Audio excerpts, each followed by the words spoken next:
Yo, what is up, everybody? How are we doing today?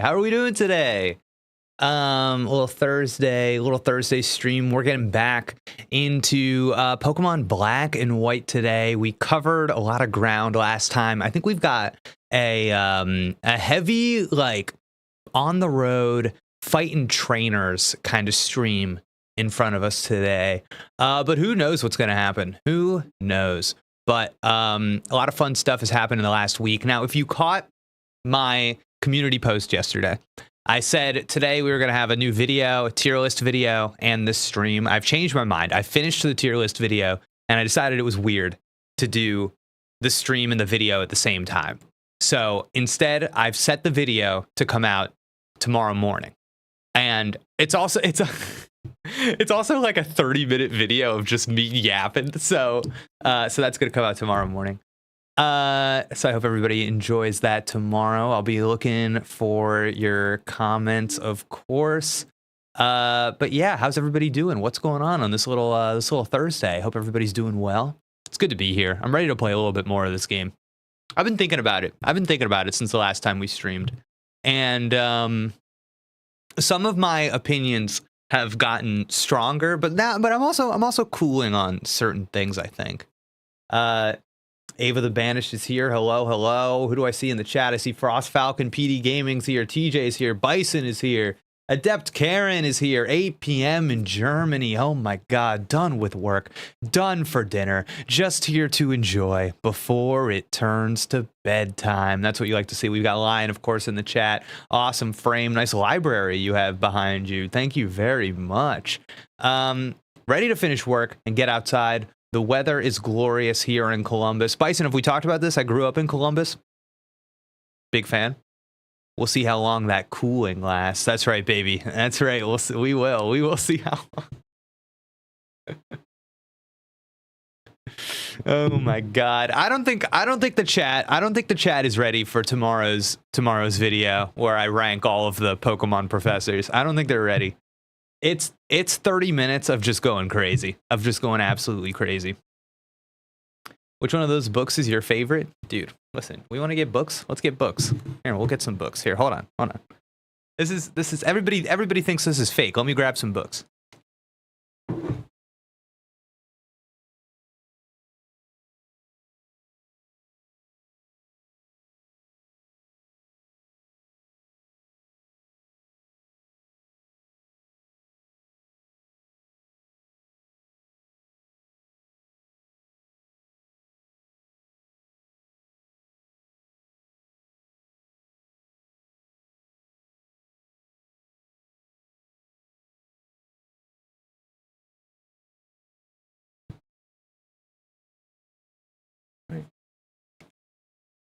All right, we got our books. All right, we picked up some. What do we got some books, everybody. Does anybody want book recommendations? I've got some books. If you're interested, chat. If you're interested in books, I got them. The shuffle into the bookcase was perfect. The bookshelf is behind the bookshelf. Jay, I've seen you slaying this game on Twitter. Jake, I will say Black White 2 is more pleasant. Black White feels like a fan-made game. Oh my god. Oh my god, dude. What a thing to say. Black and White feels like a fan-made game. I'm dying, dude. Honestly, you saying that, I completely agree. No, show me the real books, aka the graphic novels. Oh my god. Chat.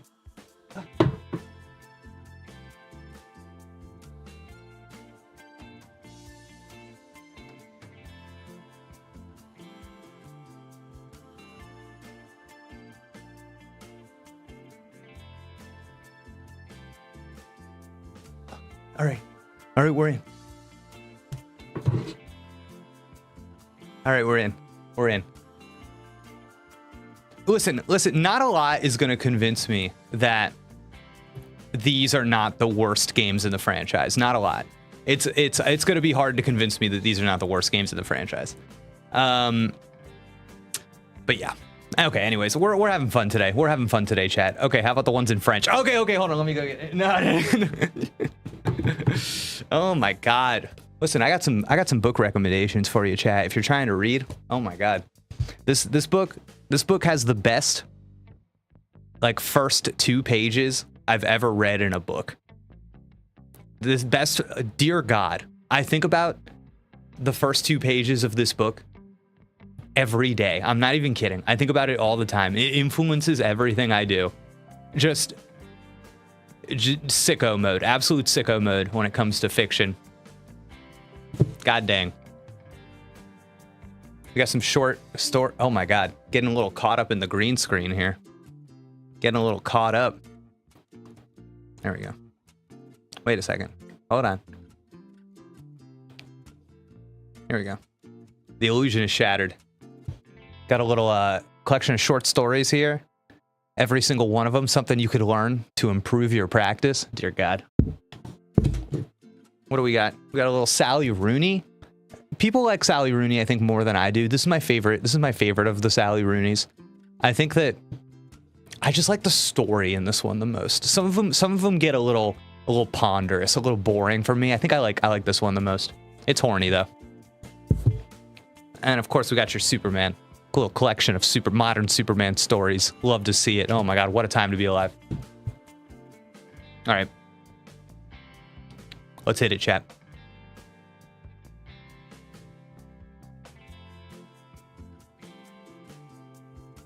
Let's hit it. Black and White feels like a fan-made game as they failed to incorporate what's familiar to us in Pokemon. Black and White can't be the worst games when they have the best visuals. Yeah, it is. No. I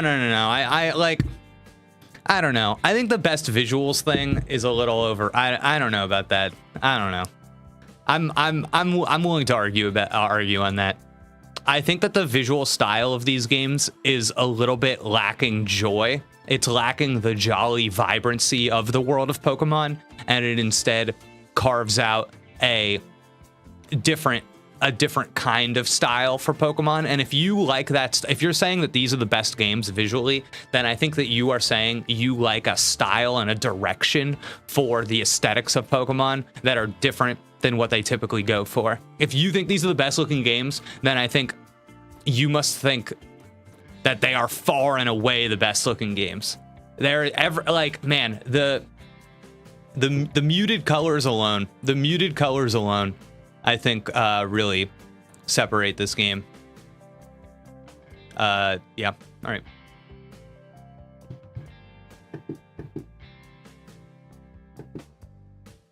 They are muted. Gen 4 hits different. Best visuals of Pokemon is Mystery Dungeons, Explorers of Time, Darkness, Sky. That's probably true. What can you say? It's probably true. All right, let's play. Nice. I gotta check out that short stories collection. I just recently went on a short stories kick with Welcome to the Monkey House and Stranger Than Fiction. Excellent. I do think art style is important, and all the 3D games look bland, especially with the models and animations. I gotta tell you, Frost Falcon, I used to feel the same. I used to be like you. Those 3DS games, I used to be like, it's just not as fun as going back to play the old Pixel games. I think times have changed. I think I've matured. I think I've grown up a little bit. I've been going back, playing those 3DS games, and I gotta tell you, I think enough time has passed. If you go back, you pick up your 3DS, you start playing those games, I think you'll be a little bit more charmed by those games than you think. I think enough time has passed now that they're not quite as ho-hum as I used to think. And I'm especially seeing that in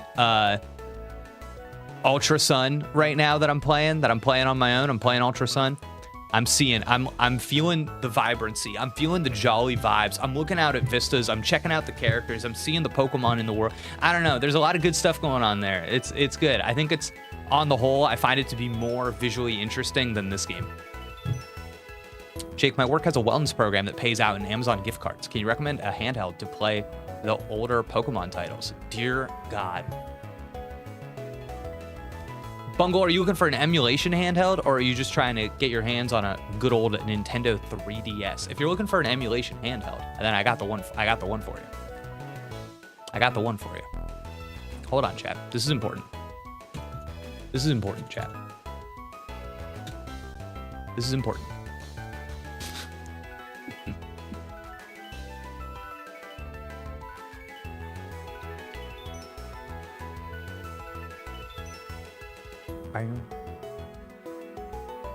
I mean, I would need to mod the 3DS, which I'm not opposed to, but I could go for an emulation device. Okay, so here's the deal.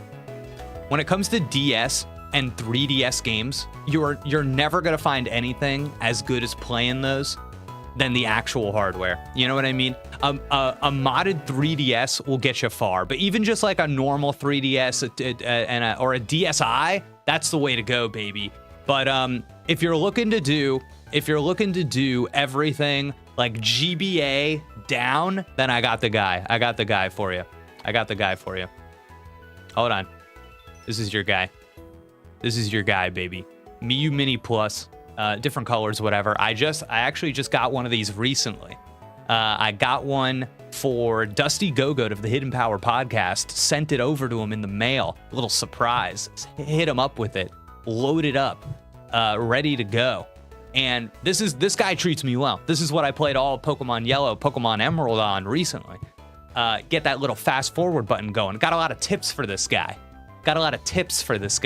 When you get this one, you're gonna want to put Onion OS on it. Very easy stuff. Loading up a micro SD card. Millions of tutorials online. You don't need my help, but that's where you want to go. You're gonna have the time of your life. It rocks. Bison rocks. Bison, you say it rocks. Let's see.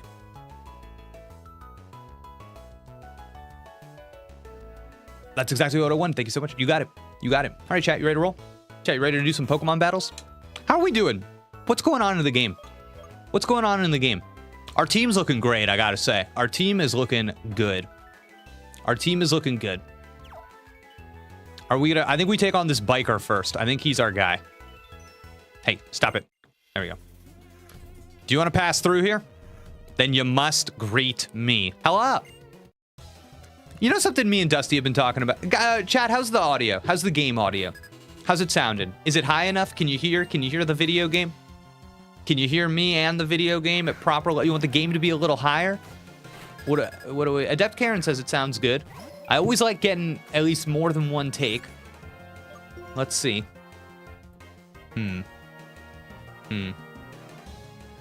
Sounds good. All right. Thank you, chat.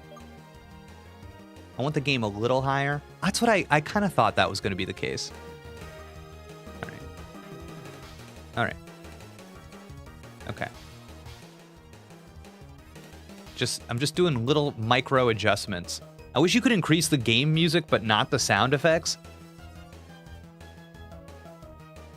I guess I could go into can you go into the game settings and adjust those on individual bars? Does that, probably not. All right, I say we hit him with a shadow ball. Oh no. Oh, Melty Mems held on.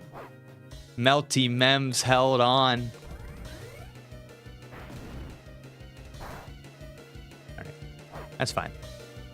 Listen, we burned them. Melty Mems held on. We're remembering that the dark, it's like they are too edgy to be scared by the ghost types. I remember somebody in chat taught me that last time I was streaming. I remember now.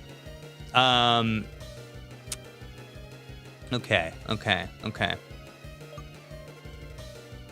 And Psychic, what's the relationship between Psychic and Dark? Dark, they're not affected at all by Psychic types, so I shouldn't put him in. All right, then we're going Prince. Love the low health song. You know, some people love it, some people hate it. I've seen in this chat specifically, people say they're into it and people say that they're not. Oh, he's digging. You know what that means, chat. We're using my new favorite move, Coil.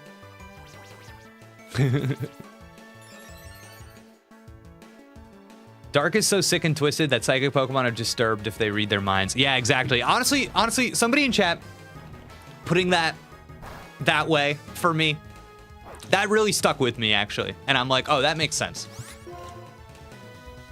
It was helpful. It was a helpful tip.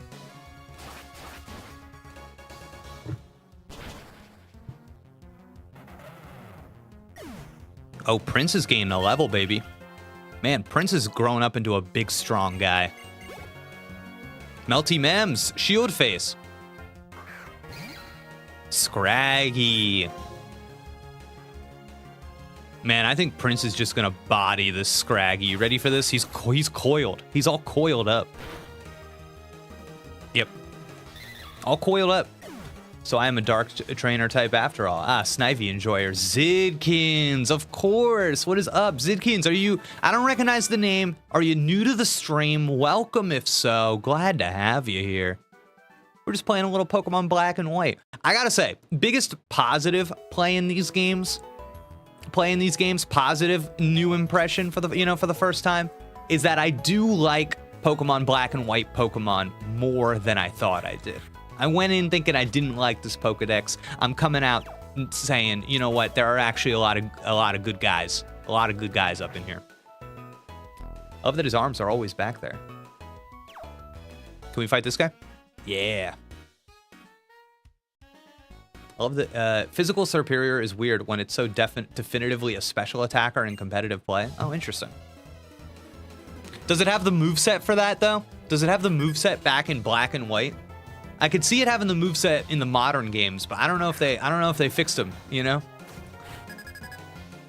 That's a big thing I've been learning lately, is how much like the moves that they can learn affects the whole rigmarole. Interesting stuff.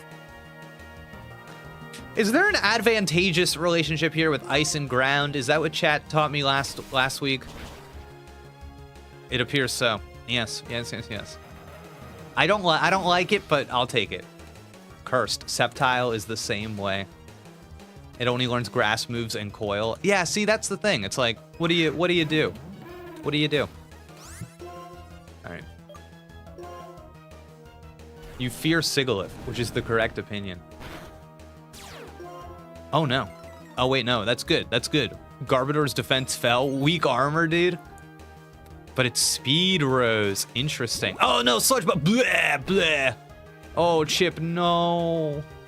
My sweet, hairy guy. Man, Chad, I gotta tell you. You know who looks great in 3D? I'm telling you. Pokemon Ultra Sun riding around on this Pokemon is an incredible experience. The way that he moves, I think his roundness, his fluffiness really comes across well in that game. I think some Pokemon made the 3D jump better than others, you know what I mean? And I think this is one that looks quite good in 3D. Roughneck Reese, you're done. Love the jacket, Roughneck Reese.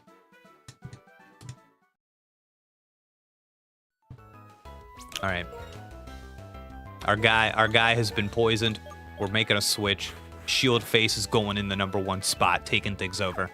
Let's go do double battle? Double battle? Wow. Chat, was it weird that I ran by them like that? Hey, what we have here, boys? You have good Pokemon? Let me see. Hey, a bad one teamed up with another bad one. Do you know what it means? That means we are very bad. God.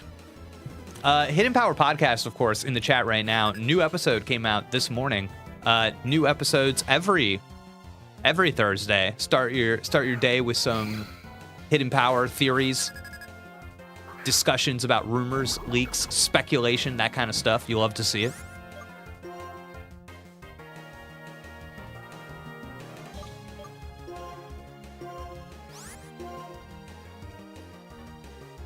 Oh, Royalty, I don't think you should be in here.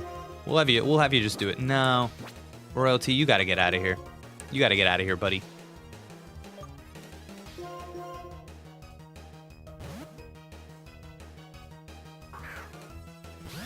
I feel like Dusty was fighting for his life in today's Hidden Power podcast episode.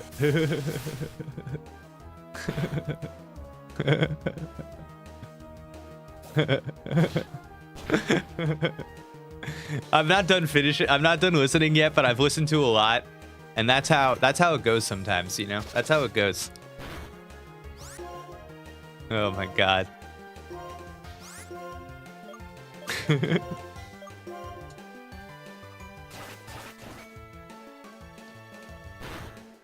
Was gonna smart ass about how this is technically a multi-battle, but it seems to be a double battle after all. Dang. Man, I love Serperior. He's so cool.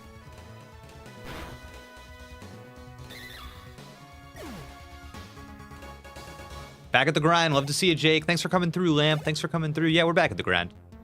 Man, I feel like maybe this is okay. So something that was pointed out to me is that I've been kind of like critical pathing these games. I've been playing them like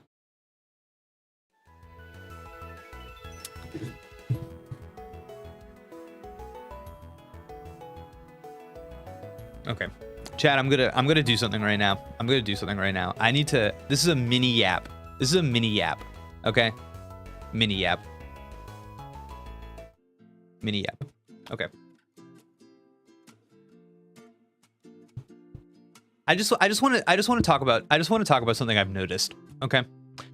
Whenever I talk about story in games, okay, versus when I see people, so this is the reason I'm bringing this up is because I was recently looking at the comments to my beauty is not a theme in Pokemon X and Y video. I was looking at some of the comments, some of the people disagreeing with me.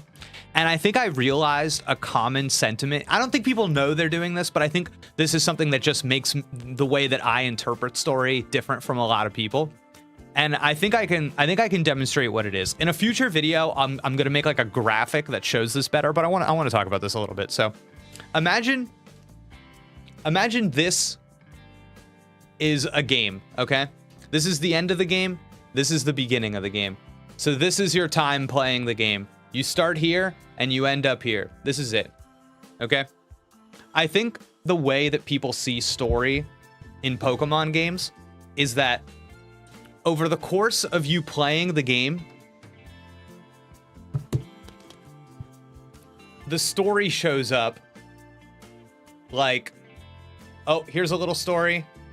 Here's a little story. Here's a little story. Like, you know what I'm saying? The story is something that over the timeline of the game, it goes, oh, wait. Okay. Wait, I got a great idea. Oh, chat, you're gonna love and or hate this. Okay? You're gonna love this.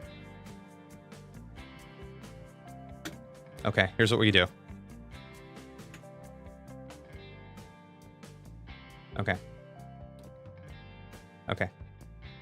Oh, I'm loving this, chat. I'm loving this.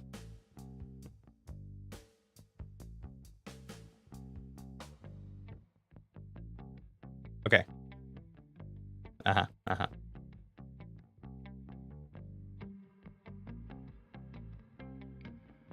Chat, this is gonna be fun.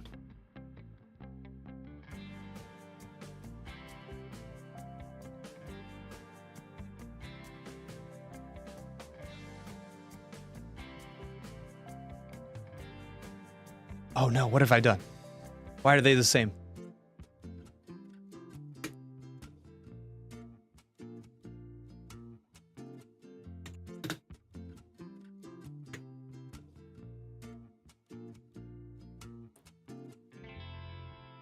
Okay, here we go.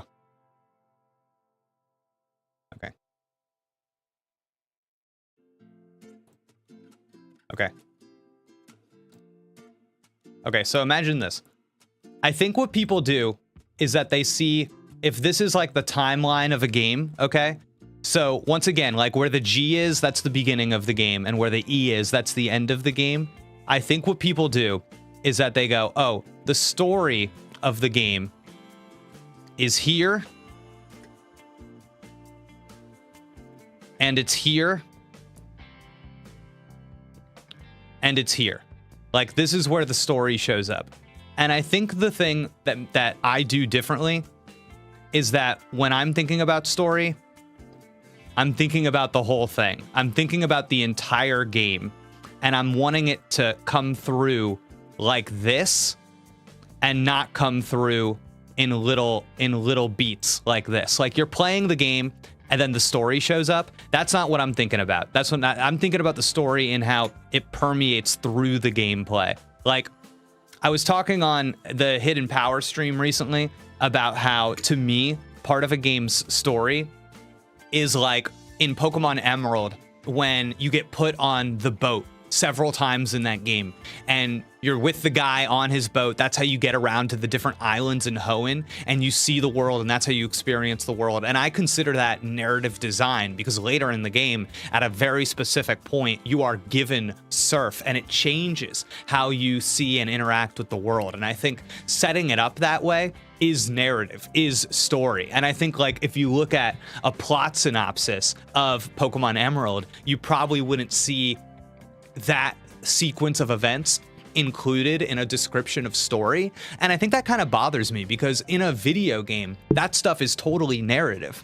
And to only apply narrative to when the game stops and people are talking, that's the story. When you are no longer playing it and people are talking, I think that completely ignores how story is meant to function in a video game. And you are instead looking at it, you're looking at a story completely divorced from the context in which you experience it in. So you're all of a sudden, you're talking about something that doesn't even exist. You're talking about a Wikipedia description more than you are talking about an actual piece of art and how that piece of art holistically functions.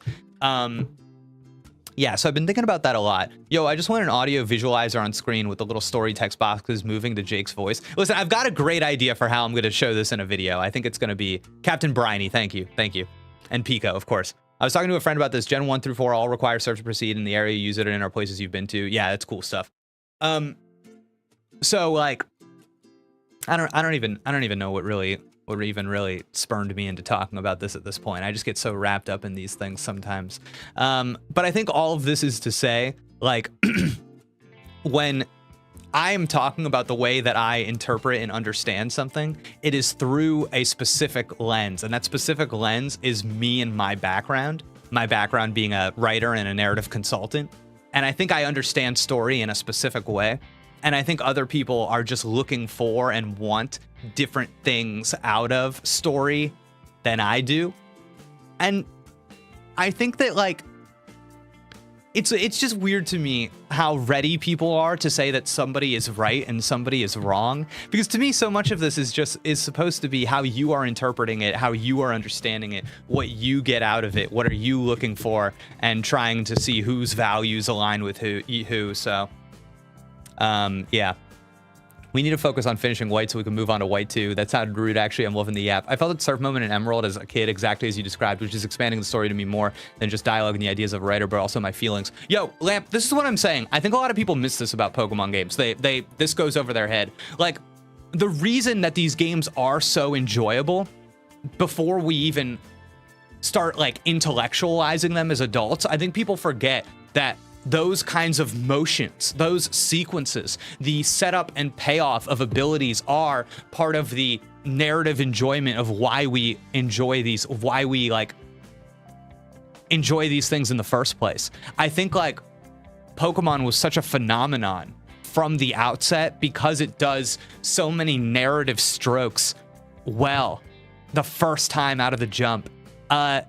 You have a rival who, you know, takes that first Pokemon before, you know what I mean? And, like, you have a rival who in Yellow takes that Pokemon, but in like Red and Blue, who picks the Pokemon who's stronger than yours, and the whole game, he's one step ahead of you, he's one step ahead of you, and where he shows up and why he shows up is chosen so specifically. And then the whole game, they're telling you, beat the Elite Four, beat the Elite Four, beat the Elite Four, and then you get to the Elite Four, and it turns out it was the Elite Five. He was one step ahead of you again, he was the champion, and now you gotta beat him. That is narrative, baby. When you start your journey, and one of the first towns you go to is Viridian, dude, and you go up to that Viridian gym, and they say the gym leader is not here, and then you meet this guy, and he is the head of the gang, he is the crime boss, Giovanni, and oh my god, dude, like, this is an actual criminal organization. And then finally, you have changed, you have grown, you have seen this entire Pokemon world, you have come full circle, you are back at that Viridian gym, and who is this guy that you were taking on?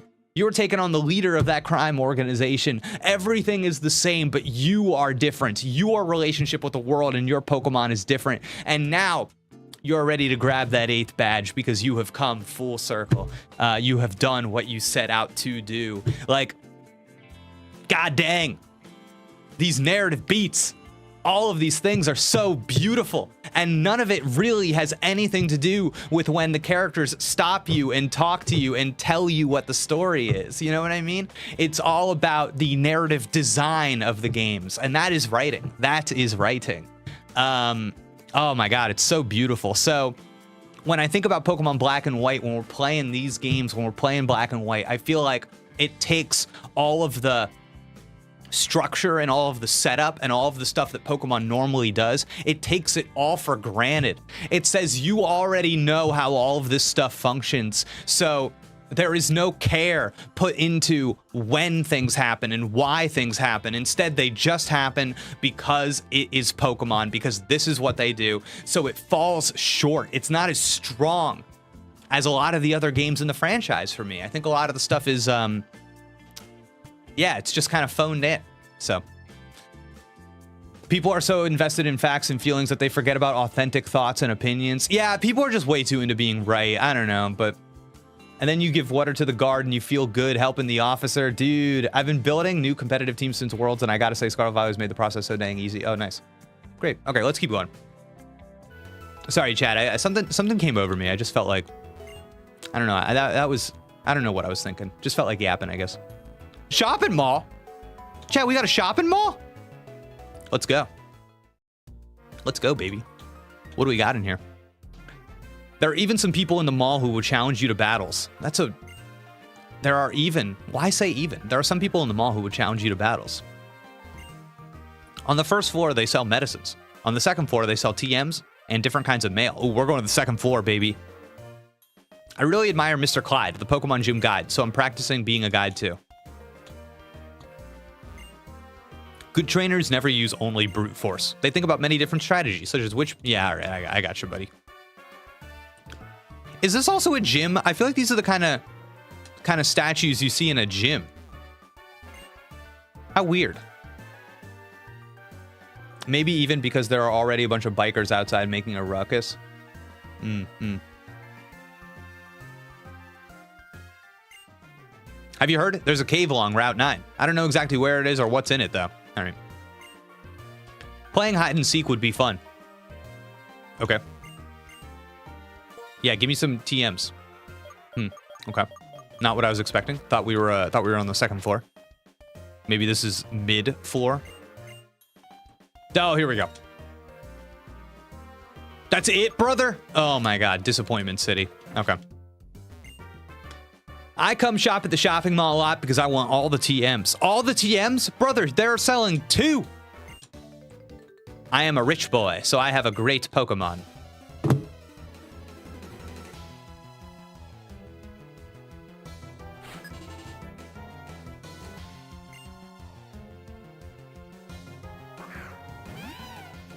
He's a rich boy. You're going too far. You know it don't matter anyway. You can rely on the old man money.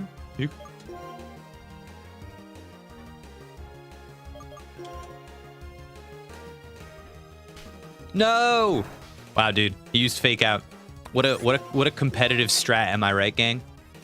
Oh, he's honing his claws.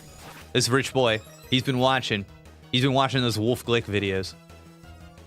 Wait, chat, can I tell you old news that's new news for me? New news for Jake, old news for you. Wow, dang. Shieldface getting absolutely nasty with this guy. So, I had I have recently discovered, I watched my first Wolf Glick video on YouTube recently, and I loved it. I was like, oh my God, this is so fun. Talked about it a lot when we were doing the Hidden Power Pokemon World stream.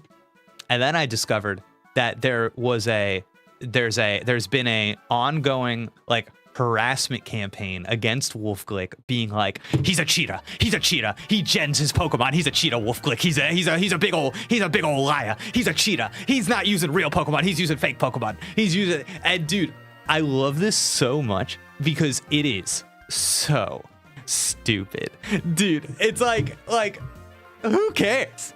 It's like when you go back to the steroid era and people are like, oh, the steroid era in baseball, you shouldn't count them, they were not real, as if the pitchers were not also juicing up. And like, I don't know, dude, it's just, It's just so funny to me that it's like, oh man, I gotta stop talking to these people. They're just gonna fight me. It's so funny to me that like you enter in a Pokemon competition, the Pokemon organization says, nah, you're good. We're down with this. It's fine. We're into this. You can go on. And somebody's out here going, he's a cheater. He's a big old cheat. He's a big old cheat. It's like, who cares, brother? Like, what difference does it make?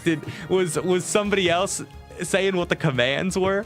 It's like, I don't think anybody really cares about the raising the team aspect is so like secondary to the decision making. Like, I don't care. Like, who cares? Like, if it was up to me, you should be able to go up into a computer and beep bop boop poop out whatever Pokemon you want, as long as it's within the, you know what I mean? As long as it's within the metrics for however they, I don't know.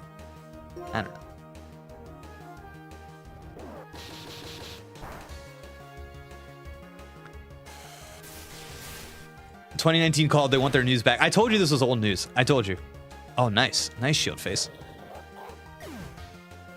Dude, the steroid era of baseball was so good. Just a group of beasts hitting 1,000. I don't like how he pretends competitive singles doesn't exist. Well, Frost Falcon, does he pretend that competitive singles doesn't exist? Or does the Pokemon VGC organization pretend competitive singles doesn't exist? Because if there is no way to make money, if there is no way to be rewarded from singles, then why would anybody pay attention to it? You know what I'm saying? I don't really know, though, if I'm being honest. Like, Pokemon have had rental teams for years now. Why does anybody care? Yeah, dude, listen. There will come a time when this is all a thing of the past. This is all a thing of the past. I just think it's funny that, like, there are some YouTubers out there who are like, my life's mission is to tell the world that Wolf is a cheater. I'm like, brother, who cares? Like, you can always tell when somebody is like telling on themselves when they just like target the clouded up people.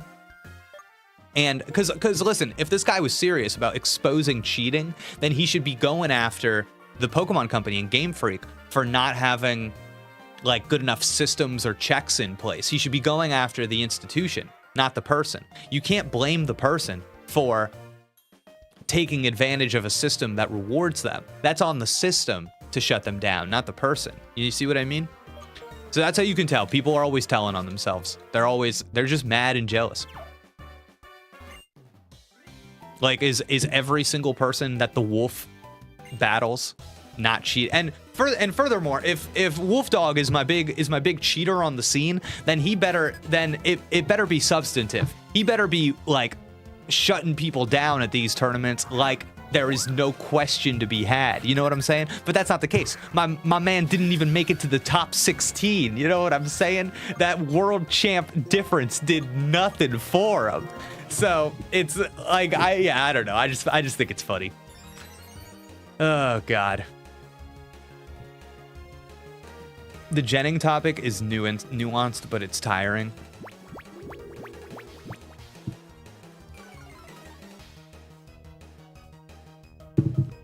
Steroids are bad for your health, though. And watching people ruin their bodies for my entertainment always feels weird. Yeah, listen, I'm not condoning the use of steroids. I'm just like, as a historical observer of the moment in time, it's funny. Like, it always comes up with the home run, like the home runs per season record or stuff like that, and I'm like, well, it's not really fair to say that like their home runs don't count, because the context was different alongside them. It wasn't just, and we have a bit of an issue here, don't we? It wasn't just that you had a bunch of nasty boy hitters and that was it. Like, it was you have to take into account the contextual difference of the larger baseball movement and scene at the time. Oh, Royalty, you okay? Come on, Royalty. Cheating should be legal in VGC. The amount of time you need to make a competitive team is monumental. If you do it yourself, you lose a tremendous amount of practice, putting you in a disadvantage. Like here's my take on it. If the Pokemon organization lets your team play in the tournament, then whatever you brought is legal. Period. If I don't care how you got it, I don't care. If they say you're good, you're good. That's my ruling. I don't care about all this ontological stuff, all right? If I show up with one Pokemon and somebody else shows up with another Pokemon, but mine was all natural and theirs was illegally, you know what I mean? Like, shut up. It's not, we're not talking about legislation here, brother. We're talking about if something is tournament legal. So if the tournament allows it to be used, then it is tournament legal, you dum-dums, okay? Like, oh, God. All right, we got Psychic, chat. This seems big. Power 90. Wow. We got Light Screen, we got Flash Cannon, we got Recover. What does this do? Oh, I like that. All right, bye, Psyshock. But is a Beast Ball Porygon legal? Does it give you a competitive advantage? Does it give you a competitive advantage? Does the Pokemon if I bring Beast Ball Porygon in, will the Pokemon Company reprimand me?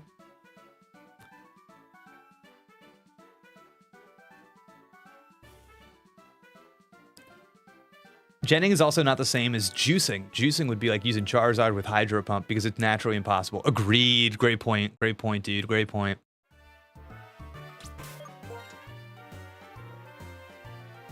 I don't know. And guys, I gotta tell you, even as a passive observer of like competitive Pokemon, when I'm watching those battles, I never see like a battle is going on and the commentator goes, "Oh my God, this Incineroar must simply be built different." It's like, that's not what's happening. It's they're going, "Oh my God, that person, that human being made a smart decision. They made a smart play that gave them the advantage here." It's never how oh my God, they were hid in the weight room. Look at the calves on that Incineroar. Like, I don't know. Hey, Pokemon trainer, do you know about an item called a Thunderstone? Yeah, I know about it. So you know Thunderstones make certain Pokemon evolve? Nice. Meeting here must be fate. This is for you. Yes. Thank you.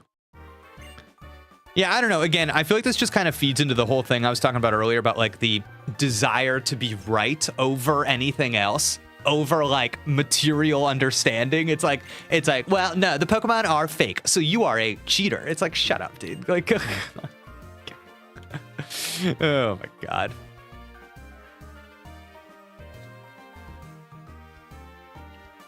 What do you think's in this little room? Look at this guy. PP up. This mountain of cardboard. They're all full of electronics we can't sell anymore. They're just going to waste. I wonder if someone could put them to good use. What? All right. This is where you change Rotom form. Got it. This makes me want real life Pokemon because that sarcasm sounds way more entertaining than the actual competitive Pokemon battles. I will say the one that doesn't sit well with me was Wolf's Raichu because I don't think special event Pokemon like that should be allowed. But like you said, TPC let it in, so it's legal. Yeah, exactly. People are confusing legality with ethics, and most players aren't ethically inclined to obtain their Pokemon legitimately. Yeah, that's a good point. Anyone else think we're getting a Nintendo Direct next week? I could see that. I don't think that's out of the realm of possibility.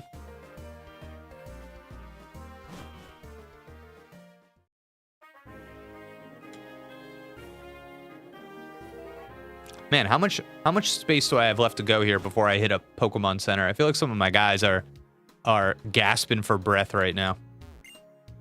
Munch Munch. I heard that guy with a legendary Pokemon was visiting Opelucid City. Munch Munch.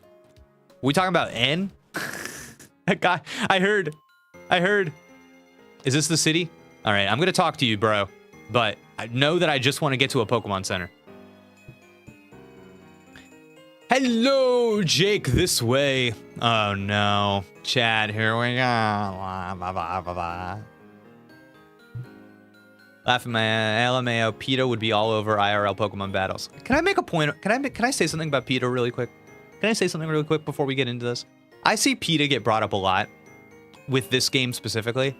They're like, oh my god, they're real life PETA. And I just want to make sure everyone in my chat at least understands that PETA is not considered like a real, like, progressive activist group. They're not. They don't really have like demands. They're kind of considered like a wacko, stupid thing. It's not real.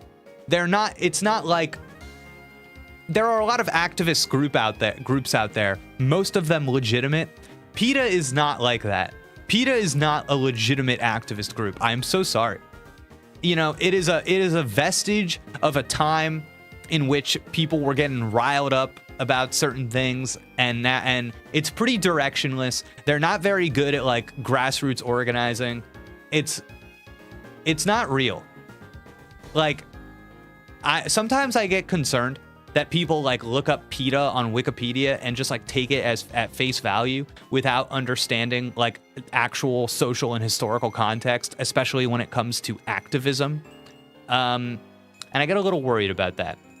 So yeah, just so we're all on the same page. Like, I'm a pretty serious progressive. I would call myself a leftist, even though I don't know. Some people are weird about that, but like, I'm not out here being like, oh yeah, PETA fighting the good fight. I'm like, PETA, all right, get a grip. Okay, all right. Gets us. What a liar. Desperately trying to con everyone with his speech.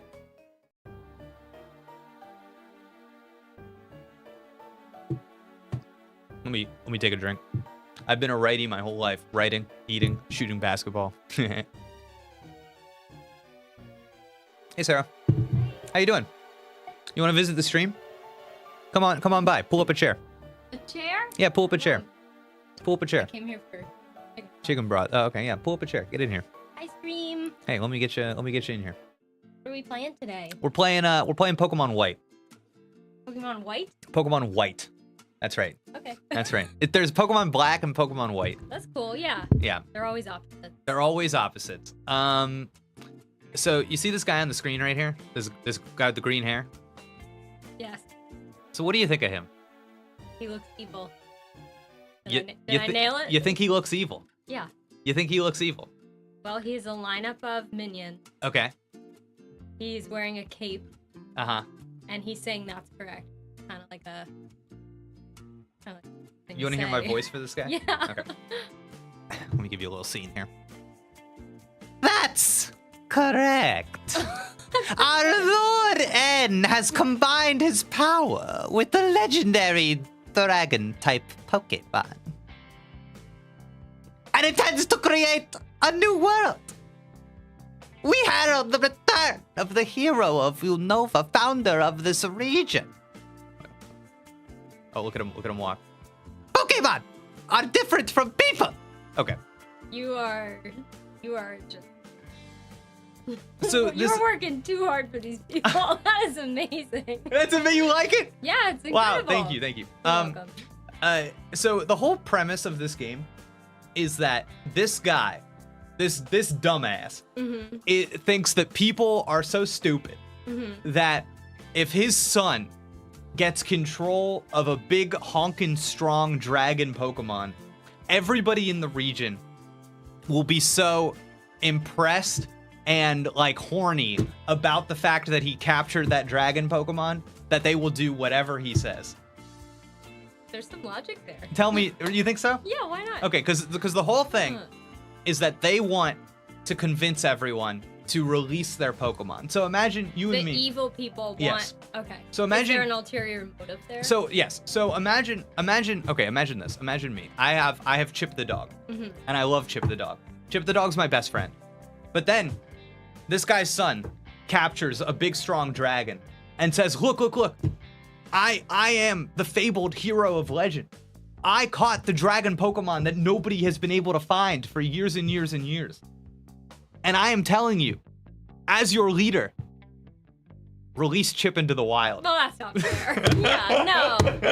Ooh, no, that doesn't make Oh my god. And presumably it's so, in this world, Pokemon are essentially weapons. So it's like, all right, everybody. Yeah. So it's like Put down your sword. everybody turn in your guns and give them to us so that we're the only people with guns. Right. Not good. Yeah. All right, cool. Yes. I think I'm gonna go back to cooking. That's fine. Thank you for I the don't- voice I don't- was I- amazing. The voice was amazing. Yeah, I love that one. Wow. It's giving like a little bit of Edna from The Incredibles, but like with like an evil, way more evil. Wow. And more bad. Right. Sarah, the chat wants to know what you're cooking up. Jake and I are having a dinner party tomorrow. That's so right. I am making like shredded chicken in the crock pot. I'm also making frozen palomas, which I'm really excited about. And when I bought the tequila at the liquor store today, the guy looked at my birth year and he said, "You wear that well." And I was like, wow, thanks. So yeah, that's cooking. That's great, Sarah. That's good stuff. All right. Was I too far from the mic and you couldn't hear me? Nah, I'm sure they got most of it. All right, great. Yeah. Have fun. Thanks. See you later. All right.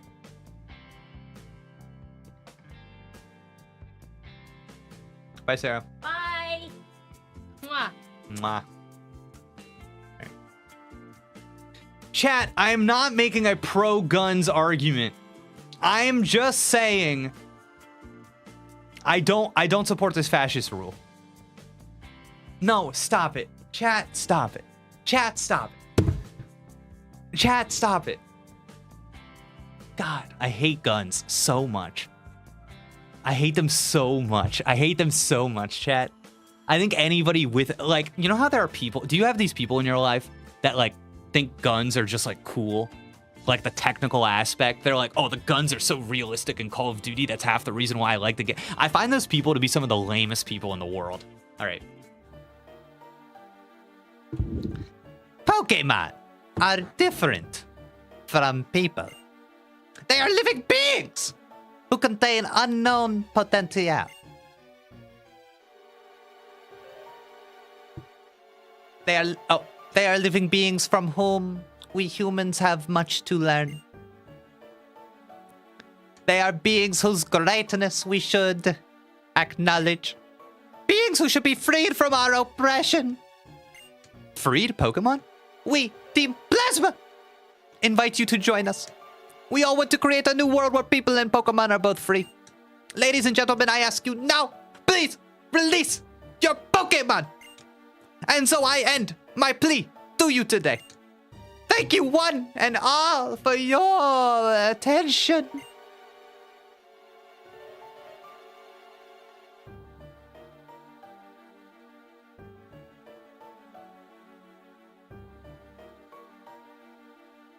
Is it true?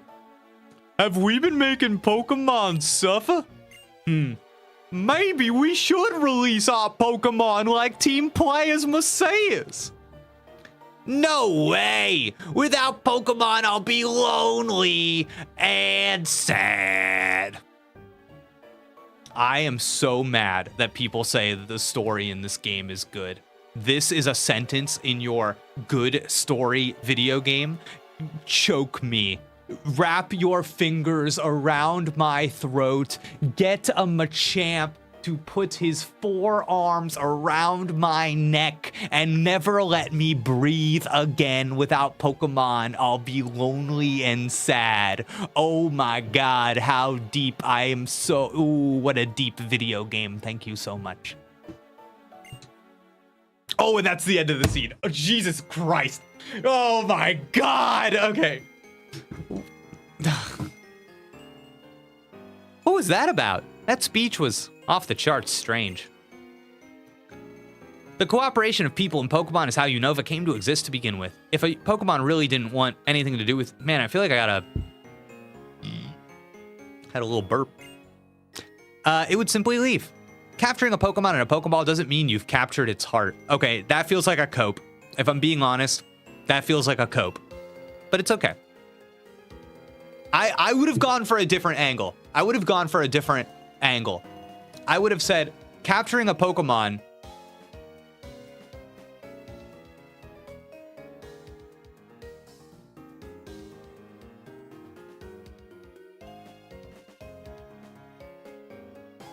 I would have compared it to like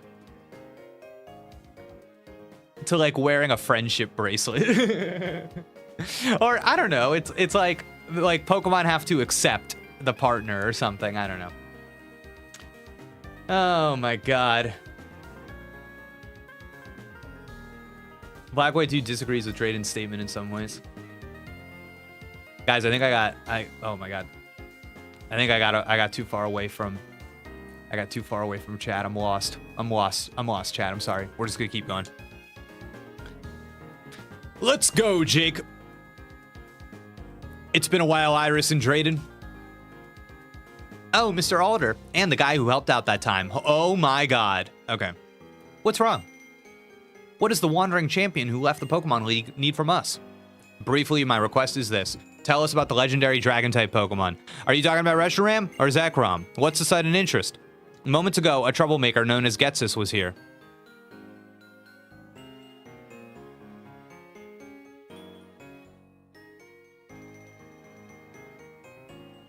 Why does this game do this so much?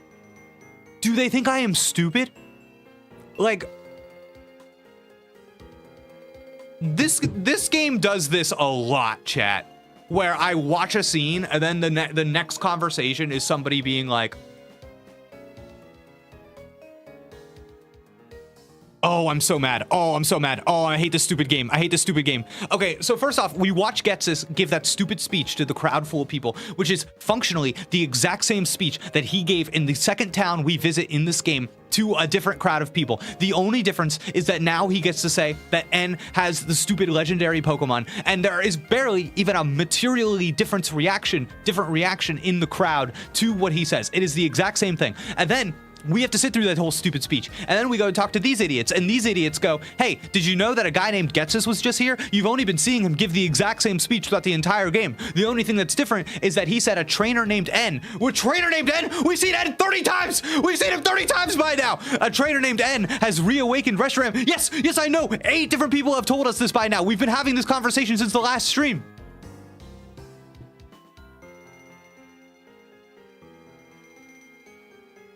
Yes. That trainer called N apparently told Jake here to search for the other dragon-type Pokemon. Let me check that I have this straight. Oh my god! That this N, or what have you, presumes to set the 2 dragon-type Pokemon against each other in battle to test his convictions. Oh no, the dragon-type Pokemon get along so well. That's right, Iris. The ones who make Pokemon battle are the trainers, and it's so the trainers and the Pokemon can get to know each other better. It's not for violence. It is for understanding. I'm going to the Pokemon League. No, I guess in this case, I should say I'm returning to the Pokemon League. Of course, I'll defeat N. I'll teach him about the beauty of this world, where Pokemon and trainers live together in harmony, not violence. Also, Jake, I will await your arrival. Once you have obtained the last badge, you've still got to go get the last badge. Yeah, you still, world-ending stuff is happening, but yeah, you got to go get that last badge, my young man. All right, the gym leader is tough. Take care. Farewell. I'm counting on you, Drayden and Iris. Oh, he's gone. Is he okay? He looked kind of scary. Don't worry, Iris. He is the strongest trainer of Unova. Well, Jake, is it? Come to my home. As Alder asked, I'll tell you everything I can about the legendary dragon type. Stop telling me about it. I know about it. I know about it. It's okay. You bet if it's Opelucid City, I can take you anywhere. As for the story of Reshiram and Zekrom, we'll tell you all. They just repeat themselves. Okay, this way. Oh my god. That way.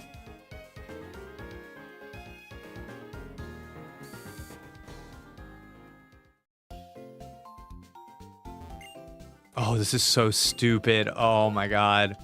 This game's relationship with exposition needs to be studied. This game has a toxic relationship with exposition in a way that like boggles my mind. In a way that is like, Chad, do you see what I'm saying about this? Do you also like, do you get it?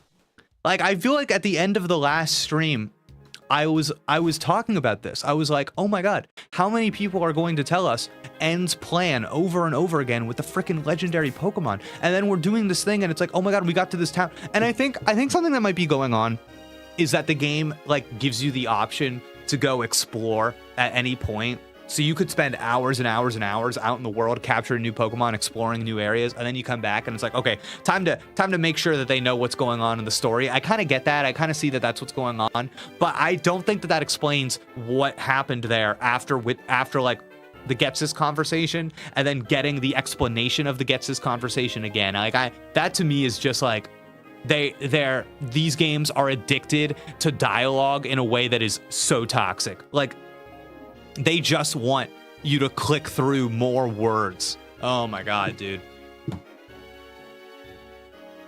Let me wait, hold on. I want to check something.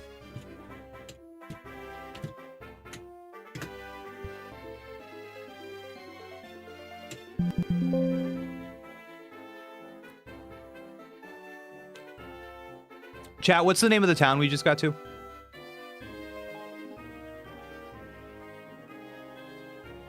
What's the name of the town we just got to? Opelousad. Okay. Okay, so chat, if I go to Bulbapedia and I control F Opelousad, I just want it to be known that in the plot synopsis for this game that is several paragraphs long, Opelousad does not show up. There is no mention of Opelousad. Yeah, like it's funny. It's like upon leaving the lab, they will be greeted by the player's mother, who will hand everyone a town map. From then on, the player will set off on adventures through the Unova region. Along the way, the player, Cheren, and Bianca will battle 8 gym leaders while trying to complete the Pokedex. After managing to obtain all 8 badges, the player will head to the Pokemon League to battle the Elite Four and the Champion. And this is my problem with the game. This is my problem with the game right here. Okay? This is my problem with the game. Demonstrated right here. Not a single thing of note has happened from the beginning of the game to where we are right now, about to get our 8th gym badge. There has not been story. There has been no story. So every single time these big dum-dums with their dialogue boxes come and talk to me, it's for no reason. It is just to talk at me. Bah! Blah! Gross. Gross, chat. Oh, it makes me so mad. Ugh. But the Ferris wheel. Oh, don't even get me started on that Ferris wheel. That was one of those moments that I got kind of excited. I got excited because chat got me into it. Chat got me into it. I was like, oh, something's about to happen. We had a set piece. Oh, the Ferris wheel. So sad. All right. Sprinkles, I don't know if you could stay in this fight. This doesn't seem like it's your fight. Sorry, buddy. Man, I really just don't have an answer for a lot of these guys. You know what I'm saying? My team's missing something. The tower. Ooh, the tower. Gross. Did you catch a glimpse of the other aesthetic version, Opelousad City, while on Bulbapedia? No, I didn't. Is it different? Is it because of the seasons or because of the game? Is it different in Pokemon Black? Maybe N-Text is set at the highest speed because their length would drive Jake mad. Dude. No, different version of the town. Really?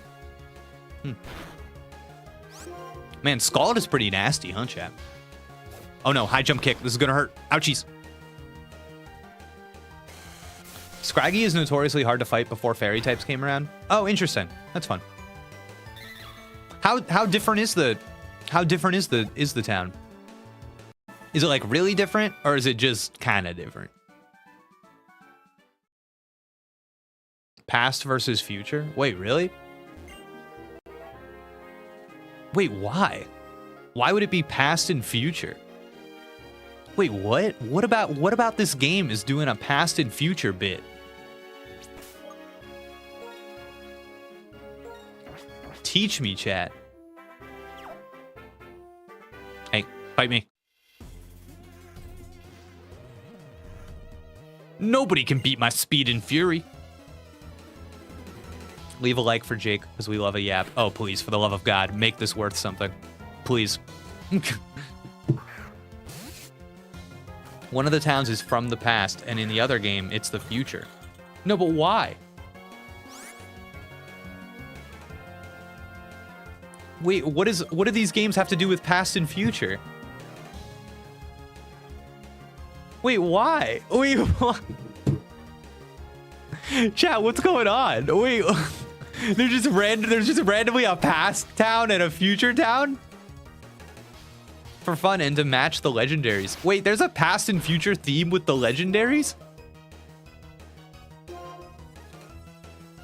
Future is the truth. Past are the ideals. I'm worried. I'm worried about the fans. I'm worried about the fans.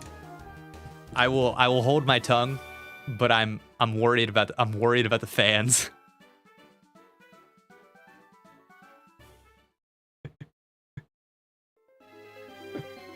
Everybody's like, there's a past town and a future town. Why? I don't know. I don't. Oh man, was there somebody else I needed to fight over here, or did I? Okay, we're good.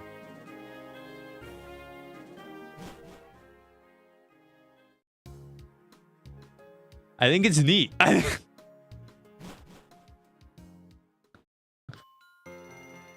right. I mean, hey, that's cool. All right, so listen, let's take a look here. Okay, so we're clearly in the past version. We're in the past version. Dang, I want to see the future version.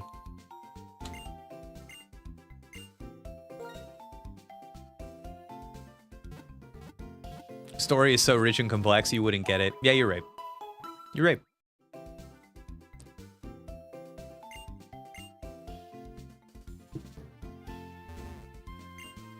The slow passage of time in Oh! Here we go. The slow passage of time in Opelucid City. It fits an old woman like me perfectly. No, I need more. I need more. Maybe we can get some flavor text, chat. The music is also different. That makes sense. Tradition versus innovation. Dude, this is literally what triggers me about the Pokemon game sometimes, where it's like we're not gonna say anything. We're just gonna like present a dichotomy, and then the fans will work overtime for free to make it deep, you know? I spent so many happy days training my Pokemon as we grew stronger together. If it will make my beloved Pokemon a perfect being, however, I can't help but let it go.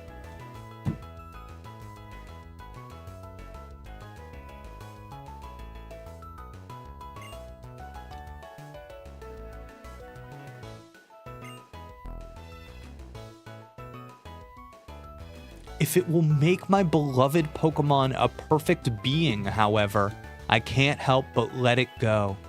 Oh.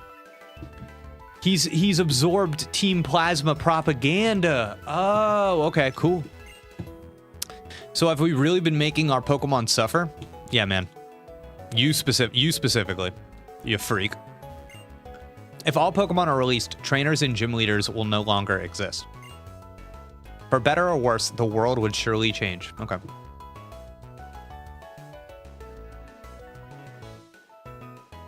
So, like, listen.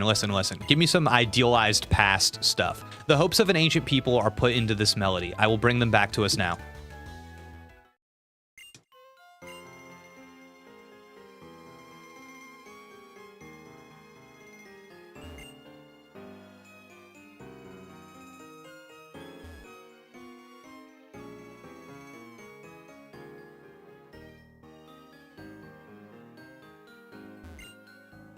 I'm willing to give them this with the towns. If I get one character, tell me something about this town. 63, 64. Oh, I was counting all the kinds of props for musicals. I think they're about 100. Okay. If you have a lot of props, it makes you want to, bro, this game, they just don't care. You know what? I'm a huge musical fan. Oh my God. Here you go. Give me the prop. They're just like filling stuff in this game. Nobody cares about what's going on. The world's not setting anything up. What's this big old gym gonna be? I don't know. Who cares? This is just between you and me, okay? I'm not really very good as a trainer, so I think Team Plasma might have the right idea when they take Pokemon away from weak trainers. I do feel sorry for the people who were robbed, though. Don't tell this story to the guy on the opposite side. This is just between you and me, okay? I used to be a part of Team Plasma, but it's strange when everyone around you thinks the same way, isn't it? So I left Team Plasma to think for myself about what I want to do. Don't tell this story to the guy on the opposite side. Wow, deep. Deep. We can be so close, yet so far away from each other. Deep.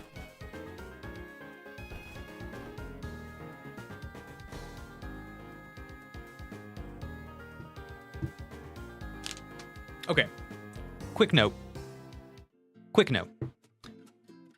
Everybody here knows that I have a very specific relationship when it comes to discussing the theme and things, and I know a lot of people don't agree with me because I say beauty is not a theme, and everybody in the comments fights me and says, no, you're just being pedantic.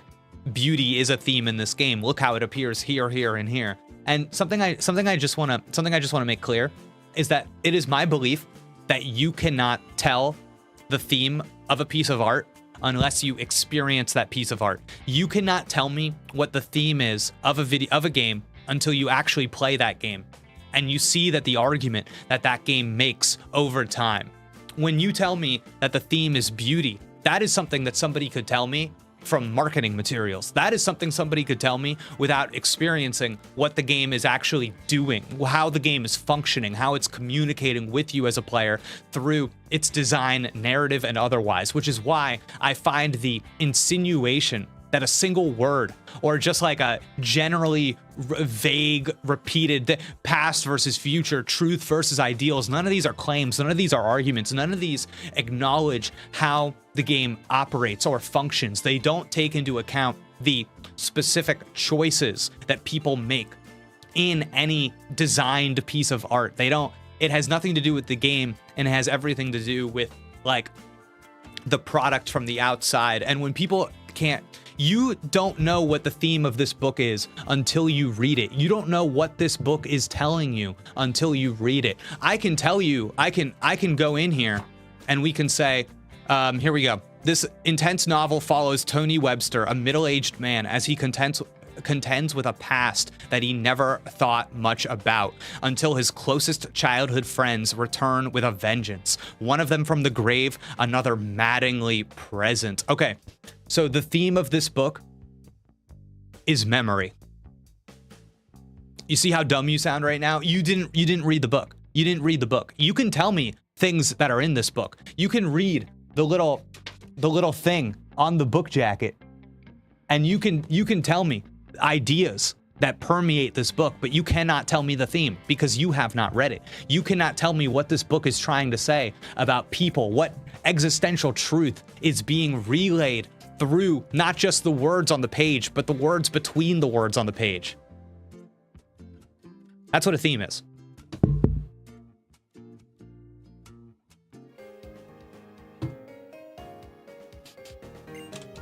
No way, without Pokemon, I'll be too lonely and sad. They thought that game, that line was so good that they'd repeat it a second time. But am I only using my Pokemon then? Yes. The legendary Pokemon is the symbol of Unova. Does that mean Team Plasma is right? I don't know. Yeah, who knows?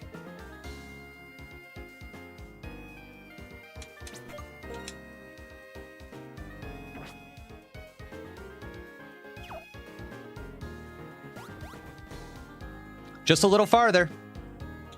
I also think a lot of the thing with Pokemon, that's hysterical. I think a lot of the thing with Pokemon fans is that they just want like facts and trivia and knowledge. So they're like, no, you just don't get it. Beauty is a theme because it doesn't require any critical or analytical thinking. And if you're not applying critical or analytical thinking, then I don't really care what you have to say. You're just reading facts. Like you're not being a person. You're not, you know what, I don't know. I like to treat art as art. This is it. How weird. I gotta say, this girl has one of the better character models in this game. I feel like she really stands out. I'll explain. What you are holding is the Dark Stone. Zekrom, who will likely awaken from the Dark Stone, and Reshiram, who was already awake, were once the same Oh, I didn't know that. That single dragon Pokemon, along with twin heroes, brought a new region into being, and people and Pokemon had happy lives. Interesting. So there were two heroes, but one Pokemon together, and they both worked with that one Pokemon? It's kind of weird.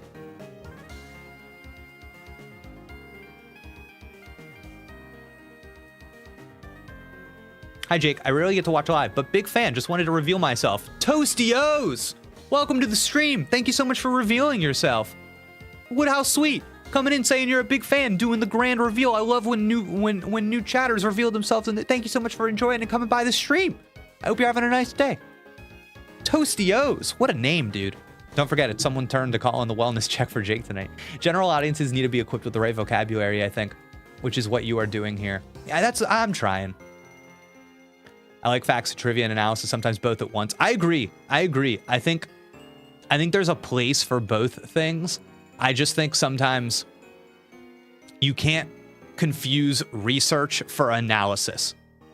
Research and analysis are not the same thing.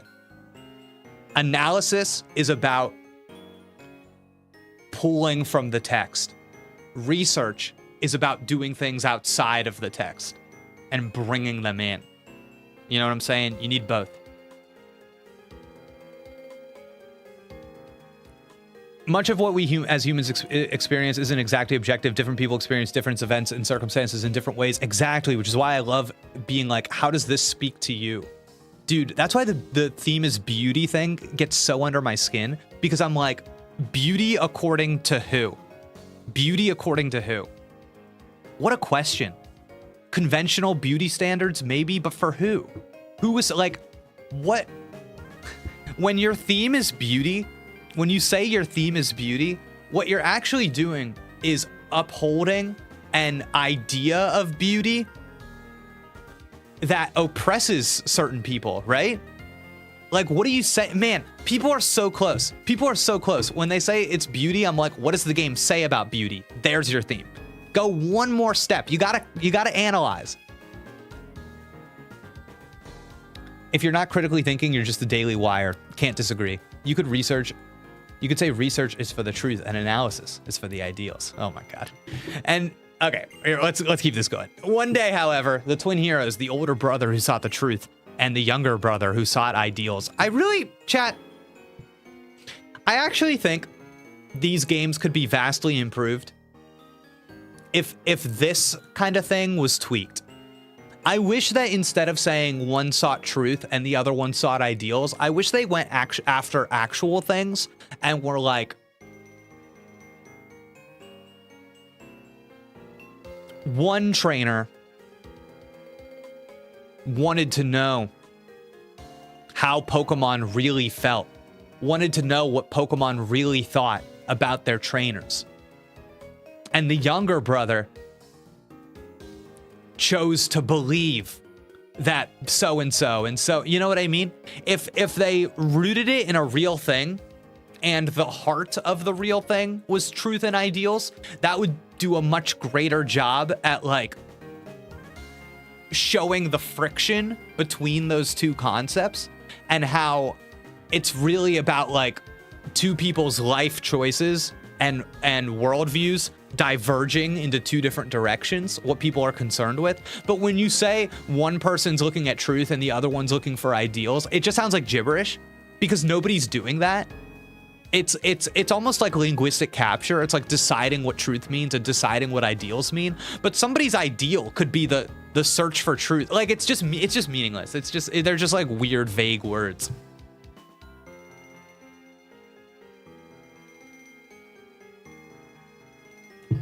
I don't even need a deeper dive. I don't even need a deeper dive, to be honest, because I actually really like the setup of there's one Pokemon and there's two human heroes, right?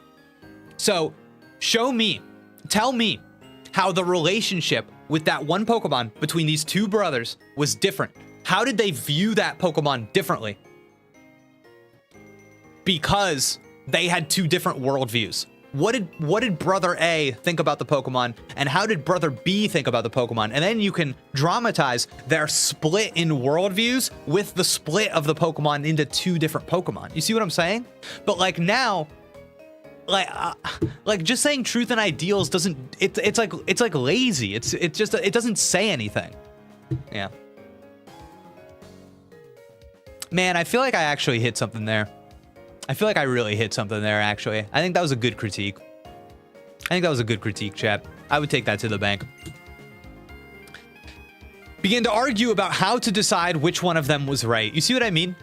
Like, what does that, like, in actuality, what does that mean?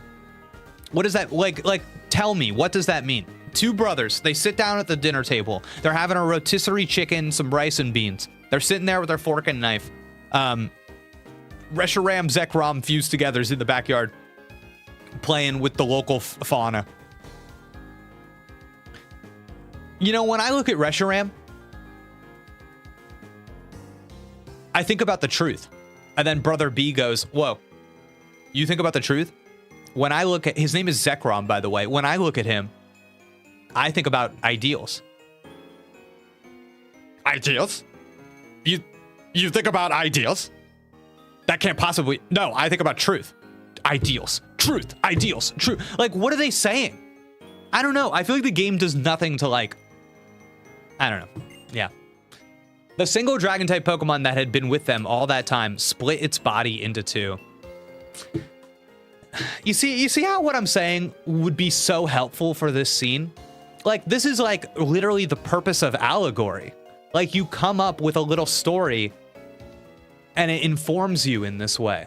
But instead of like allegory or symbolism or anything, they just like throw out the words truth and ideals throughout the entire game. And then they bring them up again here with the story of these legendary Pokemon. And they never like, they're just words. Yeah. One sided with the older brother and the other with the younger. In its pursuit of truth, the white dragon type Pokemon sought to usher in a new and better world. And that's not the ideals one. The ideals one is not the one that's trying to create an ideal world. Its name was Reshiram. And the other, the black dragon type Pokemon, sought ideals and to usher in a world of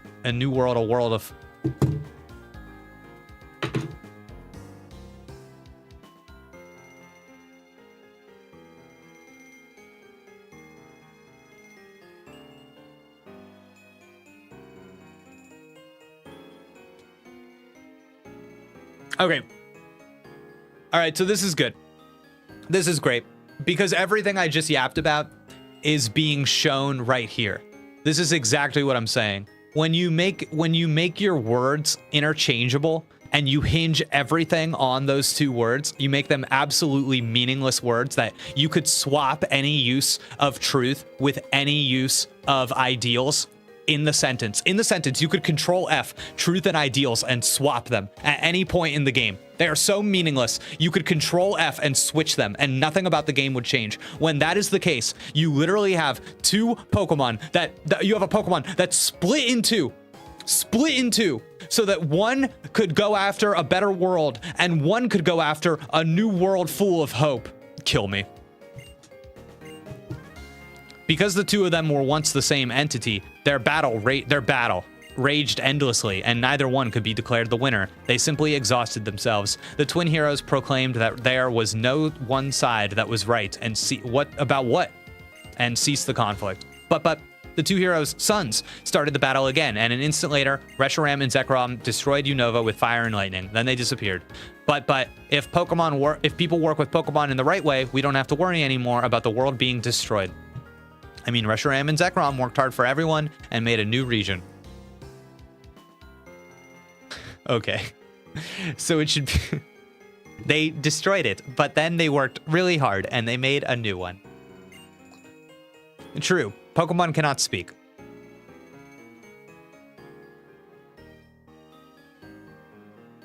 Okay. I mean, I think creating a new region... Okay. People may hurt Pokemon even more by imposing their selfish thoughts on them, but no matter what, Pokemon and people believe in each other, need each other, and will continue to live together. Yeah, so I'm never gonna forgive Team Plasma for trying to separate Pokemon and us. Sorry, we got a little off topic at the end. That is everything we know. Unfortunately, it's funny, they don't actually give you any information. They just kind of tell you, like, lore. We don't know how to wake up the legendary Pokemon. I made a promise to Alder. You must win the gym badge from the Appaloosa gym. Iris, you go and be Jake's opponent at the gym. Go and be Jake's opponent. Who's the gym leader? Yay, look out. I'm really, really strong, just like Drayden. Okay.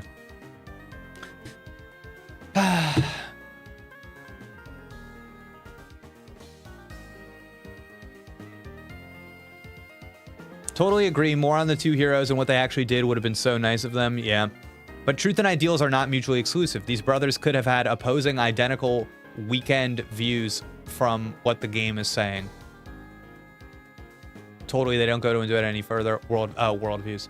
But truth and ideals are not mutually exclusive. These brothers could have opposing or identical worldviews from what the game is saying. Right. I think it's close because I think what the game is trying to debate is which is morally superior, facts versus beliefs. Whoa. I gotta think about that. That's interesting. I wish they... Dude, it's so funny how, like, we don't really know. This is a disagreement, Chris. That's it. That's literally it. It's not integrated into literally any other part of the story. Good note. Good note. Words versus story. Yeah. One Hunger Games character speech. Jake wants Pokemon Gray for more answers. I mean, what do they even do in Black 2, White 2, am I right? The words have lost all meaning, which is how much meaning the writers gave them. Yep. But they used the M dash, Jake. What about the M dash? Did they? I missed it. Dang.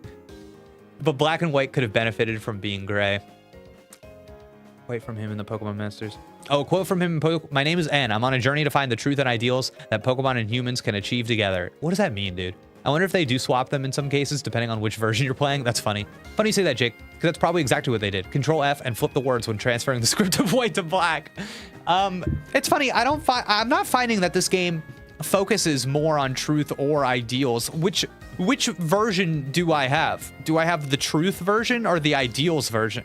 If I have the town that's in the past, then my brain says that's like the idealized past version. So I think I'm ideals. But then I also think the way that this game kind of spelled it out, with each Pokemon like creating a different future, you could say that the ideals one was the future too, since both Pokemon were interested in creating a future.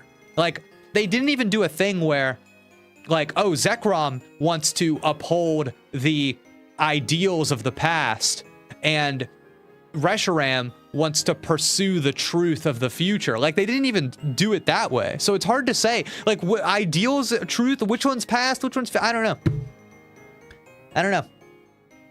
What's an example of a non-story focused video game with a strong theme? Might be educational. Dude, play Dragon Quest XI's. RPG, very similar to Pokemon. That game has themes. That game says stuff.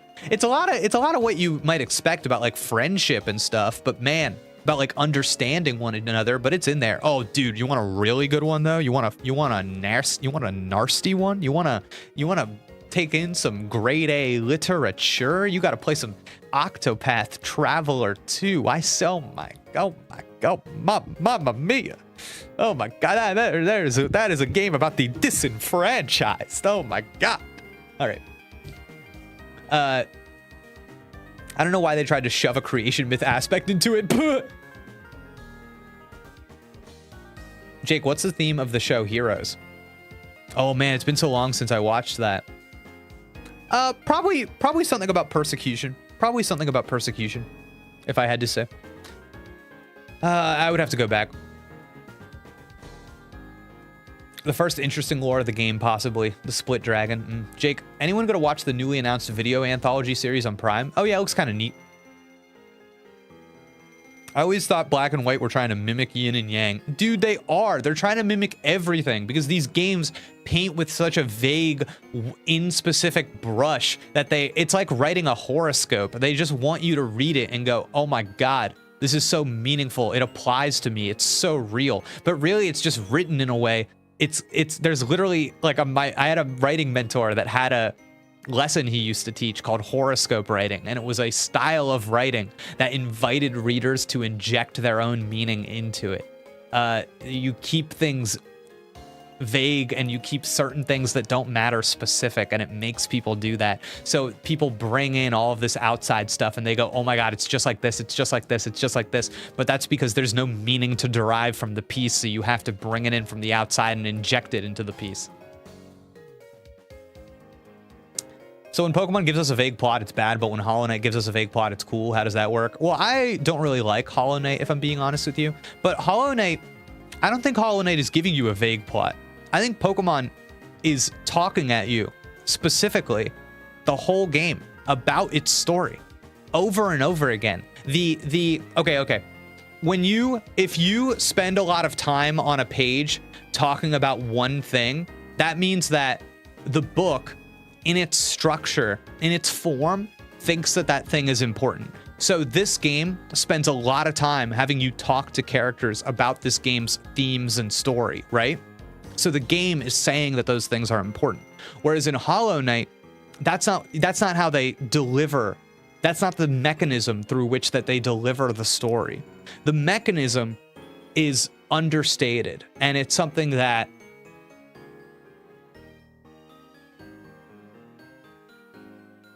they want you to analyze and pick up things happening in that world. It's not characters giving you lore dumps, you know what I mean? So it's less about the story being vague. It's about the ratio of writing to meaning. You can't give me a 100, you can't give me 100 pages to read, but it's just gibberish. You know what I'm saying? You know what's really telling about this game? The first one to not have ribbons, and that feels like such a simple, whimsical personalization feature. Wow, that's so weird. I didn't even know that. I was thinking personal responsibility for heroes. I'm sure that's in there. They pulled me in with Jin Sakai. I love Jin Sakai. Have you played 13 Sentinels? No, everybody says I would like it though. I wouldn't be surprised if they designed the legends as these interesting extreme opposites at first and then tried to haphazardly throw a story of whatever duality around them. Yeah, I mean, you're probably right. I'm sure like it being like the soft reboot or whatever, they thought at the time Pokemon Black and White was just like a cool way to go and just kind of shoved that into whatever they were doing. The necessary story beats for the character to go through do constantly reiterate what they're telling. No development, redundant. Yep. The substance to dialogue ratio. That's a good way of putting it. We need that good ratio. 100% well said. I also think that part of the problem that I'm trying to say here is that I have a lot of problem with the game's writing in this game specifically, because I think this game, more than other Pokemon games, calls attention to its story and writing. It wants you to think about the story and writing more than any other Pokemon game, really. And I think that's why I have such a big problem with it as opposed to other Pokemon games that might have bad stories, but the things that are dramatized in those other Pokemon games go back to the things I was saying before with Mr. Briny and the boat. It dramatizes those things because that's part of the narrative of your story. That is the narrative that you are experiencing. And I do feel like this game does not do a good job of dramatizing the narrative of your Pokemon adventure, which is why you get to the top of that tower and you ring a bell, which is why you get to the top of that second tower that you climb in a row and nothing happens. Like that's what I'm talking about. They need to inject those things with meaning for the player, but because they don't, the only thing we have to talk about is the plot. So that's what we talk about. That's what we talk about. Journey is a 2-hour wordless game that gives you more to think about concerning technology, community ideals, and corruption than this entire game. Agreed. Out of curiosity, Jake, have you played any Xenoblade game? If so, how do you find their writing specifically? I have not played any Xenoblade game. Sometimes I have a tough time with stuff that's like anime coded, that follows like anime conventions. It takes like the right kind of thing. Can I go up here? It takes the right kind of thing to hit for me. I want to try Xenoblade games though, because I think if I got into one, I think I would like to play through one. I just haven't made the time for it. I am coaching Iris. Oh, I thought she was saying her name was Coaching Iris, not I'm coaching Iris. So I was like, what is going on in this game, dude?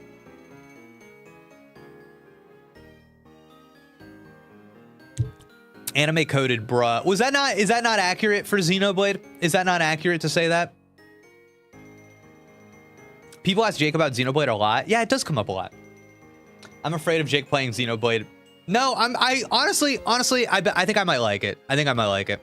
Oh, no, it is anime. Not, oh, wait, okay. I'm getting conflicting reports in the chat. But honestly, she's been stronger than me ever since she came here. Wow, Iris, we're building her up. I like it.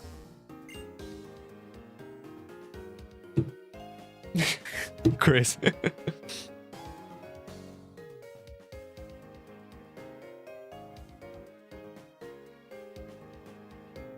Xenoblade 1 and 3 are not. Xenoblade 2, yeah. I think you and I might just have different opinions of what I mean when I say anime coded, just as somebody that doesn't like watch a lot of anime to begin with. I think that there are like certain, like Japanese character types that often appear in anime, even just kind of like tropes of the genre, you know what I mean, that I think like stick out to me when I play those kinds of games. Yeah, I don't know. I don't watch anime either. Yeah, so that's interesting. Then I wonder, you see what I mean though? If you don't watch anime, then like you and I are gonna have different opinions of what I mean when I say something like being anime coded, you know what I mean? Because we have a different relationship to it. Yeah, I'm not necessarily saying that it's like bad. I'm just saying like when I look at it, that's what kind of comes to mind, you know what I mean? Like who's that character in Smash Brothers? Pyra and Mythra? Like, I look at Pyra and Mythra and I'm like, dog, you are from Genshin Impact. You know what I mean?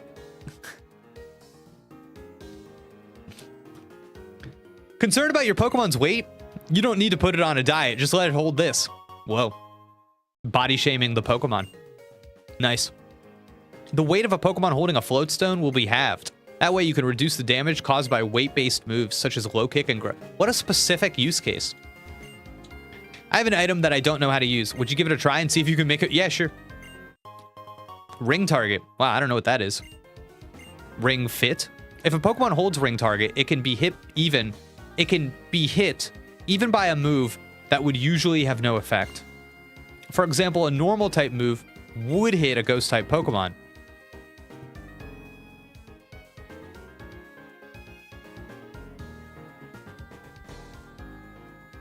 Xenoblade 1 is the best video game story I've ever played, period. That's great. I'm glad. I'm glad. Listen.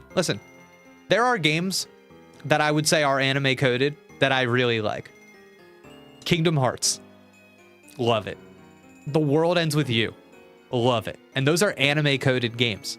And I'm okay. I can admit that while saying that I still like the story. I'm not saying anime coded, you should feel bad for yourself. You know what I'm saying? I'm saying that sometimes that's a barrier for me. Sometimes. Actually, it's very tough, but think how useful it could be. Yeah, I don't know when you would use that. Chat, do you know when you would use that item? Seems weird. You can trick a ring target onto the enemy. Oh, cool. And hit them with a no effect move. Don't do it though. It's a bad strategy. Cool.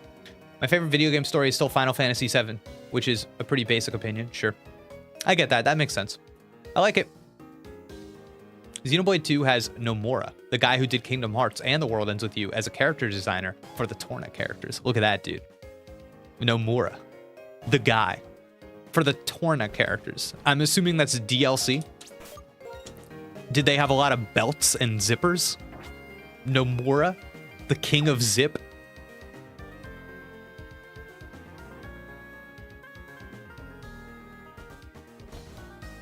Kingdom Hearts story is too powerful. Yes, great. It's not DLC? Then what is Torna?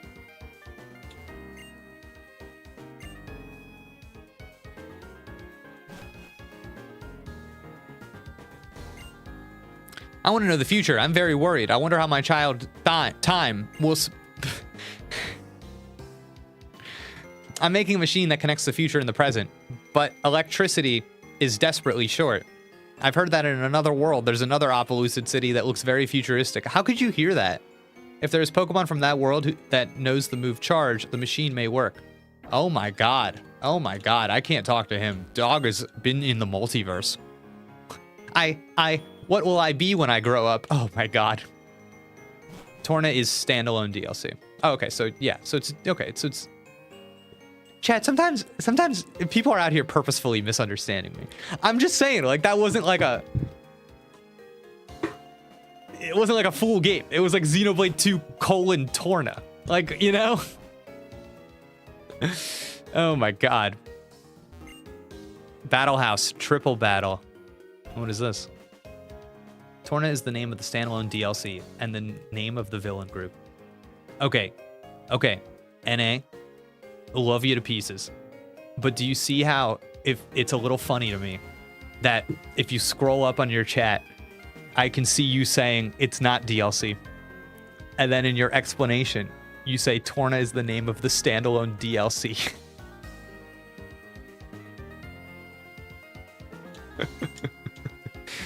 The battle house, where you can have a triple battle, is next door. Okay. Whether or not you are troubled by the Pokemon move Attract, take this. Okay.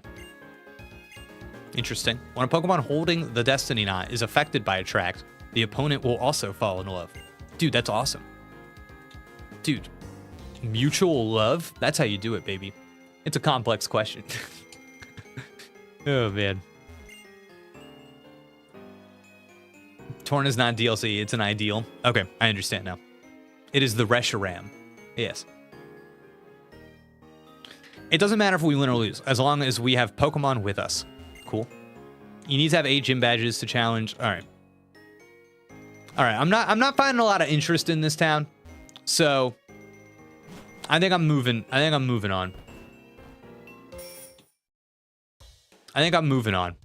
I'm moving to gym time, right? Man, there's a lot of places we can go. What's the deal? Should I fight the gym or should I move on? We can go up to Route 10 and Victory Road. Oh, okay. So probably not then. But we can go to Route 11 and then make our way to... Dude, I kind of want to go... Wait, there's a whole 3 towns over here? We're going... That's where we're going, baby. Move back? Move back where? Like the moment to moment is almost completely divorced from the overall meaning it's trying to convey in Nier. But I actually dig it. Cool. What about Metal Gear Solid? Ever gave that series a whirl? No, that's actually a huge blind spot for me. Huge blind spot. Post game. Wow. Oh, wow. They don't even let me go. Dang. Chat, there's 3 towns in the post game? 3 whole towns? That's crazy, dogs. All right, where's this gym? All right, I guess it's gym time, chat. Oh, look at that. Look at that scary gym. Talk to me, brother. The Unova region's strongest and biggest trial. Oh, let's go. Let's go, brother. The theme of the game is towns. Ooh, Bungle, you're right. I see that. The path around this gym is shaped like 2 dragons. The path changes when you step on the switches in the dragon's arms. Pay attention. Okay. Cool. I say we just go for it and we see how we fare. You know what I mean? We see how we fare. No bridges. Oh, it's tough to say. It's tough to say.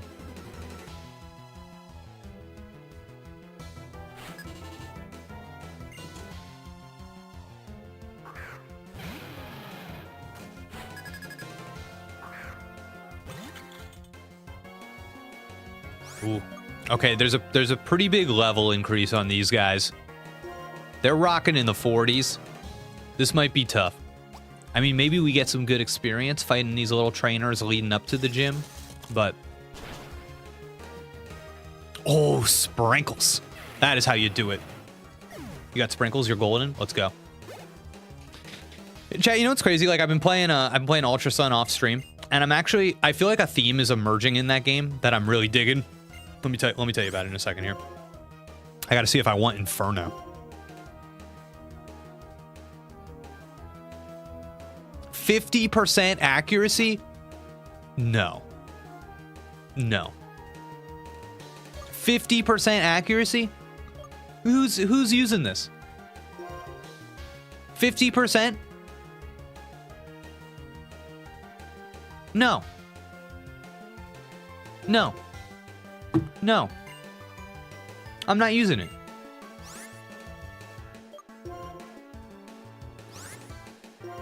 Yeah, I have seen Colress and Ultra Sun, and Dusty like texted me a picture of him and was like, "Do you know who this guy is?" And I was like, "No."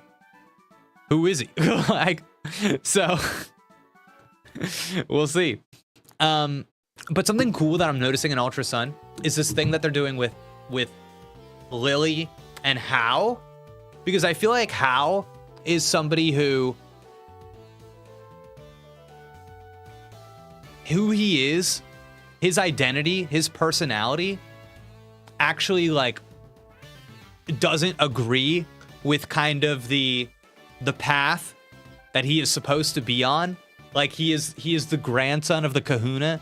He's like going on this trial or whatever. I feel like Hao doesn't actually, like, I don't know if Hao's even that interested in like going on doing all the trials or whatever, but he's like doing it. He's kind of like putting his head down and he's doing it and he's just like having fun anyway, and he's like, okay, whatever, you know, I don't know. And I feel like Lily is somebody who kind of like ran away from that path that her family like put her on, you know what I mean? I don't know. There's something interesting emerging there, I think, with those two characters for sure.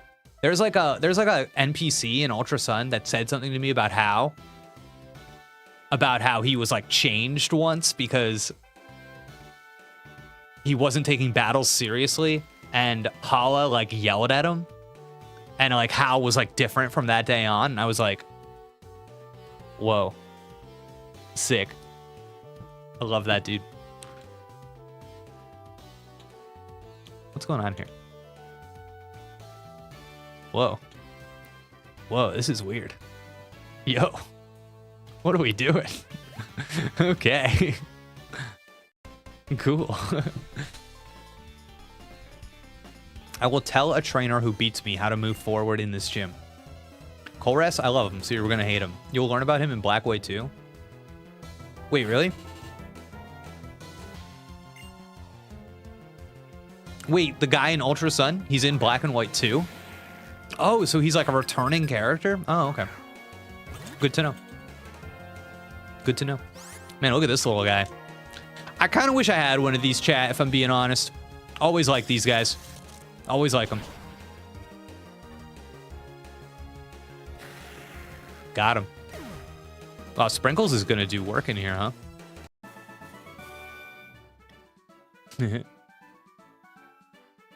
Wow, you beat me. Give me the money. Give me the money. Ooh. What's going on? Okay. Do I still have that item that gives me the money? That gives me more money? Wait, you know what? I don't know if I need money. Maybe I'll give... I think I want to give Sprinkles the, like, gets extra XP item. Oh, but now his ice is a little weaker. Okay. Who has the items? I'm doling out my items. I'm starting over. I'm starting from the top. Amulet coin. Okay. I think we need to give the lucky egg. I think we need to give him the lucky egg. I feel like he's so important right now that I just want him to get more and more XP. And then who should we give the 2 experience shares? Oh, definitely. Cause we've got a Ice Fang on Chip, so I feel like it'd be nice to have him get a little stronger too, because he can be a second useful person in this gym. And then I think we keep Melty Mems going. Melty Mems has to evolve, so we're gonna keep Melty Mems going. Okay, I feel pretty good about this. Yeah, okay. Colress would have been a really interesting character in the context of Mega Evolution, but he wasn't around for XY. Colress could be shoehorned into any game. Cool. Mega Evolution, especially since it's implied to harm the Pokemon doing it. Yeah. I wonder if they'll keep that or run away from that in Legends ZA. Up in the air, right?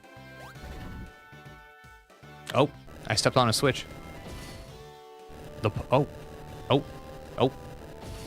Okay. It's funny, I'm like not really interested in getting to the gym leader. I just want to fight all the trainers that are here. Man, it's crazy you're at the last gym with only 2 fully evolved Mons. Yeah, it's kind of wild. Chat, do we like this gym? Is this a fave?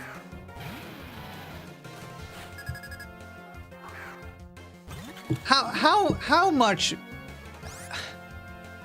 much does the gym being like, oh, we're doing a loop-de-loop, like how much does that really affect your enjoyment?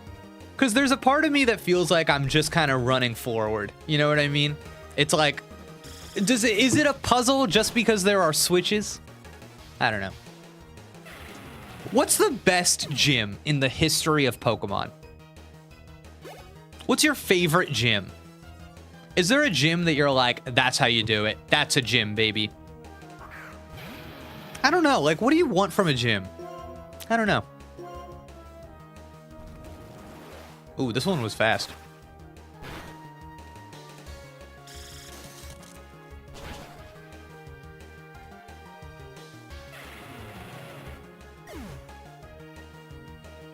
Remember the loop-de-loop from the Electric Gym roller coaster? Yeah.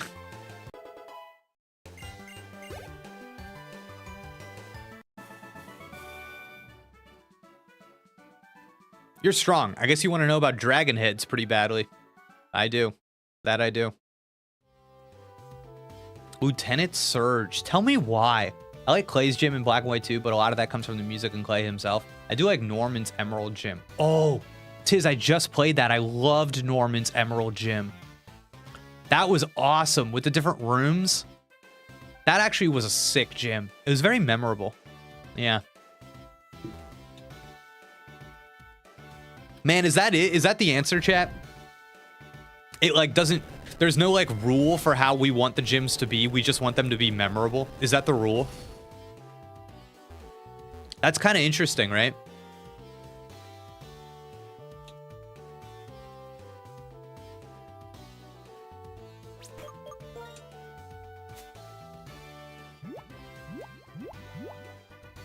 I think what I look for a lot is like the lead up to the gym, you know, how it's placed within the story, less than I look at what is in the actual gym itself.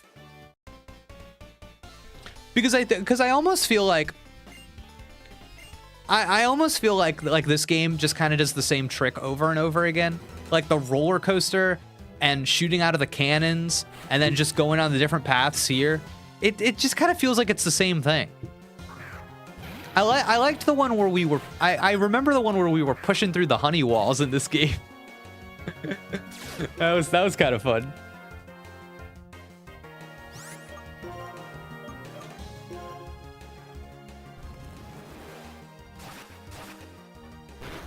Yeah, memorable.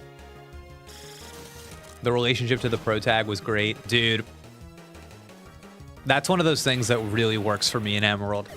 When you get to Dad the first time and Dad's like, hey son, I've walked the path that you have walked. Go out on your adventure. Come back here when you're ready. I'm like, damn, this is nice. This is nice, dude. Man, Sprinkles is really going crazy in this gym.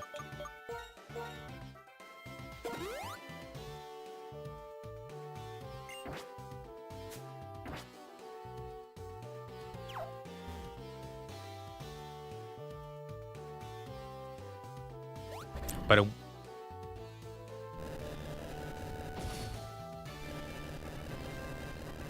oh, they fooled you. They fooled you. You see, I actually like that here because it's like this is the path you will use to get to the gym leader, but like that wasn't it. You know what I mean? So then you go down here and you're like, wait, this isn't it either. So I got to go back. That's kind of fun.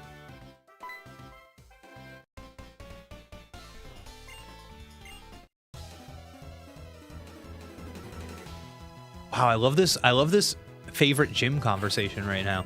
I just want to like, man. Oh, look who it is. Guys, remember when we released him last stream? Man. I see, this is the kind of thing I like. I just like thinking about. I like, why do people like the gyms they like? Can I tell you something interesting? Oh my God, Sprinkles. Nice, dog. I've always thought that the best, like, part of being a memorable gym sometimes is that I think like a sharp level curve, like a skill check. I think any gym that has like a sharp level curve that all of a sudden gets a lot harder is memorable for people, just historically. Man, I love this guy's sprite, dude. What a weirdo.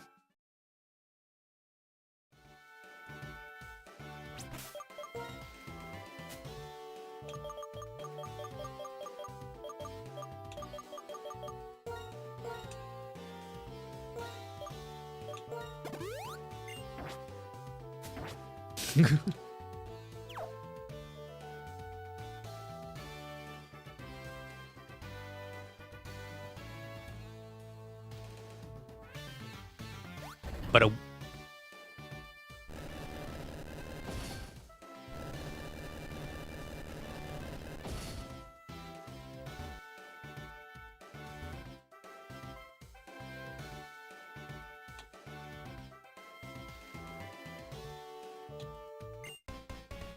I will test you to see how well you really know Pokemon.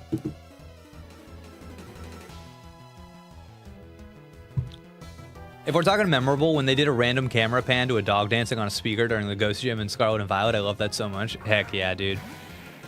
Heck yeah.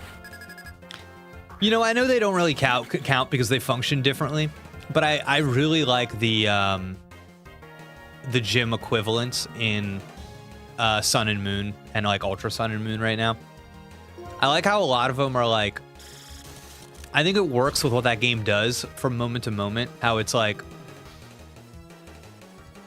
I think that game is very preoccupied with like understanding culture and ritual.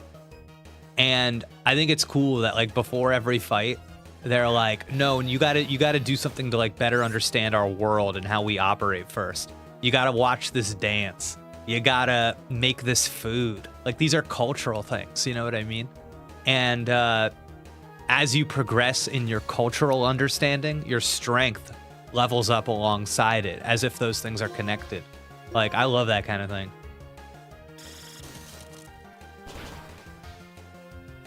Ooh, almost got him, Sprinkles. Almost got him. Ouchies.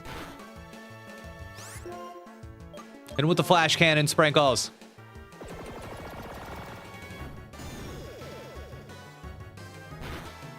The Ghost Trial and dude, I actually haven't gotten to it in Ultra yet, but in Sun and Moon, I loved that. I'm sure it's similar, but like in the abandoned grocery store or whatever with the Mimikyu, awesome. Dude, I'm surprised. The ones in Ultra, maybe it's just me because I'm an idiot, but the ones in Ultra, I'm like, some of these battles are kind of hard, dude. I'm like, whoa. I did the spider recently, the big spider. I did that one, and then I did a couple more after that. Oh, the grass one was tough. I was like, dang, this guy's, and they keep calling the SOS Pokemon. It's like a real boss fight, dude. It's really cool.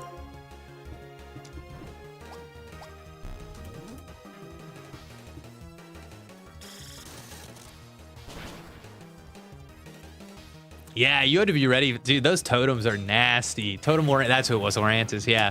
Oh my God. I think the Lurantis could even like heal itself, maybe. It was giving me a hard time. I beat it though. I beat it. I'm noticing a lot of the kind of like totemic battles in that's kind of a pun, but forgive me. In Ultra Sun, I'm like, I feel like they're kind of actually hard.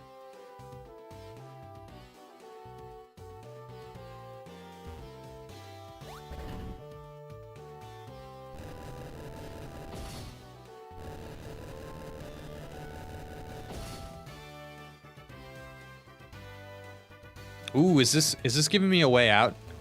No.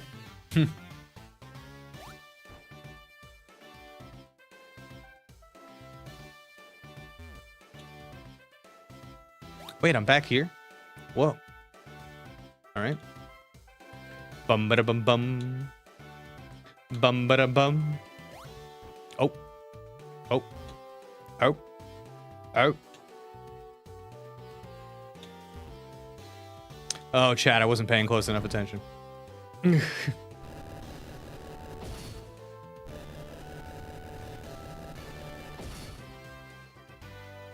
What mistakes have I made? I was not paying enough attention. I was breezing through this. I thought we were just kind of going straight in perpetuity, and now I appear to have I've appeared to have ruined the machine. Dude, they're about to kick me out. It's like I'm at a theme park, and they're like, dog is lost. Get him out of here. Like a kid stuck in a haunted house, you know what I mean? They have to like shut down the ride for a second. They got to go in with flashlights. They got to go get him. They're like, dude, Jake's stuck in the gym. We gotta go. We gotta, you know, stop the ride. Stop the ride. Somebody go get him. Oh man.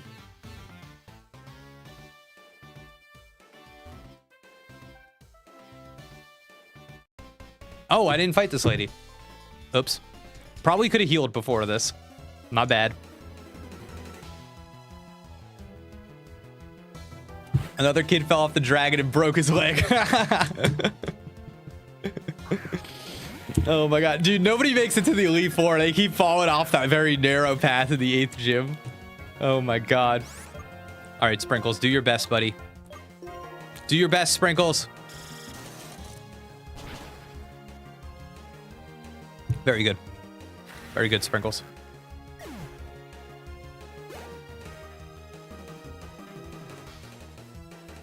Oh no. Oh no. I fear this Drudigan is gonna get its revenge, but Sprinkles comes through. Come on, let me see that freeze, dude. Let me see frozen. Oh, don't even need it, dude. Going straight for the kill. Sprinkles sniped him.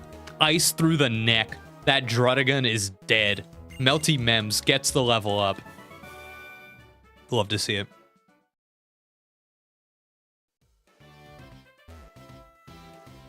I don't.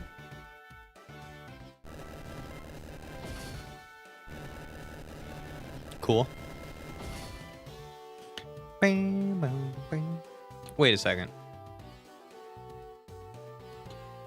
We were up here, weren't we? Is this new?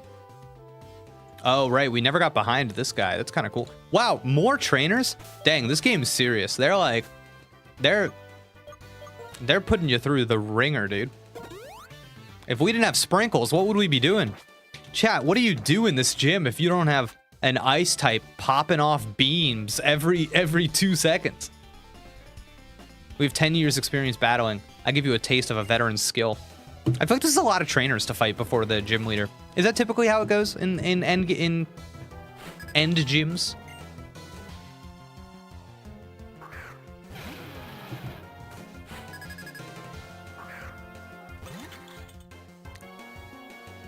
Do you have? Oh yeah, I got those. We can refill our ice beam for sure. We already did it once. Wow, he's going for the dance. Hopefully we kill him on this shot. Otherwise, we could be in some trouble, Sprink. Come on, Sprink. Come on. Come on. Come on. Oh, good Sprink. Oh, what a little sweetie pie. Nice experience. Let's go, dude. Okay. Got another one. All right, Sprink. Let's see it again. Oh man, another drill. Oh, no, no, no, no, no. Here we go.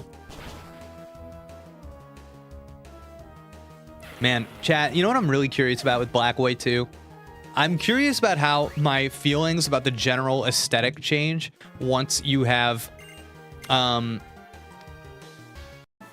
Pokemon from other generations infiltrate this region. I'm curious because I feel like every Pokemon in this game is designed in the same language as the games. You know what I mean? There's like a coarseness to them. And I'm curious how my opinion of the game changes once I see like Pikachus everywhere. You know what I mean? Oh, we already went this way. Like, how does that change the effect of the aesthetic? Oh, we're going up. It's time, chat.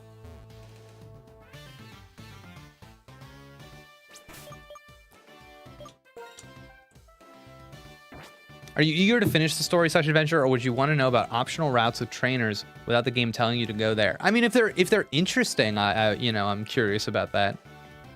They literally described it as like edgy and sharp designs. Yeah. Yeah, that's the thing. I'm like, it feels like it works within what the game is doing. So I'm curious about having all of my round, goofy Pokemon show up in this game all of a sudden. You know what I mean?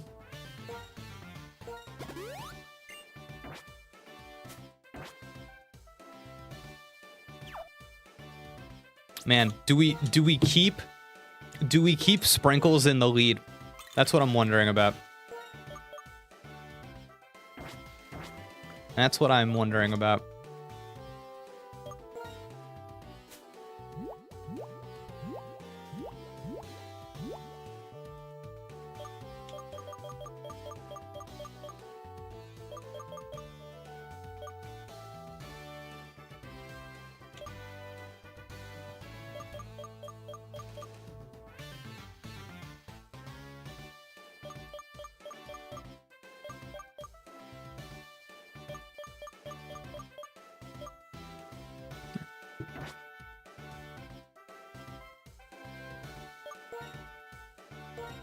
I'm a little nervous about this gym.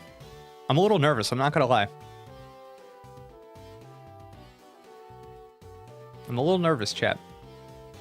I don't know if we're going to take the W.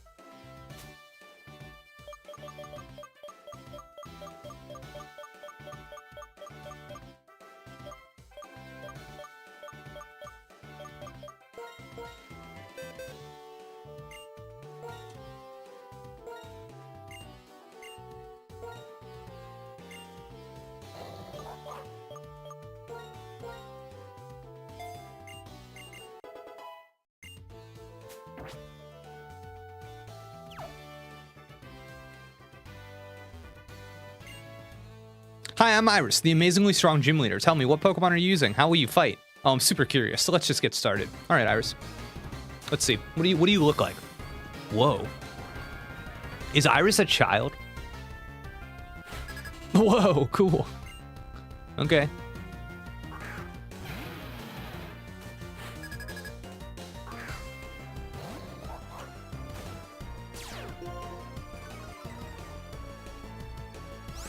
All right. With the Intimidate, I want to see if I can get one of these puppies off and roll. Go to town. Interesting. She's a prodigy. Yeah, she's a child. Okay, cool.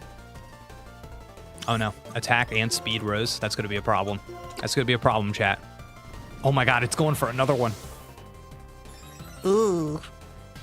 I think I messed up. I think I messed up, chat. This is big. Come on. Oh, no, no, no, no, no. Oh, no, no, no, no, no. Oh, interesting. Interesting. I think we're okay, chat. I think we're okay. I think we're okay. Use another one. Use another hyper potion. There we go. I'm okay with this. I'm okay with doing this for a second. Come on, freeze him. Freeze him.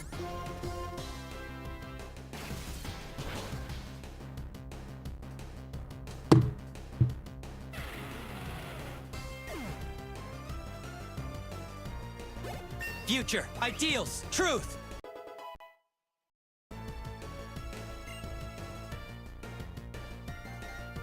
I'm dying. I'm dying, chat. Oh my God.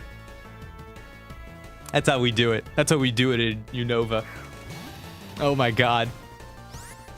What did she do? Does anybody know? Does anybody know what move she tried to use there that made her go second? Because there's no way she was slower than me.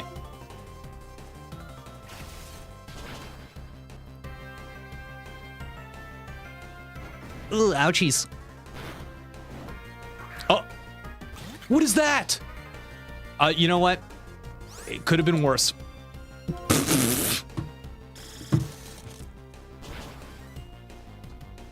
Dragon Tail probably, because Dragon Tail has reduced priority. Interesting. Well, Sprinkles is in.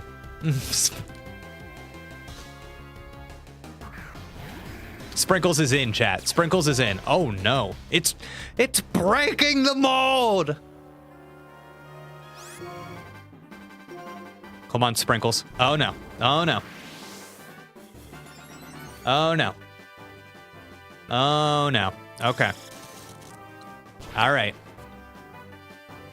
Ooh, might have a problem, chat. Might have a problem. Let's see. We're good. We're good. Everything's fine. Everything is fine. We're good. We're good.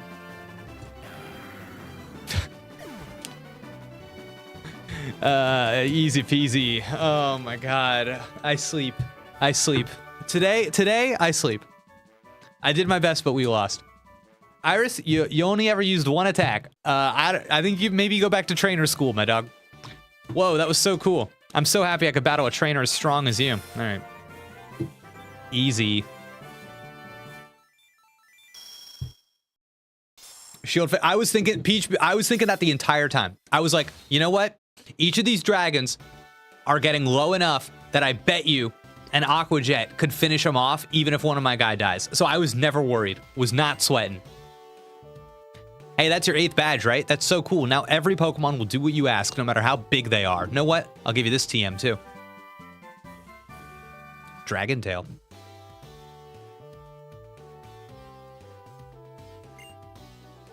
Weak. Dragon Tail doesn't just do damage. It sends the other Pokemon back to its Pokeball. Oh, hey. I wonder how Mr. Alder is doing. I wonder if he's battling that trainer called N in the Pokemon League right now. It's interesting to me that they don't use that move as like commentary in some way, because like Pokeballs are kind of like a subject of scrutiny in this game. I don't know. Oh, look who it is. Hello, how was Iris doing? Oh, I came to report on how to resurrect the legendary Zekrom. I thought it would be better to tell you in person than over the transceiver. And as for the conclusion, well, I have not figured it out yet.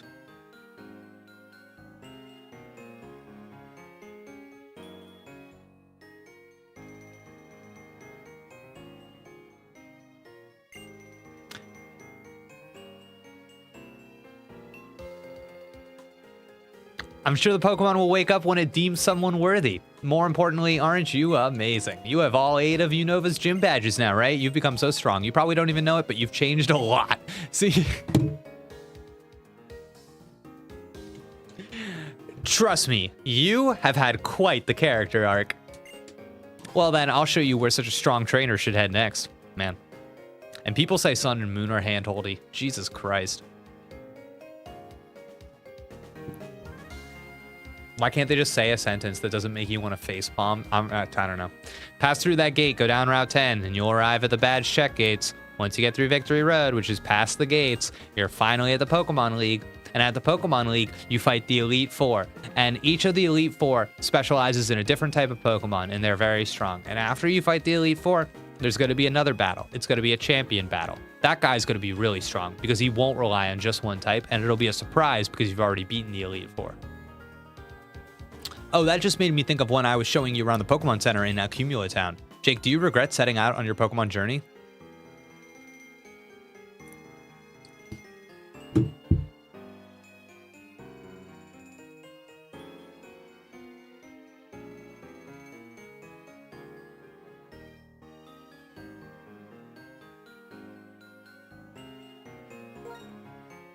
Oh.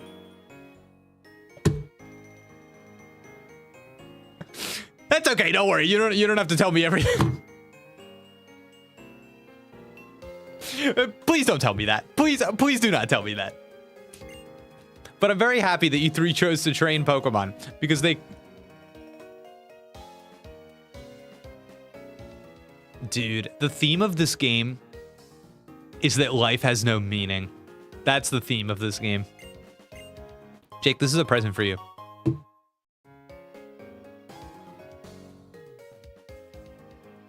Are they okay?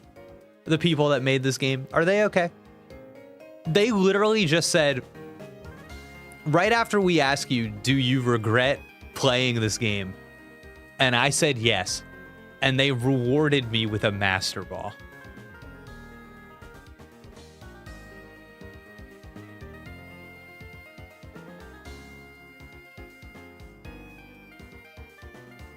Okay, so obviously this was the game's last chance to give us the Master Ball before we faced off against the legendary Pokemon that's on the cover of the game, which is why we're getting the Master Ball right here. They don't really do anything special to, in the story, like make the moment you get the Master Ball important. It could have come right before we fought the 8th gym. It could have come right after we did that whole thing in the desert. Like, it doesn't really matter because the game doesn't really care. The game just knows it's a Pokemon game and it knows it has to give you the Master Ball before you find the cover art legendary. So it forgets about the Master Ball until the last possible moment. And then they say, oh my God, we have to do this thing. And then it has the professor show up and say, oh, here's the Master Ball. Why do I have this? Why am I giving it to you now? Like, why not give it to Cheren? Like, I don't know. It's just meaningless. It's dang, dude. Think about how you get the Master Ball in Gen 1.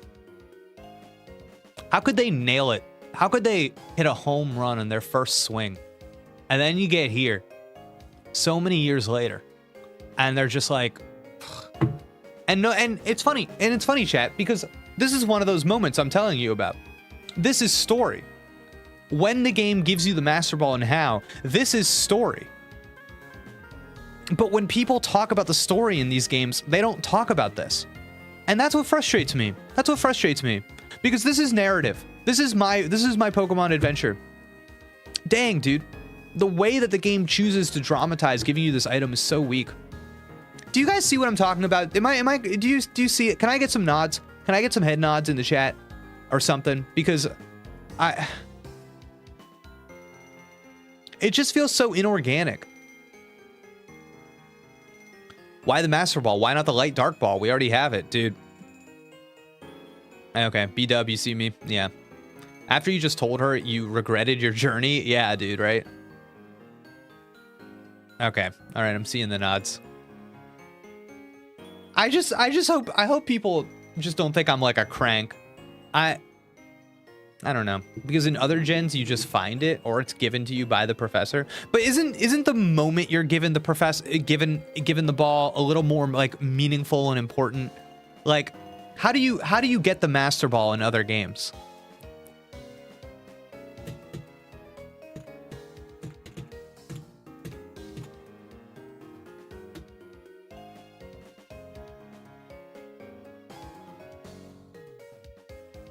In Pokemon Emerald, you can find your one in-game Master Ball in the Team Aqua hideout. Dude, I feel like even that is like telling you something about who had it and why, you know? Like here, it just appears out of, you know, I don't know. I think as early as Gen 2, it's just given to you by the professor. Okay, but I want to be specific here because it can be given to you by the professor in a way that is more effective than what is happening here. Because the timing, how it is situated in the game, it's giving it to you because it needs you to have it right now. And the thing that you had to beat to get the Master Ball was not a dungeon with the Master Ball at the end, it was a gym.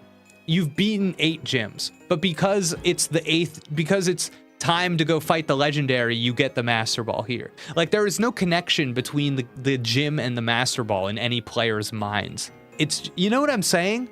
It's just like inserted in. Yeah.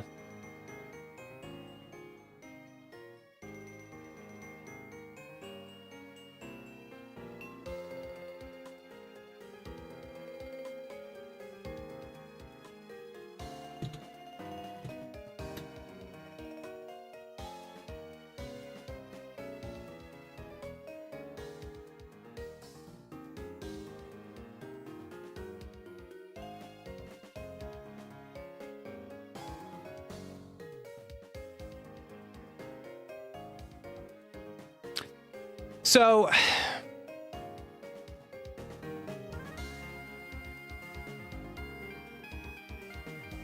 yeah, can I tell you why? Can I tell you why I'm silent right now? I'm silent right now because I'm trying to decide if this is better or worse than getting the Master Ball by going back to the initial lab and talking to the professor and getting that Master Ball, like what happened, like how it happens in Pokemon Gold and Silver. I'm trying to decide if I like that more or less than this. And I do think that there is something like, I don't know. I think something about the way that it's drawn here, the professor just kind of like waiting for you outside of the gym, makes it feel more convenient than like going back to the lab and getting it there. I don't know.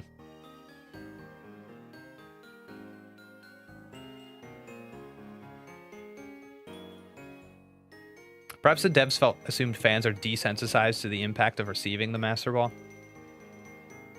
You know what's weird?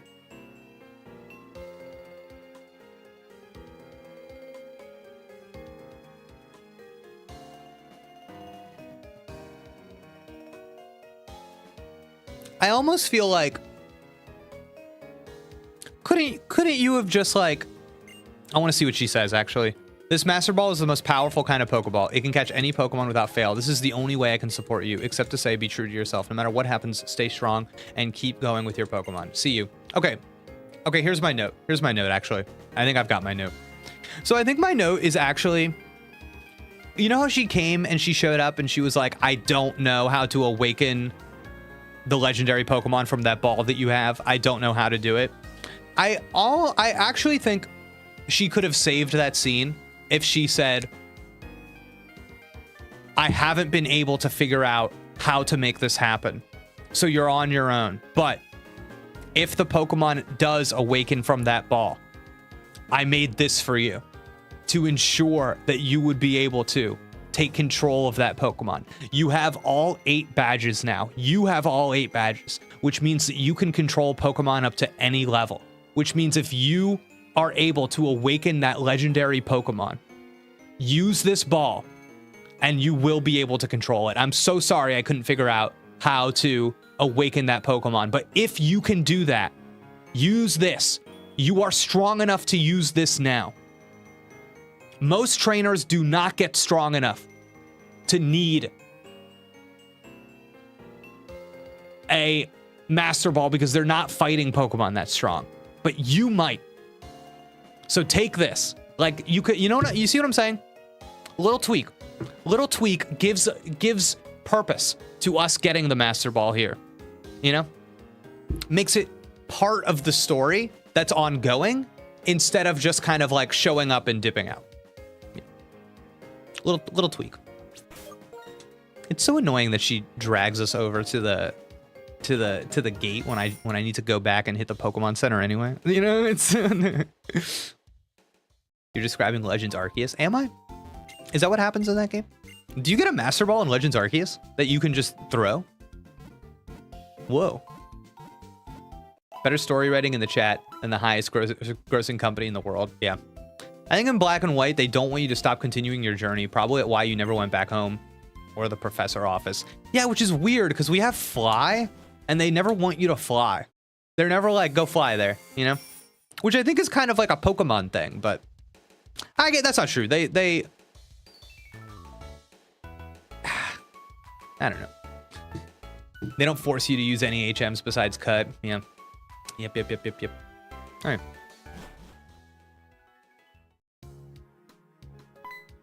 Oh. Hey, trainer. Do you have a minute? I just heard this on the X transceiver. There's a big storm on Route 7. Really? So wow, I'm about to see a weird storm. Whoa. Wait. Adept Karen. Adept Charon, should I go somewhere else? Or am I good to go forward? Wow, look at all those items. Oh, chat, you know some of those are fakos. You know that some of those are mushies. I knew it.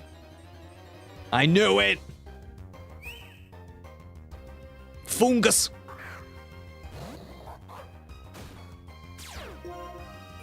Intimidate.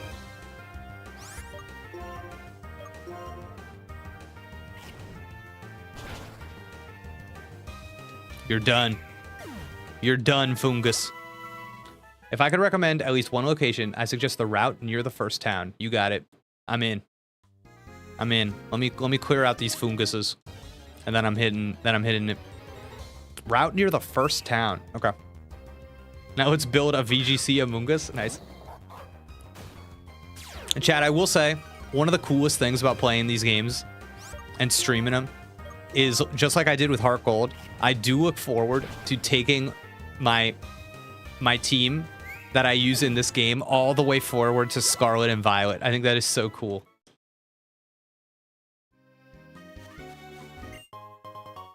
We got it. All right. So we have to fly. Oh my god, I don't have anybody to fly me there. I thought I was just about to take off.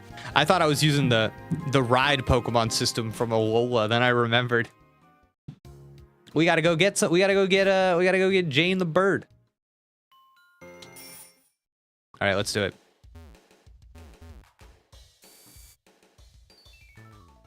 Okay.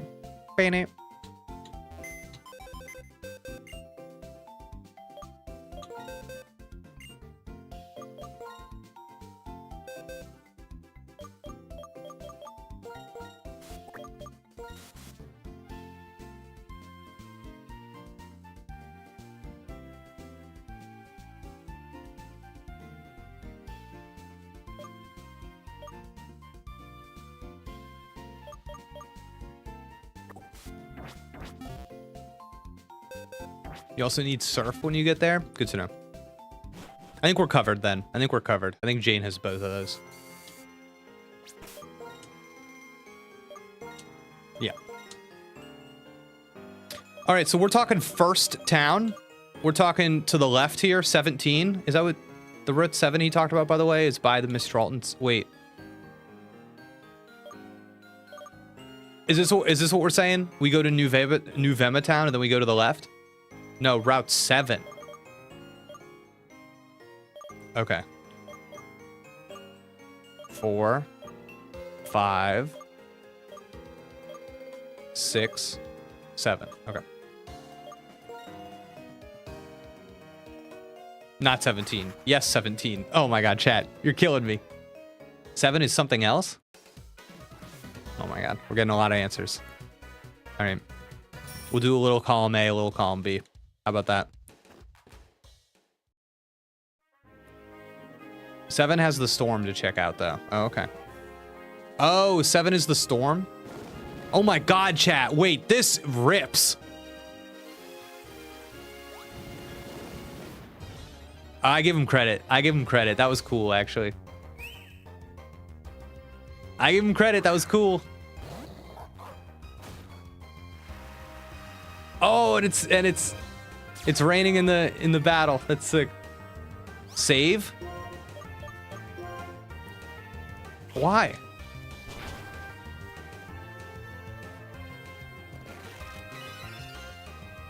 Oh, yeah. Dude, I love the storm.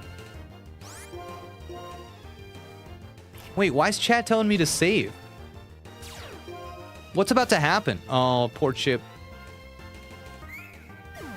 All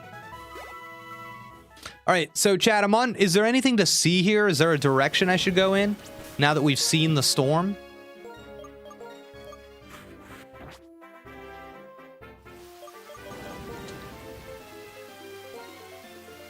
Yeah, just keep walking? Okay.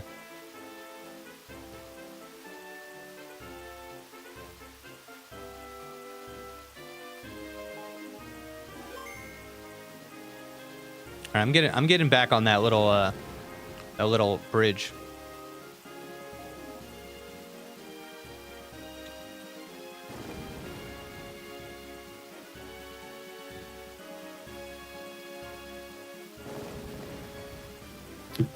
I forgot all about all the good optional black and white stuff. Okay, chat says just keep walking. All right.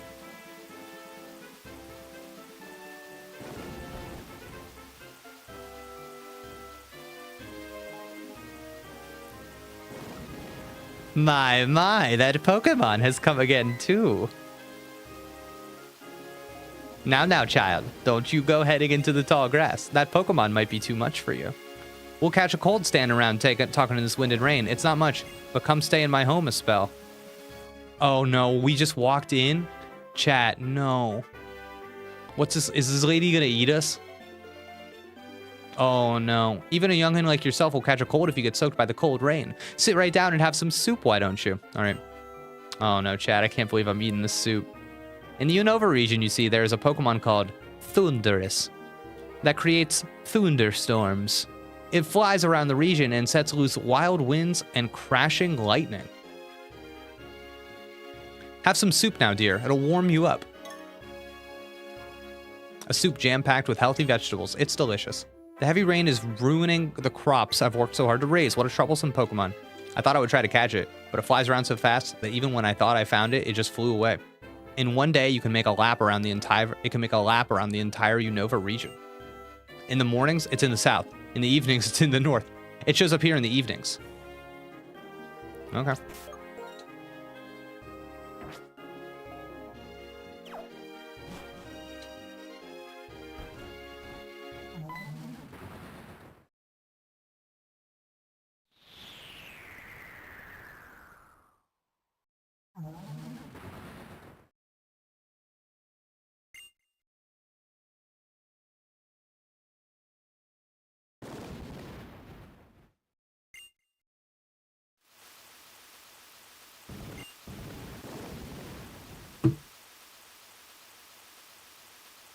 I'm so mad we didn't get to fight it right there. I'm so mad. Oh, that was so cool. The heat of battle took me over for a second.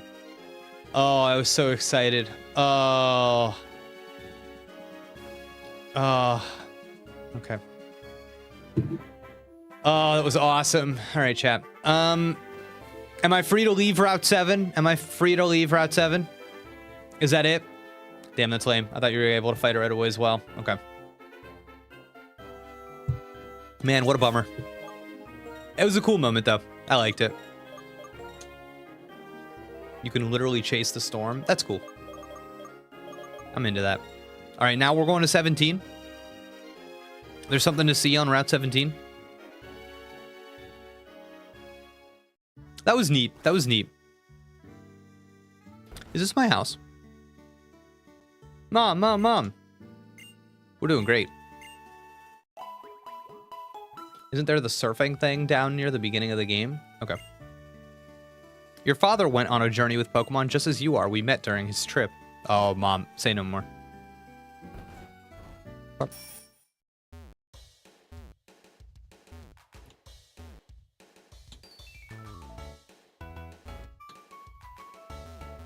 How do I get down there, chat? How do I get down there? Okay.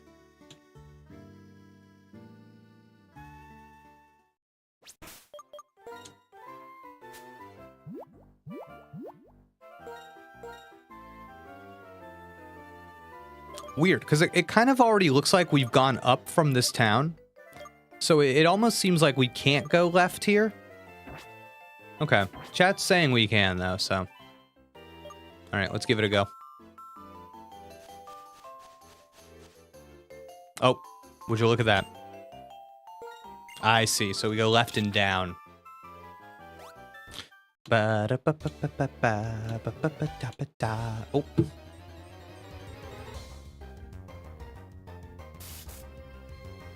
Well, look at this guy. Level 14, Snore. See ya.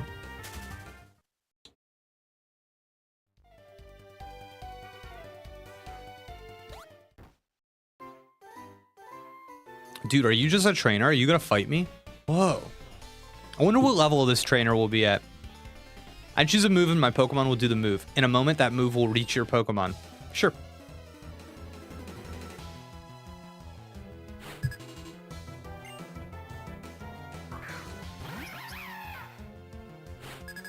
$35. Dang. Dang.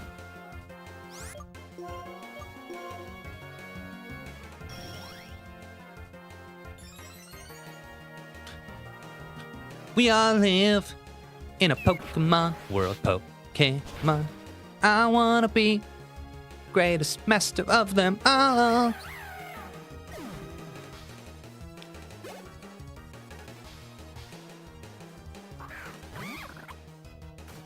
You're trying to use a dumb Simisear against my shield. It's not gonna work. You're gonna get drowned.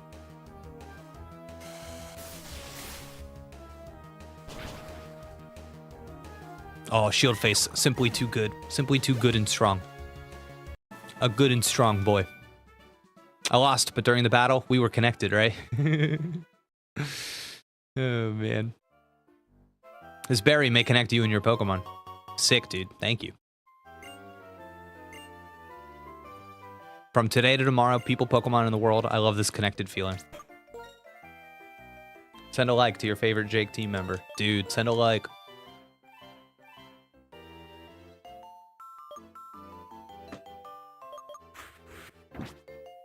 I really don't like the elemental monkeys. Is that a hot take? I gotta tell you, Dusty has told me that the elemental monkeys have drawn the ire of the Pokemon community. Apparently, people don't like them. Whoa, wild double battle. A couple of Scrags. Oh no, Jane. Jane. Jane, you have not seen battle for many moons. All right.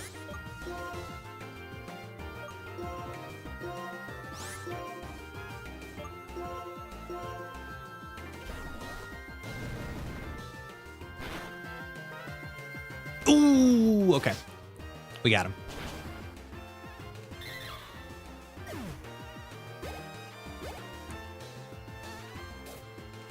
Oh, that's gonna hurt. That's gonna hurt. Oh, ouchies. My back.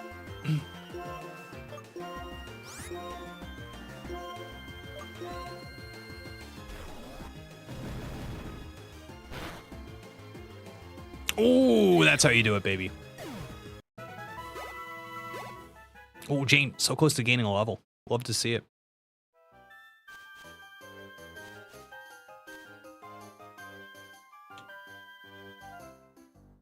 Wow, look at this guy. Just staring off into the distance. Hey, mister. Tell me about your life. I'm just watching the dangling tip of the fishhook. Since you and I have met, let's send out our Pokemon out to meet in battle.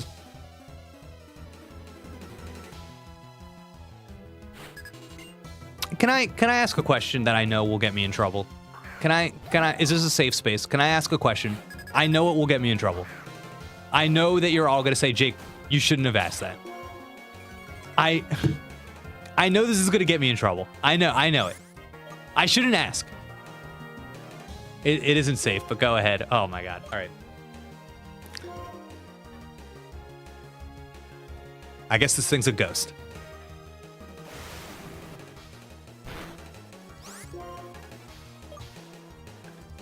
What does it add to the monkeys that they are the hear no evil, speak no evil, see no evil thing? What does that add?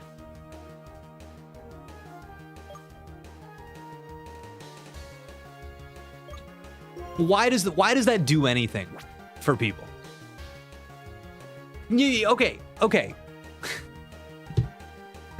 I knew this was gonna get me in trouble. This is the thing that like always like boggles my mind with like the Pokemon researchers that are like, oh, this is a reference.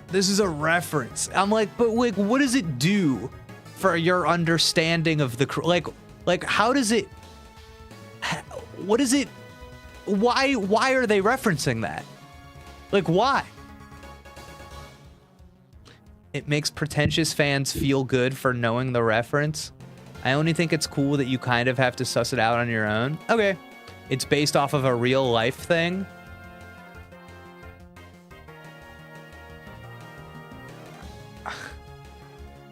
I mean, you can say that about anything. Why is Incineroar a wrestler? There isn't much reason. It's just neat. Okay. Actually, hold on a second. I think it's cool that Incineroar is a wrestler because it's not a fighting type. It's a fire dark type, insinuating that wrestlers are not real fighters as much as they are like doing a performance, and Incineroar's performance is that of a heel. It's like that of like an evil person you're not supposed to like, which makes it kind of cool that they went for a dark type instead of a fighting type because it's communicating something to you that is reflected in the game's mechanics. I actually think that's kind of cool.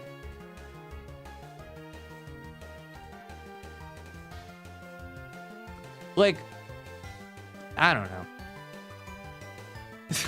Like, why are the monkeys referencing that? Like, I don't know. What's good against this guy? I'm throwing Jane in there. Much of art in existence is references to mythology of some kind. Yeah, I agree. I agree with that. I think oftentimes those references are operating in a way as like that they're saying something, they're communicating something about the thing that they are referencing, or they are referencing the thing because they share an idea. They share an idea that is attempting to be communicated.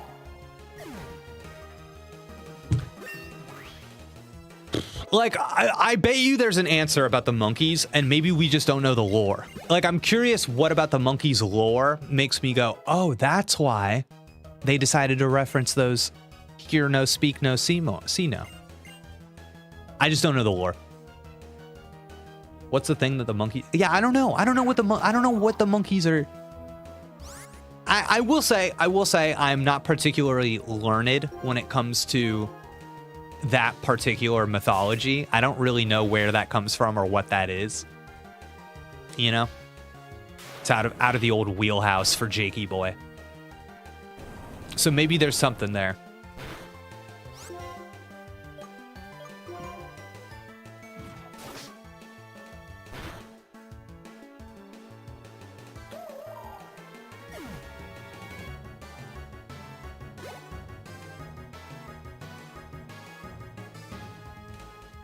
The referential designs of Pokemon are usually only good when there's some kind of regional / historical thing or like a really good pun. Yeah.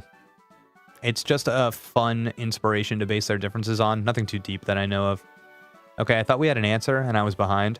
The idea is the monkeys are based on some specific thing, but the truth is that, wait, the ideal is the monkeys are based on a super specific thing, but the truth is that they're bad anyway. Oh man, I don't know what the monkeys are, and it's funny to hear you yab about monkeys right now. Yeah, that's really not great design, having anything interesting as a gimme. Yeah, okay.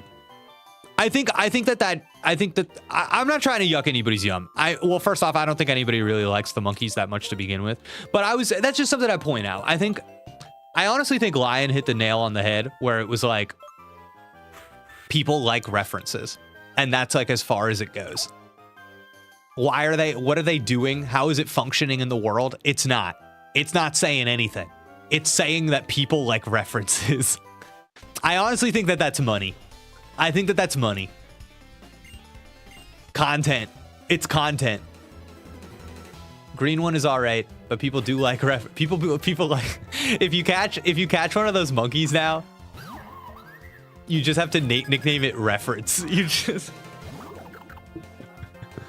oh my god.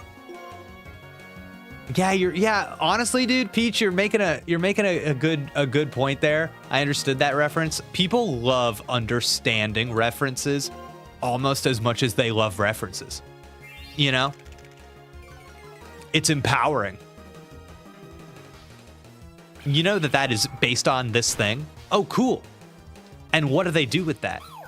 Well, did you not hear me the first time? Did you? It's actually really deep. I think part of it too is that I think Pokemon fans can sometimes be a little self-conscious about liking Pokemon, and I don't think that they have to be. And I think some of that self-consciousness comes out when people are like, no, you see how this thing references this historical myth? That's not something that a kid's game would do. That's like a very serious, cool thing, actually, you know? Oh man, Royalty getting some kills.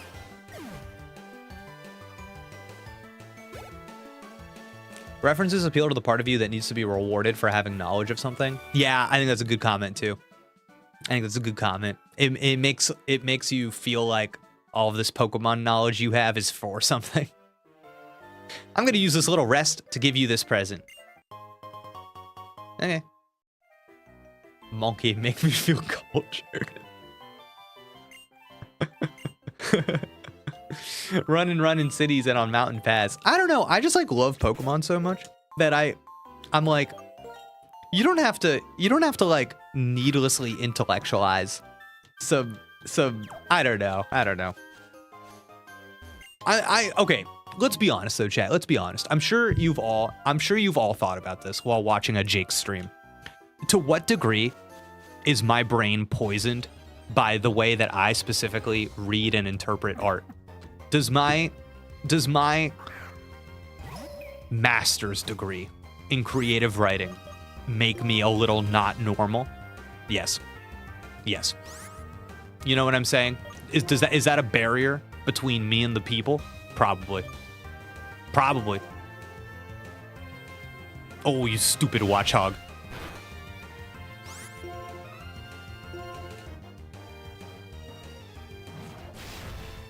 The curtains were blue because they were blue. It's a coalition between Game Freak and PokeTubers to make top 50 unknown curiosities valued.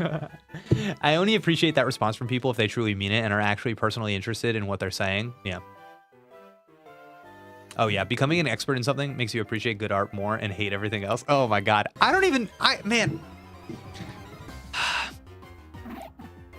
I hope I don't come across as a hater too, cuz I'm not hating. I think I'm just very like, I try to just be like exacting in my criticisms. You know what I mean? I try to be pointed. And like when I say why something doesn't work for me, I try to like really be specific about why it doesn't work. And I think that comes across to a lot of people as like, oh man, why is Jake like going in on this thing so hard? And you know what I mean? Man, they're trying to hit Melty Mems bad. And I think more than wanting them to be better, I hope that people watching maybe you take some. Okay, one of the best comments I've ever gotten on a stream or a video or a VOD or something like that was somebody left a comment on one of my streams, I think, and it was like, I'm in college right now taking creative writing classes, and I'm actually like learning a lot of useful stuff from your stream. And that like filled me with feelings. Okay? I was like, damn.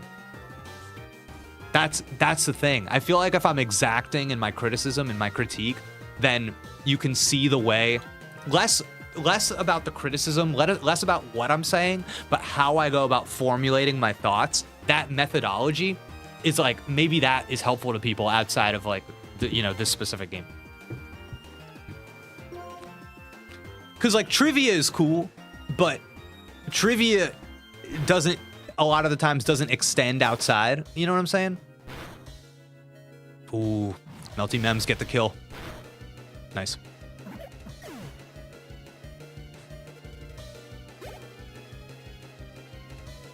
Oh wait, got a lot of chat to catch up on. I honestly thought Zacian and Zamazenta were references for Werewolves of London. I like it. I don't know that it's a barrier, but sometimes as a common man trying to keep up with your dialogue, oh god, I wonder how much you're able to actually enjoy a game. When does the analysis turn off? Oh, I've got a poisoned, broken brain. It never turns off. But I will say, I enjoy the practice of close reading. So even if it seems like I'm not enjoying something, I love diving in and sinking my teeth into stuff. Like what I do with this game is the exact same thing I do with every book I read. And if you know me in real life, you know that this is just how I talk about stuff. And I like that practice a lot.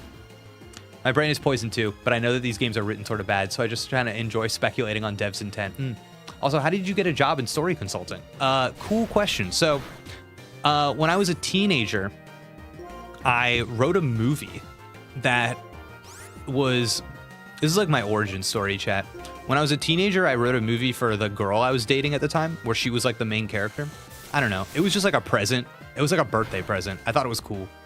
And it just kind of like got attention in my town, and people were like, oh man, this is actually good. And I did we did like a staged reading of it at like my local movie theater, like on the stage. And it just ended up, like, that event as a teenager ended up getting me like connected with people that worked in the entertainment industry. So I just had like a bunch of different little like roles and positions, and like found mentors. I found like a really influential writing mentor at a really young age, and he kind of took me aside and said, I'm going to teach you how to write movies. And was, I think, successful in doing that. So then, you start working with, you get repped by a little agency. They got a little production company. You do, I get handed projects for specific reasons. A lot of jokes, a lot of like, I'll work for a studio on a movie, and I'll like, it used to be called punch up, but I don't think people really use that term anymore.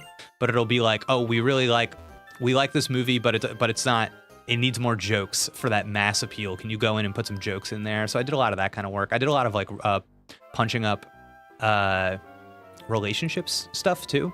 So like if a scene was in a movie that was for the purpose of like endearing you to a character or a relationship, like I did a lot of that kind of thing too.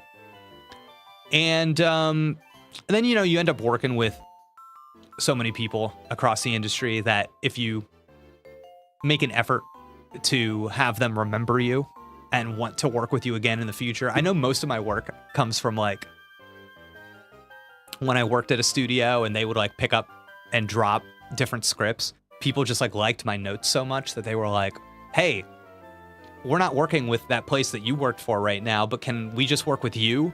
Can I just hire you to give notes on this thing? Because your notes were really helpful the last time I worked with you. So I did a lot of that. And I've worked with people on books too now, is something. And I had like a friend and mentor of mine work on he wrote a memoir about his life, and I like rewrote it for him. And that's all just like references, and you know, you end up doing that kind of thing. And the most common work that I get now too, and a lot of like my clients, is like story console, story editing, and just kind of like taking a treatment or a blueprint or an outline and saying, here are scenes that you could have in this, or ways in which you could dramatize the important moments of transcendence in this movie better. Make sure you do this, this, and this, and then somebody else actually write. You know what I mean? That kind of stuff. Development. So, I don't know. Was that interesting? I don't know. I don't. Okay. Yeah, I feel that constantly dissecting music. I hear can ruin it sometimes. You want them to be better. I have that mentality, but for game design, I think the problem is people not understanding what true criticism is. That's a big problem. Art is something that not everyone understands well enough to criticize. All you're doing is bringing us the language needed to demystify it. Cool. But I can turn that off. I'm listening in an isolated setting. Well, it's like how people study film notice all the mistakes. Sure. Well, with the monkeys, for me, jumping to the references is probably due to experiencing other Pokemon fans dismissing them as just boring three of the same. Oh, sure. I'm in wedding planning class. Whoa. Wedding planning class, and I'm learning. Oh, I see what's going on. I thought you had me for a second. I get you, though. Part of my BA was literature. Nice. And I realized that every book I had read before, it felt like a missed opportunity. That's a classic educational moment. That is a classic educational moment. When you have that, you cross the threshold, maybe you get the right teacher, the right mentor, and you see everything differently. The mirror has cracked, and you're like, oh, I want to go back to those classics now, and I want to see what was actually going on. Totally get that, dude. Do you ever have clients ask you to do stuff that you creatively disagree with? Yeah, so it depends on who I'm working with, right? Because oftentimes I'm hired by a studio to edit somebody else's script, and I just have to do whatever the studio wants me to do. So I often joke with people that like, I'm ruining the original writer's creative vision, because a great example is when somebody's like, hey, put jokes in this movie, and I read the movie and I go, oh, this should not have jokes in it. But you know, you do it anyway. I try to do it to the best of my ability. I think something I struggle with when watching the streams or the VODs is trying to enjoy the questions. My default is just to try to get the answer right. Oh, see, that's the thing. I love the practice. You know what I mean? The ritual, the dive, more than what you find. Yeah, anyone can look up basic knowledge, but I'm personally much more interested in authentic opinions formed by specific experiences. Cool. Super Max is here. Oh my God, Super Max. Welcome to the stream. Are you new to the channel? Welcome. Hope you're doing well. Hope you're having a good Thursday. Another peach. Yeah, that's a huge thing with any work. 1 out of 10 good jobs will get you more work, but on the other end, 1 terrible job will lose you 10 opportunities. Oh my God. I legit may try to enlist your help in the future as a story consultant. You should also totally start a writing channel. I've been consuming vids from channels trying to become a better writer. Oh my God, dude. I just don't know if I can. Part of this is fun for me because I get to just like, I get to game and talk about this stuff. If I just did straight up like, I don't know. Oh man. I do run a workshop for young writers. I have a group of students once a week, virtual. It's a good time.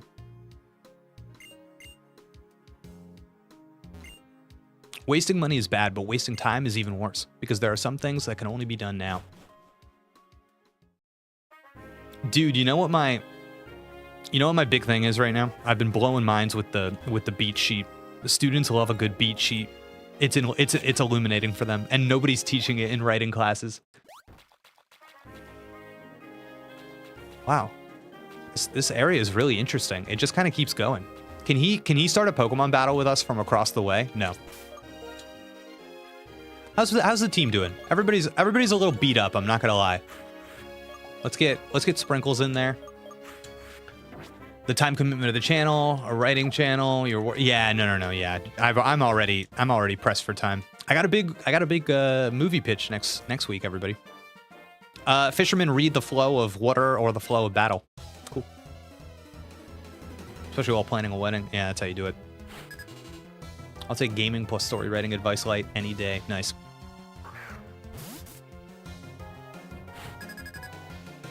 All right, listen. This Basculin, you know this Basculin is a cold-blooded creature. It's not gonna like this ice beam. Hit it with the ice beam.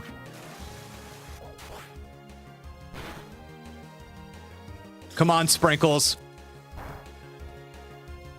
No, Sprinkles, I know you didn't have the type advantage, but I thought maybe it didn't matter. I thought maybe it didn't matter, Sprinkles. I gotta tell you, Basculin, I saw that thing in Legends Arceus, and I thought that shit was new. I never heard of no Basculin in my life, dude. Have you read Immortal X-Men? Yeah, honestly, Tiz, the answer, unfortunately, is if a comic book exists, there's a good chance that I've read it. I know how insane that sounds, but I'm out here reading comics. Soak.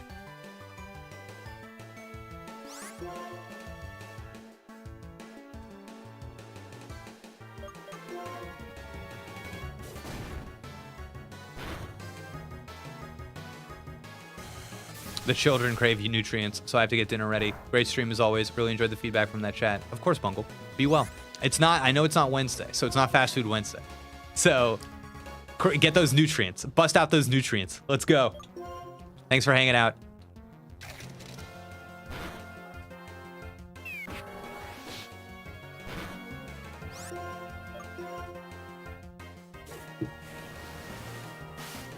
Man, you know who would have been really nice to have over here? The one Pokemon that I put in the box to get Jane out. Who knew that what I was missing was, who knew the grass type would be the most desired type on this route? Whoa, look at that swimmer over there. Whoa, is that like a current? Ooh, the current's going down though, so we can't go up that way. But it looks like something will maybe push us back here when we're done.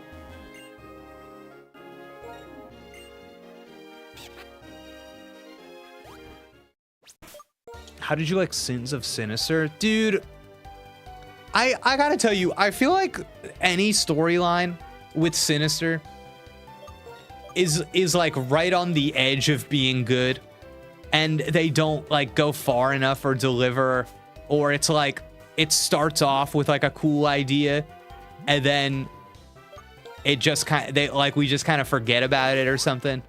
I don't know. I feel like I kind of like where the X-Men are now, but I think a part of me is sad that we've moved on from Krakoa. Oh, Tiz, you're not down? Tiz, you're not down? Tiz, you love Sinister? Wow, look at that swimmer, dude. Nice.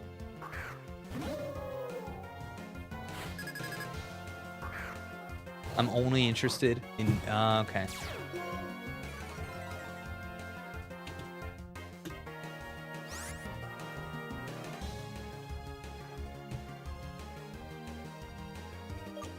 You're getting some good Kamala Khan in there.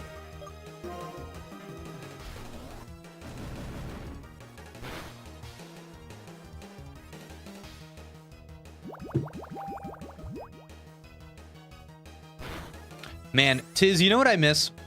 I miss champions. I miss the champions. I thought the champions was I thought that stuff was so cool.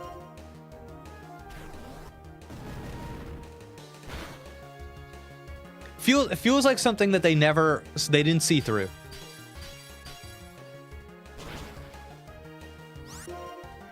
I love Prodigy. I love Prodigy. I like all those. I like all that X-Men Academy stuff, like the like Elixir. Who was the girl with the pheromones? We might have killed her. We might have killed her. She might be dead. Dang. All right, what are we doing over here? Okay, so we have two paths taking us to the left. It looks like there's some weird rocks here, so I think I'm gonna go for this one. Oh my god. Oh no, chat. Okay. Oh, look at this. Hey Jake, would you ever consider streaming a game and giving us Jake's take analysis for a much more story-driven game, something like Persona 5? Oh, definitely. Yeah, something I kind of want to do, like, more close reads, especially of like the beginning of a game and like how they set stuff up. So I've been wanting to do that for Persona 4 actually, because I replayed the beginning of that game recently and I actually was like, damn, I feel like this is a masterpiece. Oh, that's how you do it, baby. Do you feel like you're in Hoenn yet? Wallflower got resurrected in Krakoa, but they never did anything with her. Can you define close read? Yeah, okay. So like when I was in school, we would like read a book and we'd pull out a book and my teacher would go, okay, read the first 20 pages of the book and then write like a 3 to 5 page essay about one sentence and what that sentence is doing. And it was always like my favorite assignment because it really made you say, how can I attack this one specific thing? How many different angles can I analyze this thing from? From sentence structure to word choice, literal versus meta meaning. There's really so many ways to do that. And I know a lot of people, they like struggled. They're like, how am I supposed to write that many pages about one sentence? And that was never me. I love that kind of thing. So like when I say doing a close read of the beginning of a game, I'm just talking about thinking about every choice that the game is making in a concentrated amount of time. So like, I find that a lot of people, when they're like talking about a game or streaming a game especially, they just kind of like skip over, like they go a little bit go on autopilot and accept a lot of the game is giving them. And I try to question everything. Why does the game start here? Who's the first person to talk to us? Why are they talking to us? How are they talking to us? What was the moment before the game started? What are they, what are all of these choices doing to me? Just like really, really, really close. Yeah.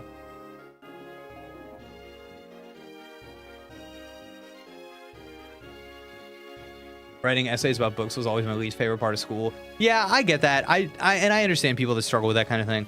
I've like really loved reading for a long time. So I think it's like, for me, I always, whoa, look at that.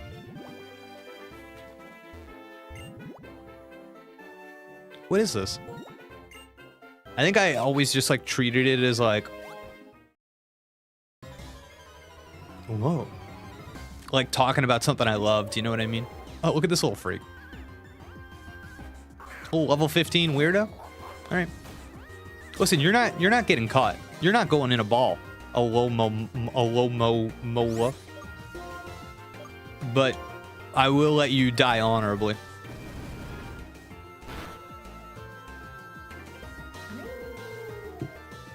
Yo, my high school English teacher had us as a verbal exercise in a sci-fi class when we started reading Brave New World. Whoa. Literally fish Audino. I loved it, but I'd say 80% of the class hated it so much. I hated reading, but I loved writing. To be fair, some of the books that had us analyze in school were pretty garbage. Yeah, that's fair. I think a lot of people, I don't know. I think the teacher's primary job is to get students excited about reading and writing. And I think if they're not doing that, then it's hard to proceed. You know what I'm saying? Like, everybody's reading The Great Gatsby. Can you make it sound cool? Like something I do in my classes when I teach, before anybody reads any book, I go on a fucking tear about why I think it is sick. I literally just have monologue and I make it sound like, yeah, I don't know. I put some work in. I do some leg work, you know?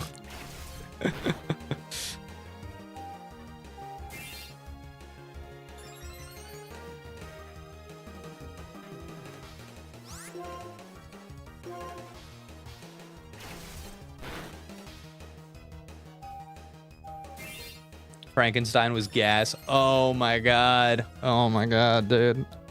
Frankenstein. Dude, it's been a while since I hit it, but yeah, definitely a big fan. They do some cool stuff in that book. Dude, oh my god, the stuff they do with the second monster, the one that's made for him. Oh my god, dude. That like yeah, no, there's some cool stuff there for sure.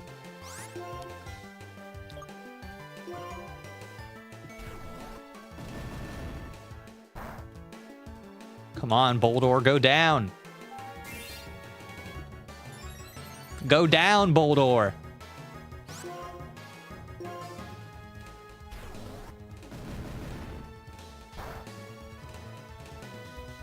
This is why Pokemon fans, we had subpar English teachers. No, I know. It's just so funny when like people are in an English class and they're like, what am I going to use this in? I'm like, brother, you're going to use this every time you watch a TV show. Every time you enjoy content, you're going to use this. All right. You little freaks. You little Cressel. Man, I kind of wish I had one of them. They're pretty cool.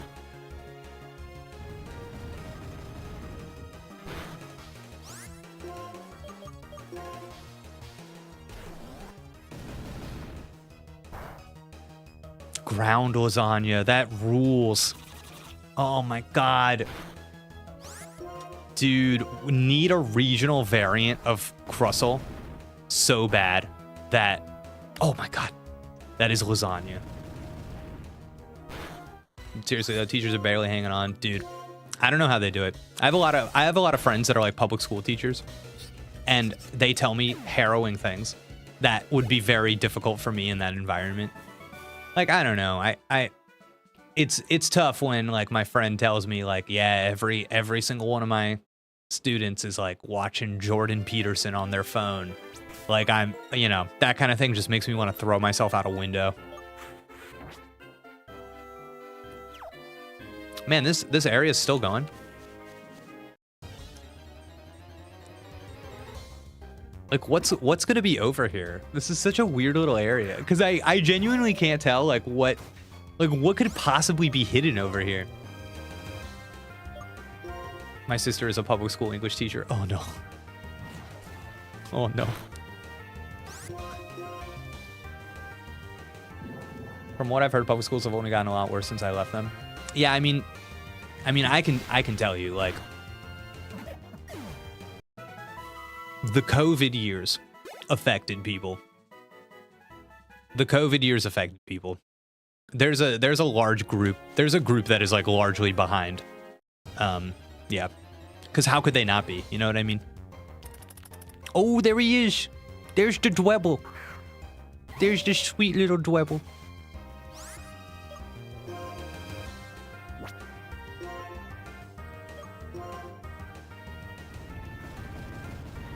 Oh no. Oh, Melty Mems. Oh, Melty Mems, we gotta get out of here, buddy. Oh no. Oh no. Should I be glad that I don't know Jordan P. offhand? Oh, Brayton, congratulations. You are, oh no. You are in fact God's favorite. Congratulations. That is awesome. Okay. That is awesome. I'm very happy for you, Brayton. Wow. If only I could experience God's light like you have.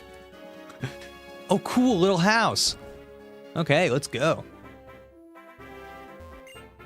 Wait. Aren't you Pokemon a little bit tired? Oh, that's nice. That's nice. That's what we needed, baby. That's what we needed. All right, let's go talk to that freak in the corner. Hey, check it out. I've got a sweet deal for you. You know how Pokemon like to hide behind stones or rocks? Sometimes they hide cool stuff too. If you find something cool behind a rock, you should bring it to me. Okay, watch out for rocks, chat. Okay, watch out for rocks. Pokemon Trainer, the sparkle in your eyes. I feel your kindness towards Pokemon. I've decided I will entrust the egg.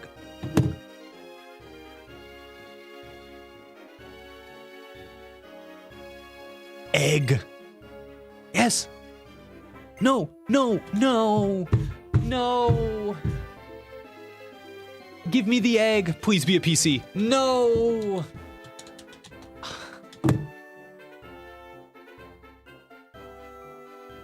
Wah. Wah. Oh, I'm so mad. Wow, strength. Fly, but I can't fly back. There's no way they let me fly back here. There's no way. Yeah, no dice. No dice, chat. Oh. Oh. Pain. Who's in that egg? I want the egg. Give me that egg. I want the egg.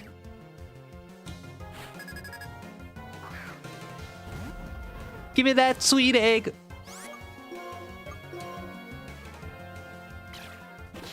Chad, in every Pokemon game, every single one, I love getting the egg. Every single one. You give me an egg, I am happy. You give me an egg, I am so pleased. I cannot wait to walk around with that egg, hatch that egg, and see what Pokemon that is. Oh my god. Oh, the Pokemon in it is cool. Shell Smash? Dude, Shield Face. We gotta learn Shell Smash. What is this?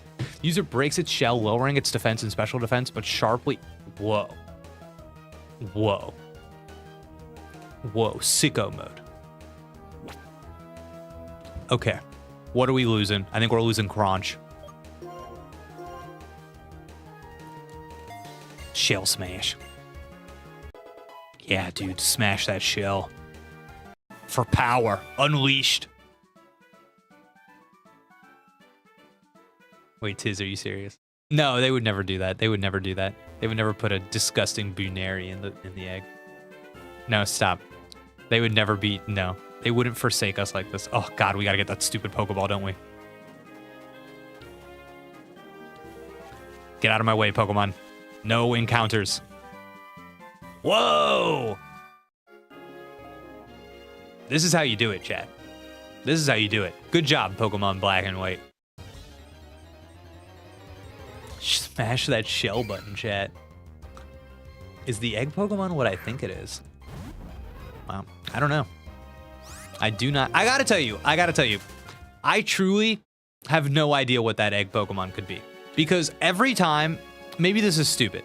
Every time we are given an egg in a Pokemon game, there is a part of me that just immediately is like, oh, it's probably an Eevee.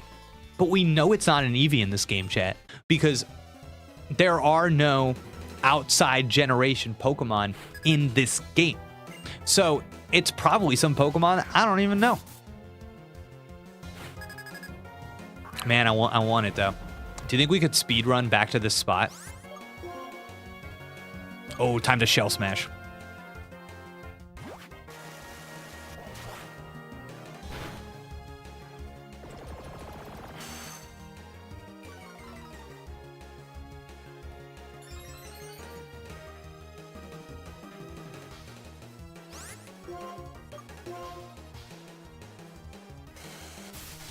Yeah, we'll use some repels.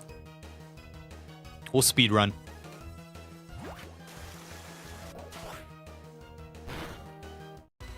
Ooh, Shield Face. Watch out, buddy.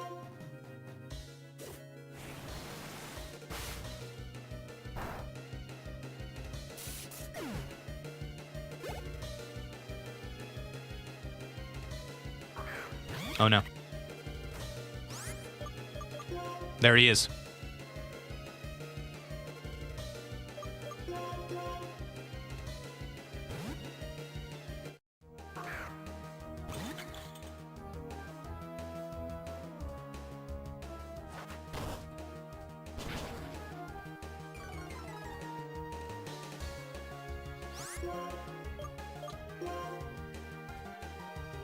I don't like this. Everybody in the chat knows what it is except for me. Stop. It's not a Simisage egg. Oh wow, that was nasty. It's not a Simisage egg. I wonder if I even, since I'm just not super familiar with the Pokemon in this dex, I wonder if I even know what the Pokemon is. Like I wonder if I even saw the name, if I would be like, oh yeah, that guy. All right, Darmanitan. I've got just the thing for you. An Ice Beam. Oh god. Oh no. Sprinkles! Oh man.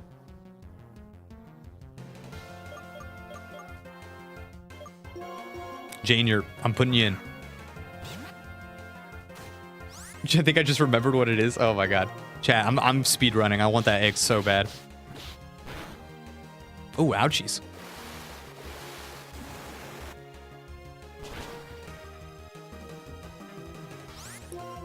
The trainer said it was found in Relic Castle. You're right.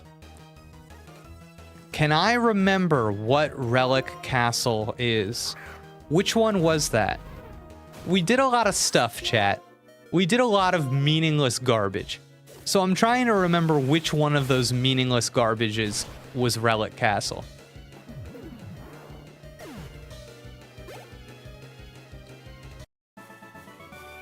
Because there was the tower with the bell. There was the Dragon Spiral Tower. Melty Mems.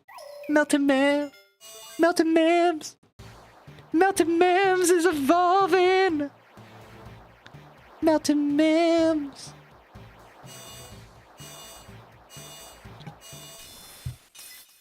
Yes. Yes.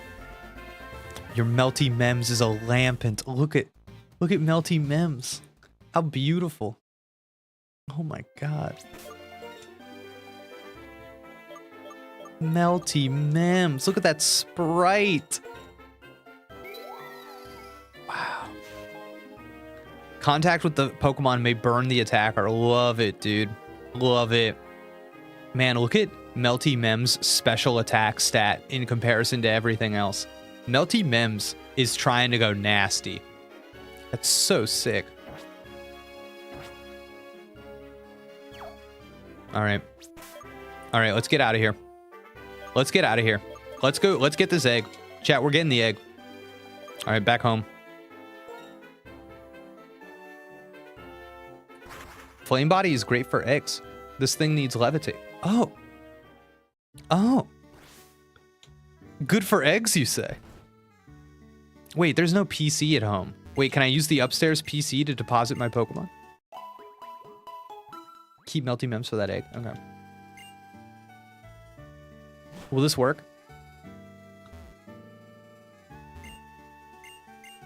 No. Damn. Is there a PC in the professor's lab that I can use to deposit my Pokemon?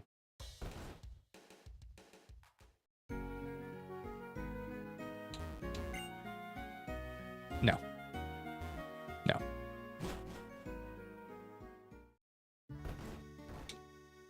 What a bummer. All right, to the next town, and then we will return.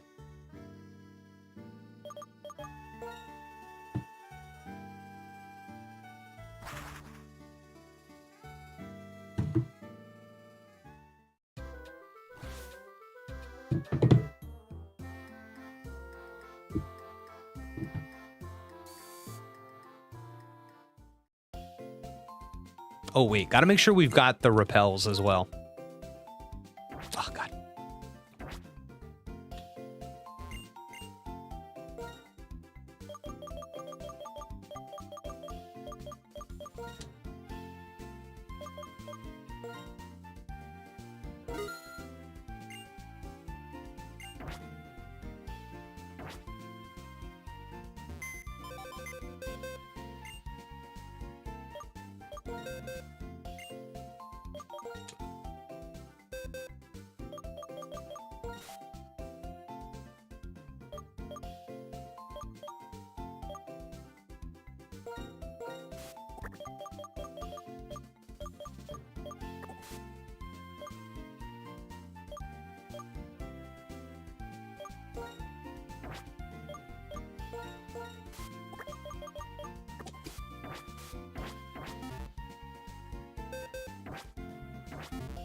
Okay.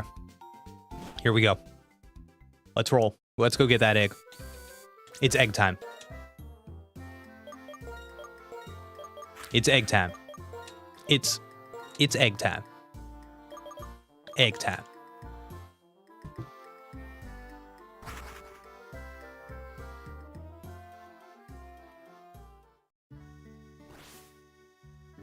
Egg time.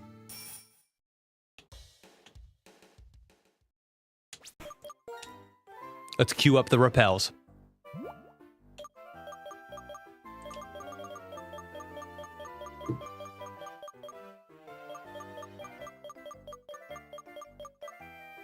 Can't do this. Okay.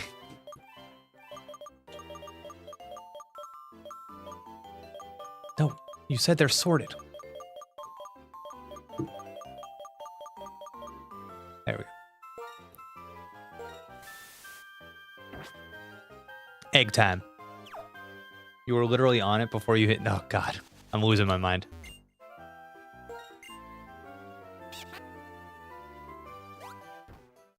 We're gonna go get the egg. Oh, look at that.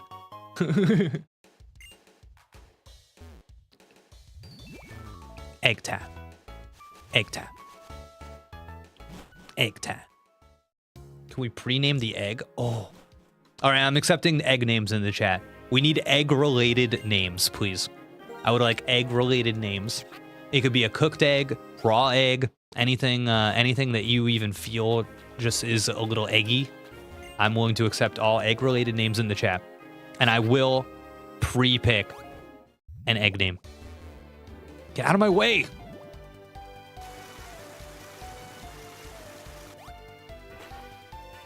Wow, we're already back? Is this it? Oh, we speed ran that good. We speed ran this real good. No, a few more steps, please. Okay. Scrambles. Okay, right off the bat, first one I saw, pretty good. Pretty good. Would you like to receive the egg? Yes. We got the egg, chat.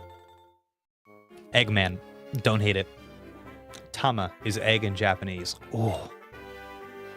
That's nice. That's nice. Gotta be scrambles. Ovulation. It's pretty good. Oh my god, it's pretty good. Why didn't I also just get a Pokemon with strength while we were there? How quickly we forget. Solus. Wow. Dragon Age. Nemi. Eggy boy. Yooka-Laylee. You had one. You left it, Chip. Oh my god. Helios for spoiler reasons. Whoa. Interesting. What's it gonna be? Eggbert.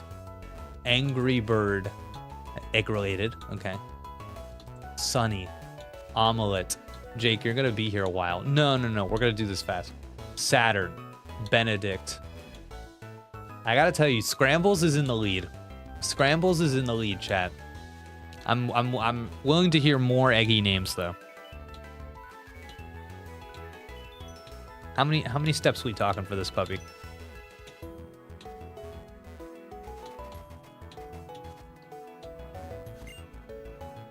Damn. Ooh. Pretty good run path here.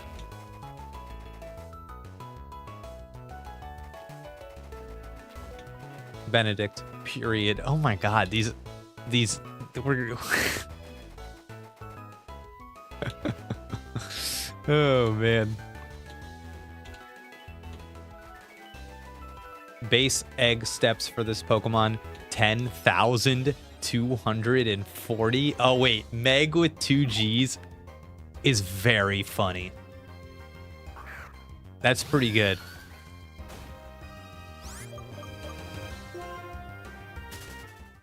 That's pretty good. Oh, free range.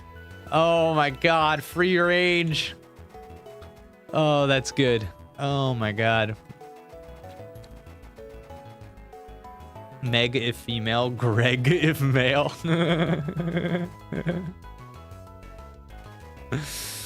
Call it optional. Oh. All right. While not egg related, I do feel that it is related to this egg. So I do like optional. Optional is a very good name. I'm putting that's on the short list. Optional is on the short list. Wow. Man. All right. I'm going to take like the top 4 and we'll make a poll. We'll make a poll. My 4 favorites, we'll make a poll and we'll vote on that. Free Ranger. It's not bad. It's not bad. Wonder if there's anywhere else I should go, chat. I'm not too interested in seeing the rest of this area. I think I've seen what I need to see here. Egg sport. Just name it egg. Oh my god, chat. The book I've been holding up all stream. Look what's on the cover. Egg.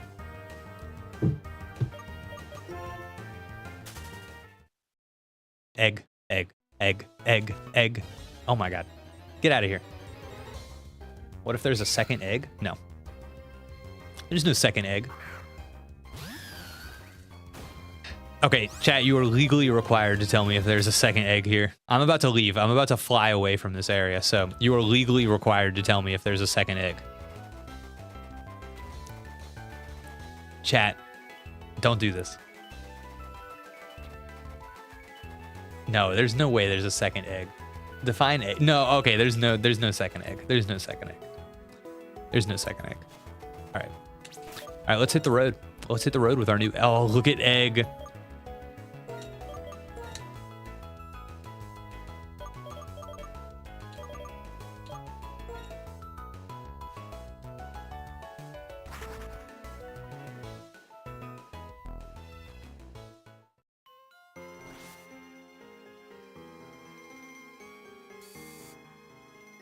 All right, let's go. Egg, egg, egg, egg, egg, egg, egg.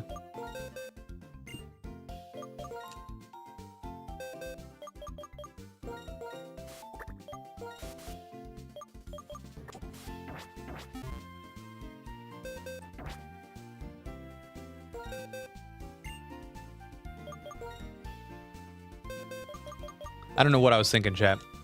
I accidentally put the egg in the PC when I wanted to make that switch. Oh, Dusty's back. Dusty, I got an egg, and I'm pretty excited to see who it hatches into. It was pretty cool. We also saw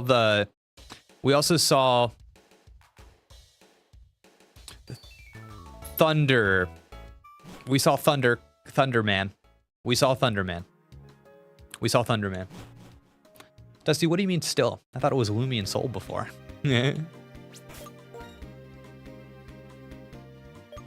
Guys, let's put Melty Mems in their first battle as an evolved Pokemon. Thunderous, thank you.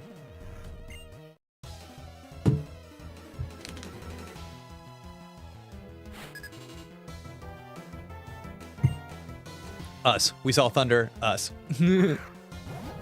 What if it hatches Mew? Oh, that'd be so sick. But that's the thing, though. We know.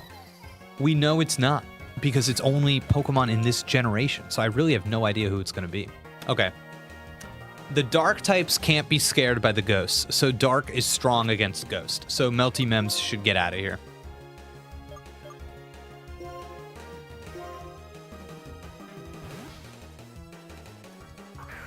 Oh, Dusty, that scene was really cool. I was very disappointed though that like he just kind of shows up, because the scene where he shows up is peak. The thunderstorm, that's like one of the sickest things I've seen in this game. But I will say I felt it was pretty disappointing that we didn't get to battle him right then and there.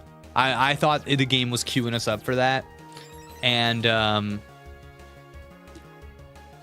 because even if he just ran away like the second the battle started, I wanted to see him in the battle screen. I was disappointed that it didn't go that way. Man, this thing's high jump kicking us like nobody's business.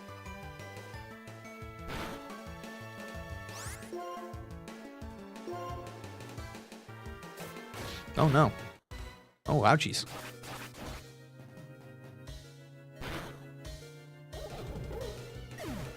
Man, Chad, I'm just thinking about the egg, if I'm being honest. Mien Fu. Oh. I love that guy. That guy's so cool. Oh no. Oh no, Prince, you might be done. I'm so sorry. Apologies. Apologies to the crown.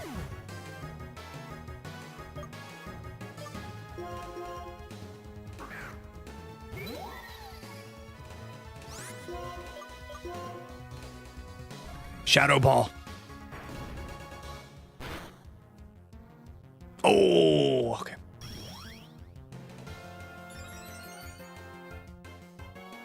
The game won't just give you Thundurus. I know, but like, I think this game suffers a little bit from like queuing you up for something and then nothing happening itis. And it felt like another notch in that belt. It felt like another thing that was like, isn't this cool? Aren't you excited? Bye. I don't know.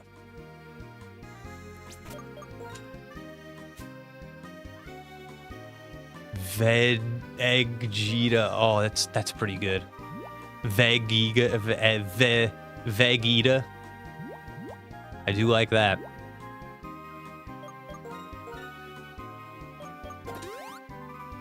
Fair. Well, if you stand around all day, Thundurus will eventually come to you. So there you go.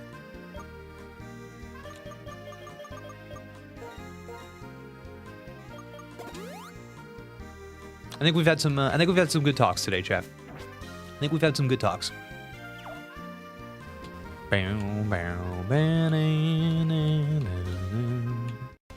Oh, here we go. A lot of battling today. The retrospect video for this game is gonna be wild. I've been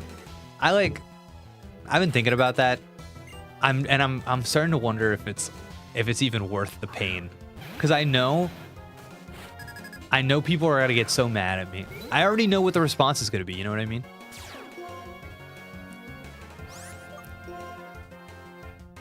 You don't get it. Why are you reading so deep into this? Actually, it's you that doesn't know what theme is. Actually, it's you. Oh, man. Did you just walk down a dead end and not look for hidden items? Did I? Wait, really? I'll go back. I'll check. Oh god. Oh god. Wait, chat, I just clicked the move. I thought I meant to click Hex and I clicked the Memento.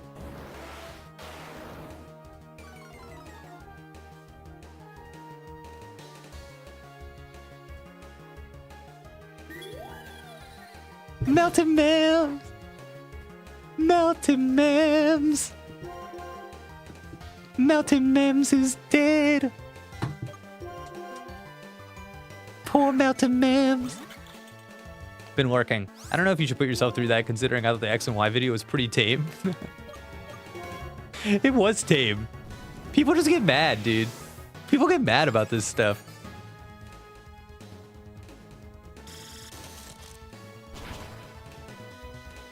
It's like, I think we should all have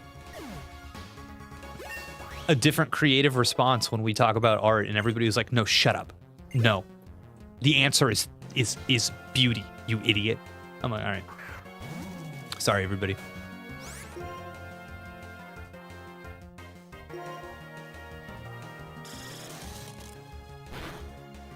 I see why Pokemon get nervous about evolving.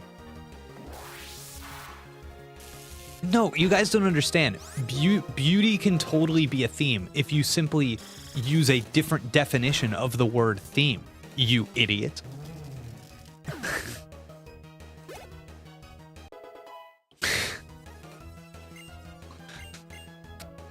There's a comment on that video that's like, no, you don't understand. It's like how a birthday party's theme can be cowboys. And I'm like, please, I cannot engage with this. I cannot. This is unserious. This is unserious criticism.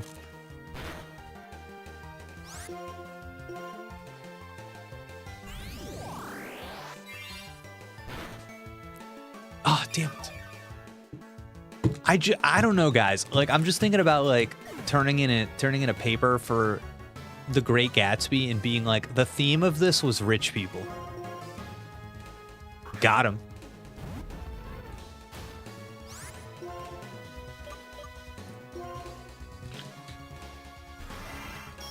Isn't the rule that it's not about who is right, it's about who can argue better? Yeah, pretty much. That was kind of cool.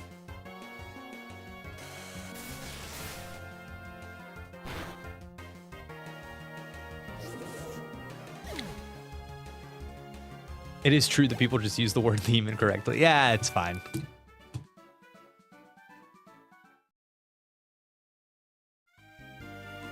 Dude, the craziest comment on that video, though, is like one sentence where somebody just said, let me, you know what, let me find it. Let me find it. I don't want to misquote. I just think this is interesting.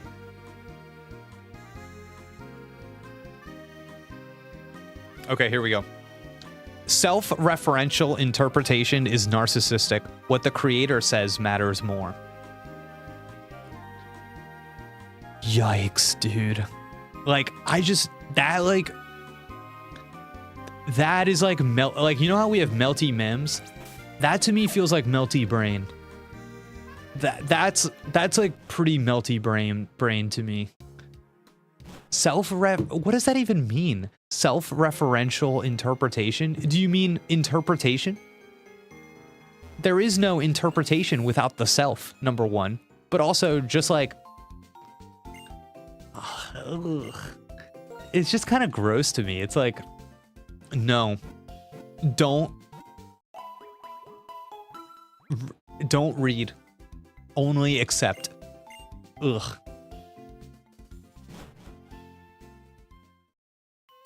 That made me physically scrunch my eyebrows. No, I know, dude. I know. It's I gotta remind myself that, like, sometimes I try to like reply and be like, no, here's why I think you're wrong, because I think it's like a teaching moment, and like I want people to better understand my position. But like, I don't know. Hey, there was nothing over here. Oh my god, there was something over there. Just had to click around. Can't believe it. Let's go. Ah, this lady says she's the best around here. Even in conversation, I hate how when you preface something, it doesn't matter how much you preface it, the dumb person is going to respond stupidly. Wow, look who it is. All right, Melty Mims.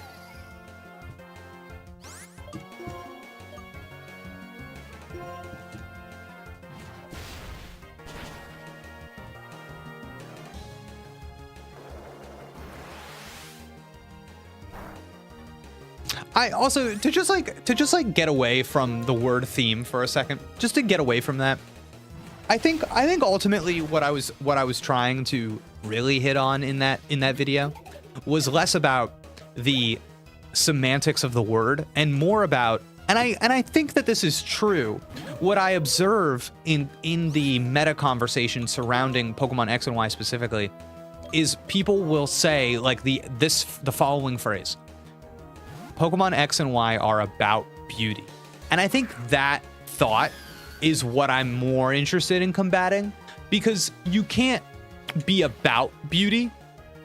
That's not an about kind of, that's the, like,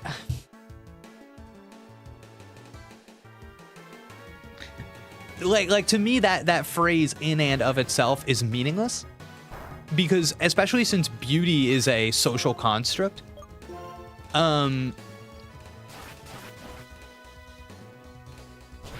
if you are, wow, it was funny how slow that health bar went down.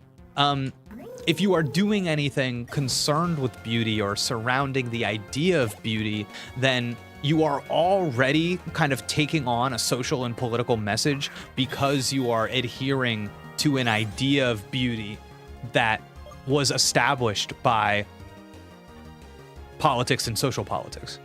So you're already involved in saying something more. Like, yeah, there's just, oh man, I don't know. Maybe I'm just losing. Maybe I gotta just take a step back and stop losing my mind. Maybe.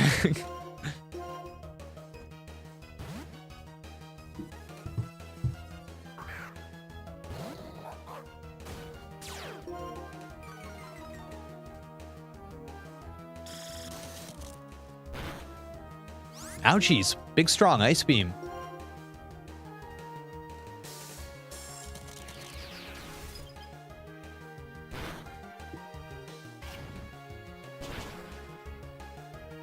Ooh, that's how you do it, baby. Nice.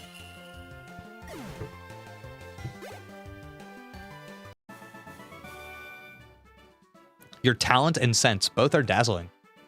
That's a cool trainer spray. We need Bianca right now.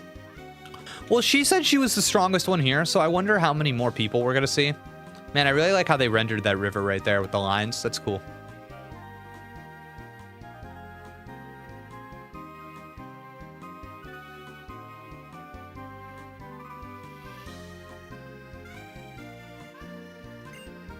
Jake.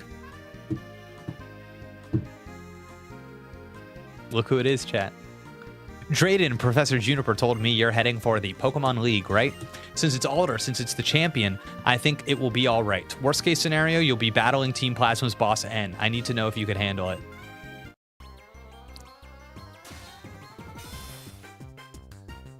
It's just odd because you address the semantic thing regarding the word theme fairly early. I try to. It's hard sometimes when, you know, you create something like that. I'm so close to it. It's hard for me to solidify what. Yeah, I hope I don't know. I hope what I'm saying. I guess what I'm saying is that I hope the argument that I'm building up is clear. But I understand if there's some stuff that maybe is more clear to me and I'm not seeing that. And you know what I mean?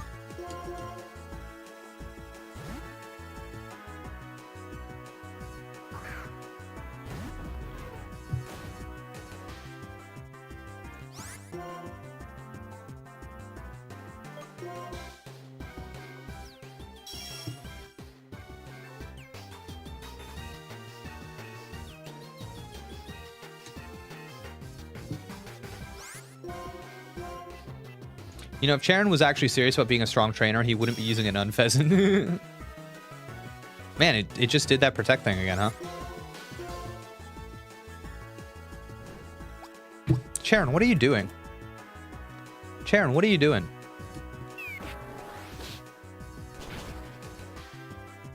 Nice. Oh, I will use everything that I've learned on this journey. Oh my god, Charon. All right.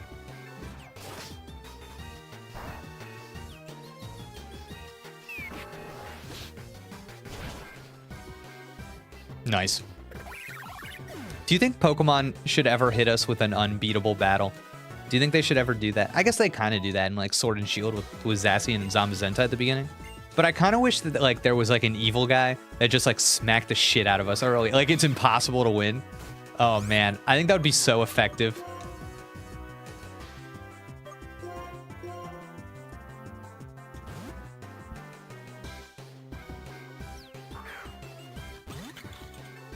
What I appreciate about your videos is the fact that you're willing to ask these questions and create a discussion around it. I think that's what caused people to question what a theme even is. Sure. Oh, God. Sprinkles.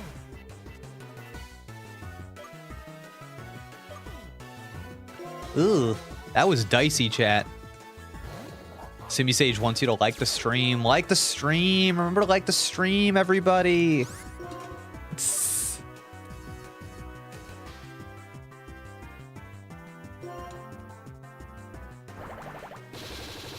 See what happens when you sass the monkey? Dude, this thing's going crazy right now. Yeah, dude, I love a forced loss. I do. I'm right there with you. All right. Can you hold it out, Chip? Can you hold it out, buddy? Oh, he held out. That's what you love to see. Yeah, dude, the forced loss is awesome. And then you get so pumped about seeing that guy again, you know, and you're like, oh, I'm gonna spank him now, baby. Ooh, Chip wants to learn reversal? I don't think so.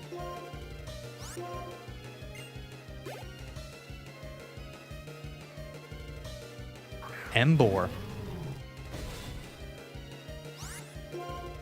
I might as well try and get a hit in.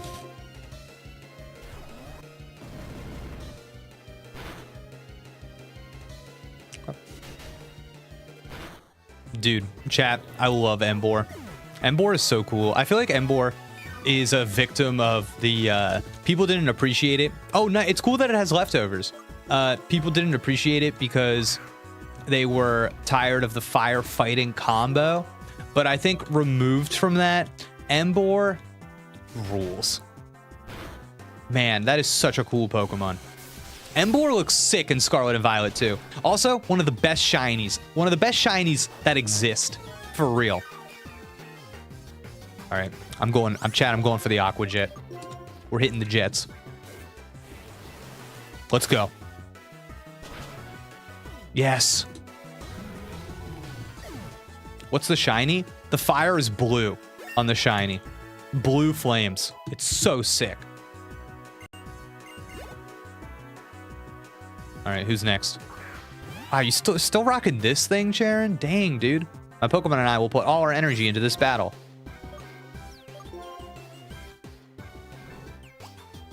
Blue Flames is sick. Oh, it's so cool. I saw a Legends ZA starter prediction video with a Fairy Fire Chef Emboar. Oh, Chef Emboar! Do not tease me like that. Oh my god. Chef Emboar would be hard not to pick. I don't know what could stand up to a Chef Emboar.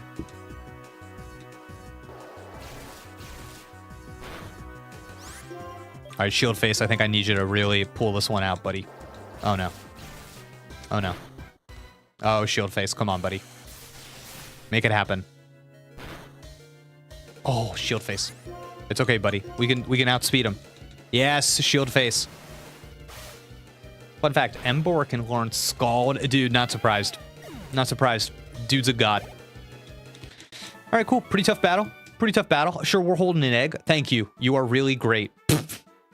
What a nerd.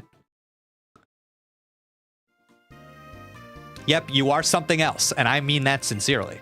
Right now, I have to make your Pokemon healthy. Thanks, Sharon. Right now, there's no way I can compete with you, Jake. Ugh, it breaks my heart. If there is anything I can do to help in the battle with N, just say so. Jake, there's not much I can do to help you. Wow. She really wants us to know that she is subservient to us. But I want you to have these. Jake, I can't help you. Enjoy the rest of your day. Jake, I can't help you. Text me later. Jake, I can't help you. You feel like getting a coffee tomorrow? I can't help you. Still, it's kind of funny. Everyone's so different. Everyone's so different. Funny at a time like this. Come on, Sharon. Could you smile just for once? Taking everything so seriously all the time isn't going to change anything. You know, since we've met our Pokemon and what... It's so funny how she literally said, we're all so different. And then, Sharon, can you do something different from what you always do? Back-to-back sentences. We're all so different now. Sharon, you never smile and you're always the same. Back-to-back sentences. Since we've met our Pokemon and walked the same roads together, a lot has happened. And we've...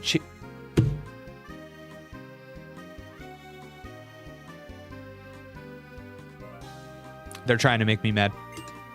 We found out that the things we want to do and the things we can do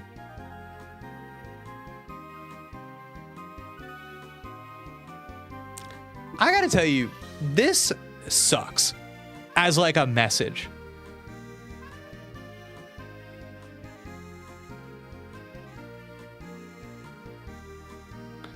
I'm never gonna quite understand why they went for this, if I'm being honest. The things we can do are different for each of us.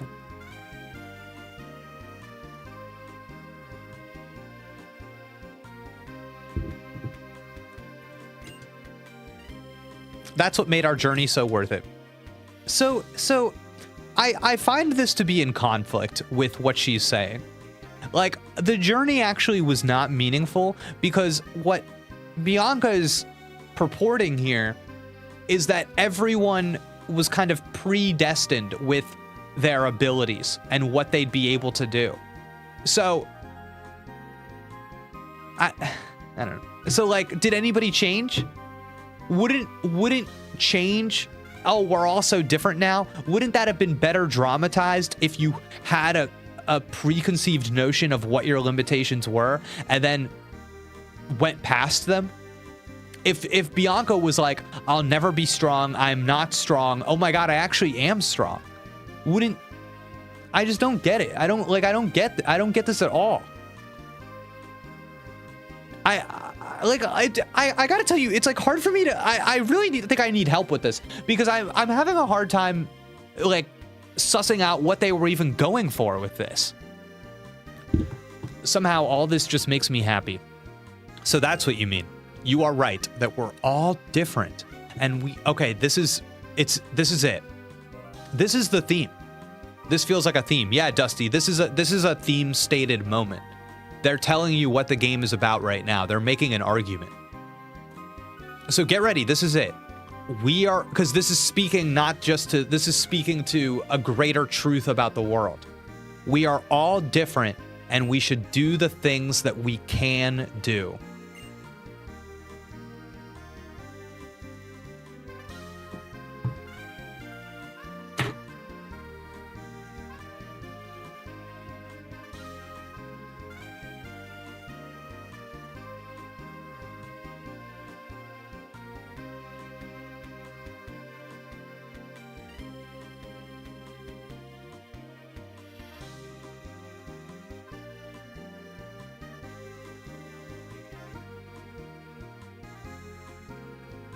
Okay.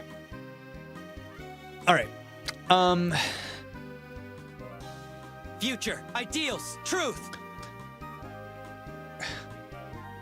What's the point of when Bianca sees that gym leader, the electric gym leader, and is like, oh my god, she's so cool, I'm like inspired by her. She stood up to my dad and made him see something that I was trying to get him to see because she's so cool and powerful. And what happened to that? What was the point of that? Why did we do that? Why, like, if you're trying to push Bianca in the direction of being the professor, right? If you're trying to push her in that direction, why wasn't the person who had that moment, that key character moment with Bianca's father, why wasn't that Professor Juniper instead of the electric gym leader? You see, you know what I'm saying, chat? Like, they're not doing what they say they're doing.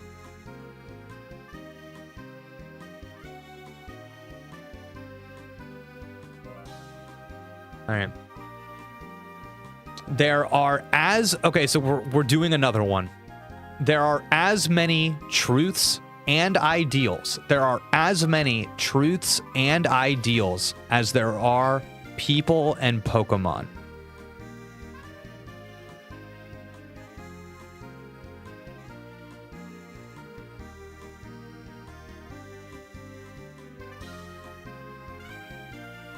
Sorry, I just want to write this down.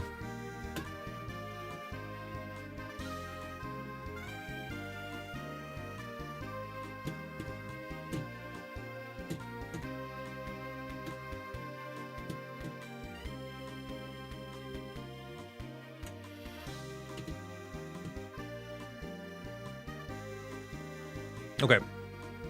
So, okay.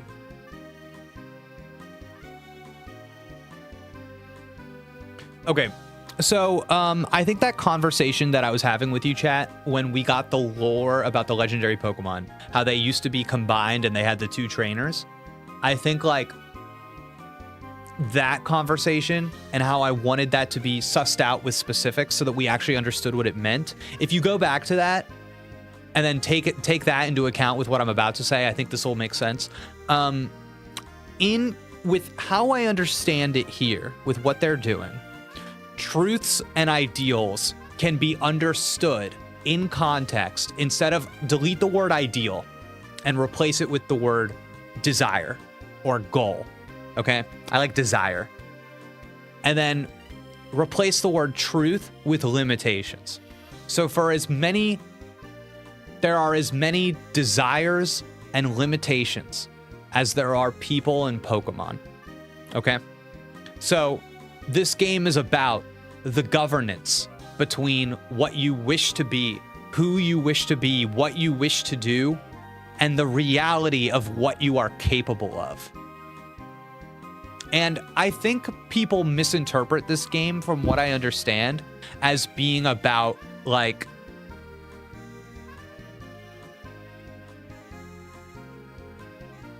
morality, right? I think people make this game about like the existential question of the relationship between people and Pokemon, but I think the mistake that people are making there is that idea only exists as a manipulation tactic by the game's villain, who doesn't even really believe what he's saying. So it's kind of like if you looked, if you, okay. It's kind of like looking at a speech that Hitler gives, okay? And taking out of it, oh, this game is about empowering Germans. That's his goal. His goal is to empower the German people. You see what I mean? You're accepting the terms of the oppressor, of the person who is trying to make you see the world on their terms, even though that's not even what they really believe, and they're actually trying to do something malicious. And I think what the game is about is not what the villains are using as a tactic to convince people to go the way that they want to go. That would be so easy. That would be so stupid. The villains are directly like, the villains are literally having like an ontological discussion about what the game is saying. Like, no, what the game is saying exists outside of what the people in it are saying. And I think what's going on here is that what the game is trying to set people up as here are people that I think, okay, here it is. I think where this game fails is that they think Cheren and Bianca are demonstrating truth and ideals, right? Let's go back to what I said earlier. Cheren demonstrating ideals. What is that word? That word is desire. Cheren is demonstrating desire to be strong. And Bianca is demonstrating truth. What is truth? Limitation. Bianca is demonstrating that she is coming up against a glass ceiling. She is facing an obstacle that she cannot cross. She is demonstrating what it means to be limited by the truth, okay? Whereas Cheren is demonstrating someone who is overzealously given into his desire, or as the game says, ideal.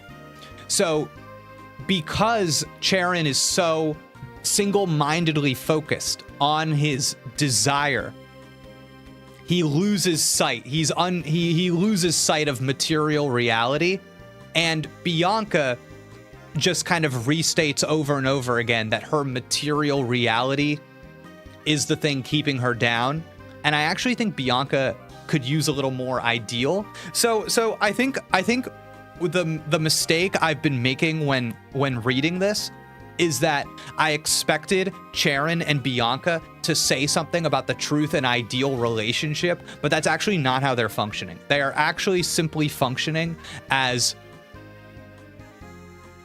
unchecked desire and unchecked chained down. So Bianca is, so if I'm reading this correctly, Bianca is actually a victim to simply believing that she is weak because she does not have strong enough ideals. She doesn't have strong enough desire.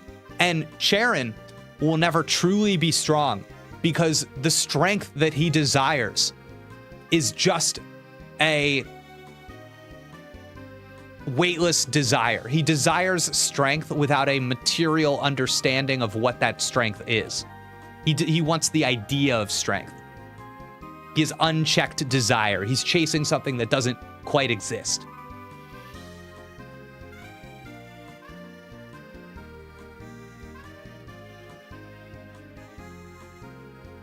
I don't disagree with your analysis because this works, but I've always seen truth versus ideals as tradition versus innovation. But what makes truth, tradition, and ideals innovation? Like, how are the, wow, that is like turning my brain upside down, because I literally have no idea what that means. Couldn't truth be innovation and ideals be tradition? Couldn't you just switch them and you can draw the same meaning?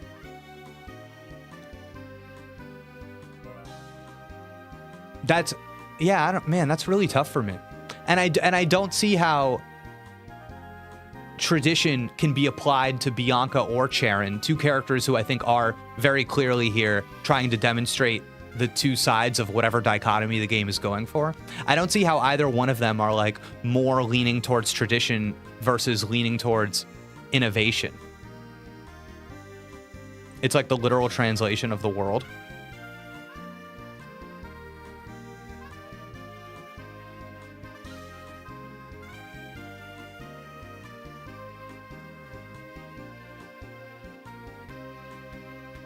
Yeah, I'm coming up blank on that. To be honest. The only thing I can tie to tradition and innovation is the weird town that we went to, where chat was telling me it's in the future in one game and it's in the past in another, and I was like, well, you can switch them because it's what people put on the words. Oh, see, they're basically interchangeable. They could have picked more distinct opposites that conveyed the same idea they're trying to present. Someone from future past. Someone throw future past into this so we can see how that doesn't tie into either.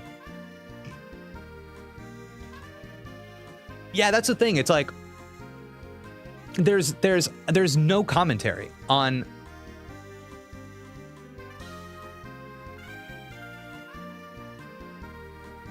I'm just like running through the whole game right now. In my head, I'm like, did anybody allude to tradition? Did anyone allude to innovation? Yeah, I don't think so. And again, it's like tradition and innovation are not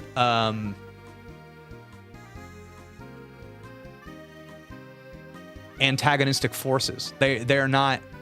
I don't think tradition is at odds with innovation unless you show that in a certain way. Like again, take it back to the story, the legendary Pokemon. They give this whole story and they're like, one of its owners, one of the two brothers, valued truth. The other one valued ideals. The truth side, that Pokemon decided he was going to make a better world. This Pokemon decided he was going to make a slightly different, better world. I don't know. Jake is trying to find meaning in a game that plays it fast and loose with what a theme is. If only we got Pokemon Gray. I think Charon and Bianca are dissections of the concept of the Pokemon journey, much like how the Team Plasma is based on the concept of Pokemon as a whole. Hard to fit everything in a chat comment. Thank you for the comment, Ruthie. I see you trying in there. How would you feel if they removed every line, including the terms truth and ideal, from the game? Would it make just as much sense? Whoa. Yeah. Yes. I think they're misfiring with the words truth and ideals. I think I do feel like I maybe have grabbed onto something with changing ideals to desire and truth to limitations. But then yeah, it doesn't really make sense, because it's like the one legendary Pokemon wanted to reshape the world in the image of truth. It's like, what does that mean? Ah, God, it's so hard. It's so hard because every character repeats these words at you, but there's no common language. Like I can't find the connect. Like, okay. I think it's pretty clear that I think N even says this to us at some point, like we're in the middle. We are neither truth nor ideals, but Charon is supposed to be ideals and Bianca is supposed to be truth. And then we get the exact same explanation for the two brothers that have the legendary Pokemon before they're defused. One of them is the truth brother and the other one is the ideals brother. But I can't connect anything about the brothers and what they wanted to do with the legendary Pokemon to Bianca and Charon. You see what I'm saying? It's like we're talking about two completely separate ideas of truth and ideals. So I can't like connect the dots because it doesn't look like those allegories are playing with each other. They're just playing like parallel to each other. And that's how I feel about the frickin' the city being different too. I'm having like a really hard time making these concepts like align in my head. I feel like it's so poorly executed because in any instance, you could keep every single thing that happens to a character the same and change the word that they're obsessed with, and the story would be just as solid, right? Like it would be the same thing. Like nothing would change because they don't. Yeah, nothing ever defines those terms, so it's so hard to say. Man, I'm almost like disappointed that I can't quite suss it out. I feel like I'm just typically pretty good at this. So, yeah. Maybe that's it. Maybe Pokemon is trying to show you viewing the world as truth versus ideals in such a black and white context is stupid and doesn't work. Life isn't absolute. Don't view it this way. Sure. Your reading through the dialogue has made me numb to truth and ideals. I wish they picked any other word to define them. Are truth and ideals meant to be read one thing, like a package deal? Like truth and ideals together? I think the game almost always talks about them as if that they are opposing forces. They're two ends of the same string. You pull on truth, you get further away from ideals. You pull on ideals, you get away from truth. That's how the game talks about them. But I have a hard time explaining further because it's hard for me to, yeah.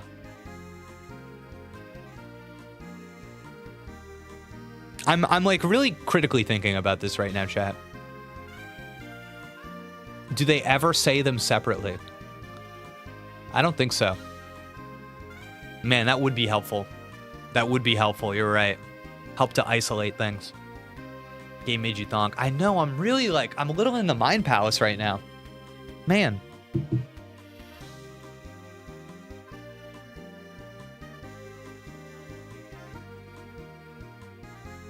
Different vibes, new day. I don't know. Oh yeah, because I don't know. Would you say they're on opposite ends of the spectrum? Yeah. How much longer is this stream? Dude, I don't know. I don't know. I'm just caught up in I'm in the mind palace. Not too much longer. God. The most important thing is that we help one another out.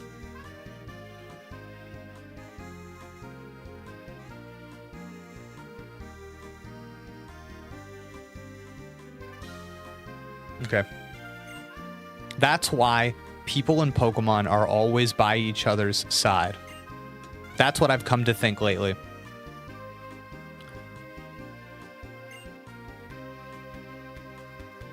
Okay. Chat, I think the game actually just admitted that it didn't really have anything to say.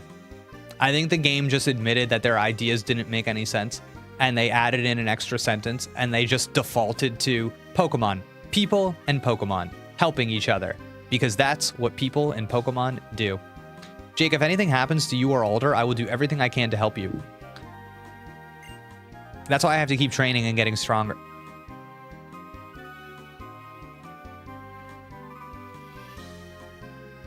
What's happening?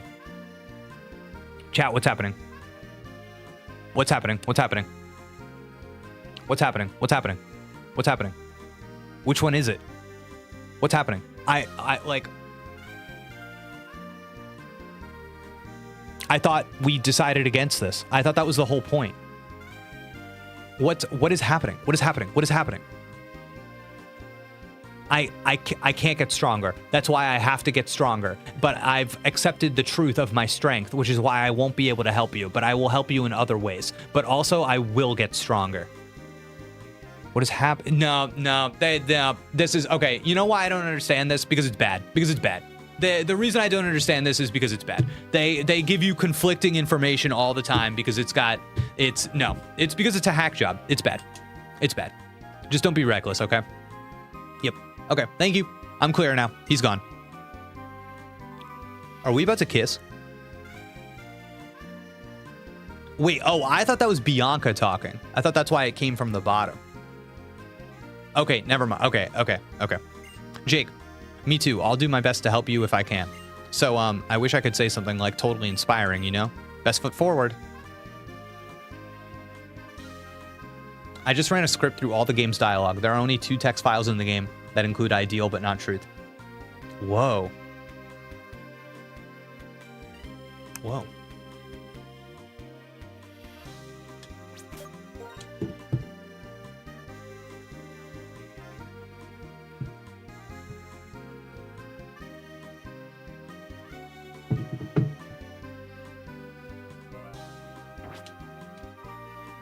I don't know what to say about this chat. I don't know what to say. I don't know what to say. I don't know what to say.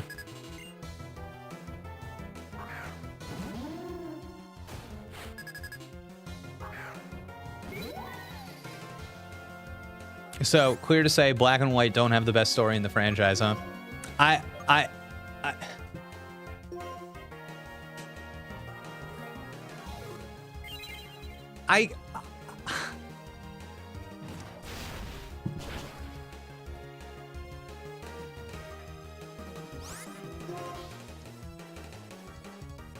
So, okay.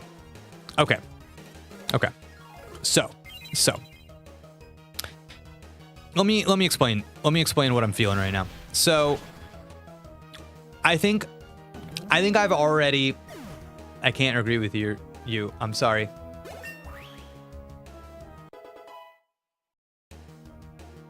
I think Sun and Moon had the best story. Dude, I love Sun and Moon's story. Okay, can I tell you guys something? Okay.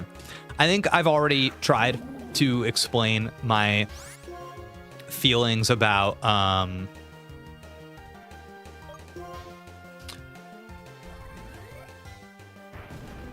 how I think story permeates throughout an entire game, and it's not just moments where the story happens. You know what I mean? It's the entire experience is a narrative experience. So I think I've tried to explain that. And I think something that I think about a lot is when people tell me, Jake, Sun and Moon's story is better than Ultra Sun and Moon's story. And from what I can gather, the reason that people feel that way, I don't know, I haven't gotten to the end of Ultra Sun and Moon yet, is just because at the very end of the game,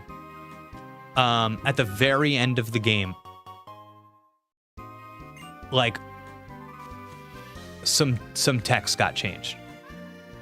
And I think I have been playing the Ultra games now, and what I am observing is that the moment to moment, the actual movement, the little things the way that the game pushes me in different directions, how the game communicates its theme to me, I feel is really strong. And I'm especially finding a lot of strength in side content and stuff that, again, like, remember when I read like that synopsis of this game and it started at the beginning with you getting your town map, and then it was like, okay, then the player gets 8 gym badges, and I'm like, wait, what about all the stuff in the middle there? Like, that's story. That's most of the game. I think just as a person, I am just as interested in those big end moments as I am in the moment-to-moment stuff. And I think something I've noticed with Sun and Moon is people telling me that they don't like the story as much in Ultra Sun and Moon because that big end moment was changed. And while I get that, I think it demonstrates something that I'm going to, the key difference between how I interpret things and how a lot of people interpret things, that's going to shape my opinion of this story.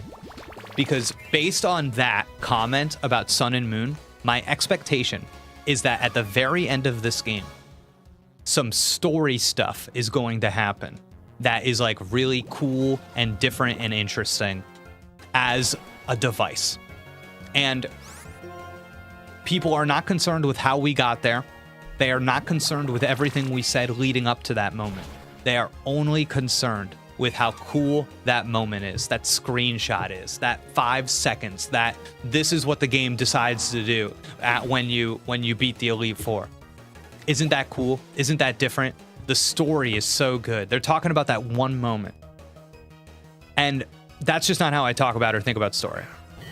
So my expectation with this game is that something weird is going to happen at the end, something spectacular that makes me go, oh, this is why everybody likes the story to this game.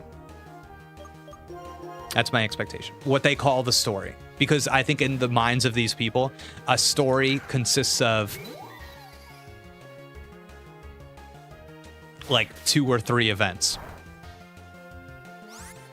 So that's my prediction. I think the story is good, but I think where Black and White excels is its characters. Alex, I disagree. The gym leaders and his relationship with Getsus is dynamic and dark. No. No. I've been playing through this game. There is nothing dynamic about N's relationship with Getsus. I have played through the game. Getsus and N, we do not see them talk. That is not a real relationship. That is not in the game. I'm so sorry. That's not in the game. Yeah.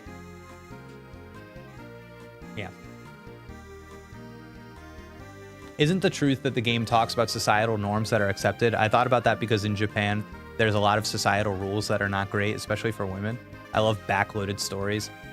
Biggest multimedia franchise in human history, lacks budget to show stuff. The climax of Black and White is awesome. I think this is the only game where the villain plot is tied into the Elite Four plot. Sun and Moon have very different climaxes. I much prefer Sun and Moon, even though Ultra Sun and Moon is still good. I think Sun and Moon's is character driven and Ultra Sun and Moon's is driven by an outside conflict. See, and that's interesting to me because I would say that the game as I'm experiencing it now before the end feels character driven. So don't get your hopes up. Wow factor. Honestly, the climax at the end is a huge highlight. The story of a lot of Pokemon games is the events from the last badge to the champion battle. Yep. I think the Mystery Dungeon series had the best story. I value that we have different opinions, though. I mean, listen. I love the way that Mystery Dungeon games are plotted out. I think it's fun. Because you know what Mystery Dungeon games do? They understand that they are video games with no rules, and they just keep raising the stakes. Stakes and scope just go up, up, up, up, up, up, up the whole game. And they don't just jump from 0 to 1,000. They the way that they creep it up the whole time, I think it's really well executed. What is this? Halt, unqualified one shall not pass. Oh, okay.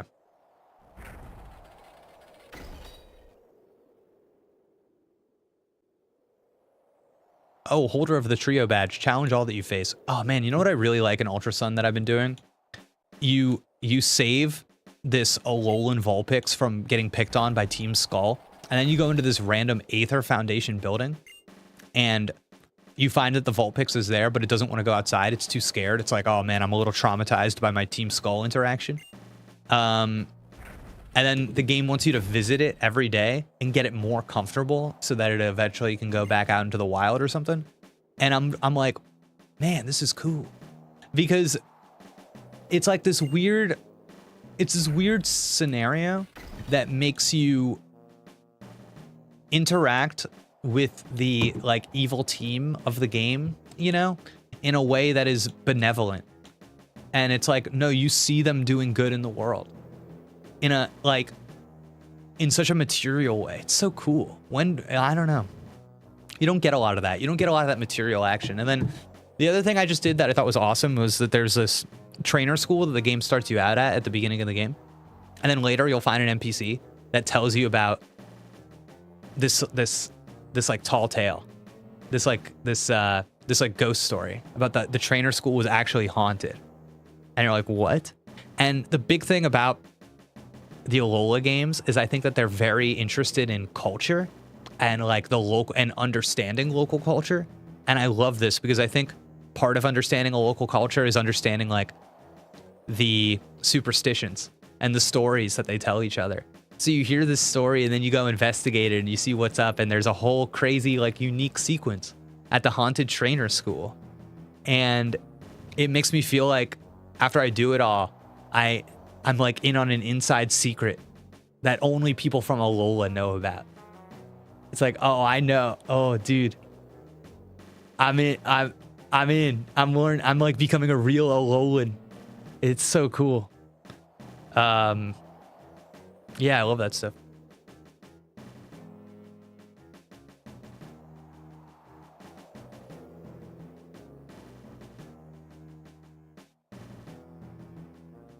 Alternatively, if not the best story, which Pokemon game has a strong cast of characters and personalities? Gates are placed at the border of one space and another space. In other words, gates mean that the world beyond here is a different world. It does feel like every time you pass through a gate, you're going to a different world. And you remember the gym leader who gave you the badge at the same time? But without the Quake badge, you cannot... Okay, whatever, buddy. I feel like one of the strengths of the Pokemon Company in general is that they're very good at like character design and injecting a lot in a little amount of time. To be completely honest, I think if we're just talking about like a cast of characters that I really enjoy, I actually think Scarlet and Violet are really strong in that regard. I really enjoy how the characters in Scarlet and Violet are drawn.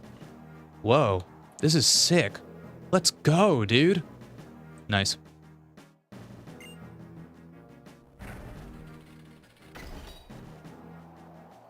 Oh, holder of the freeze badge. Show the sharp edge of an icicle.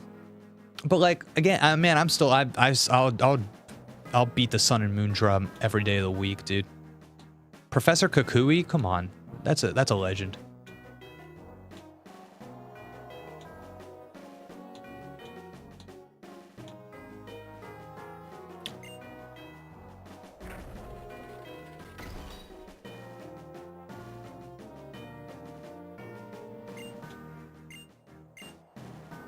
I like Sonia in Sword and Shield. I like that she has an arc. I like how they do that thing with her where they kind of like, you know, they've got her like wearing the trench coat throughout the game, and then at the end of the game, she becomes a professor. She's like out there. She's out there with you. I don't know. I think that stuff's cool. Wow, there's so much before you get to the... There's so much before you get to the Elite Four, huh?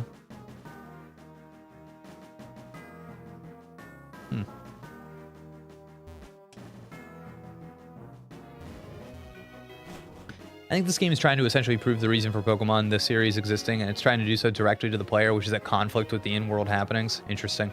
Sonia is a good enough character that most people forget the actual professor of Sword and Shield. Before we go into the Pokemon League, let me test my skills. Okay. Oh yeah, I forgot about Egg. Victory Road in this game is my least favorite. Oh no.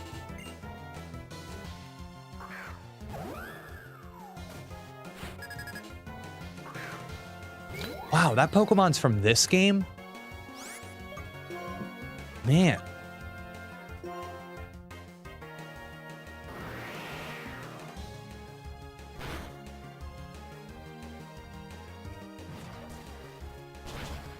Man, Whimsicott's kind of cool. I kind of wish we got one.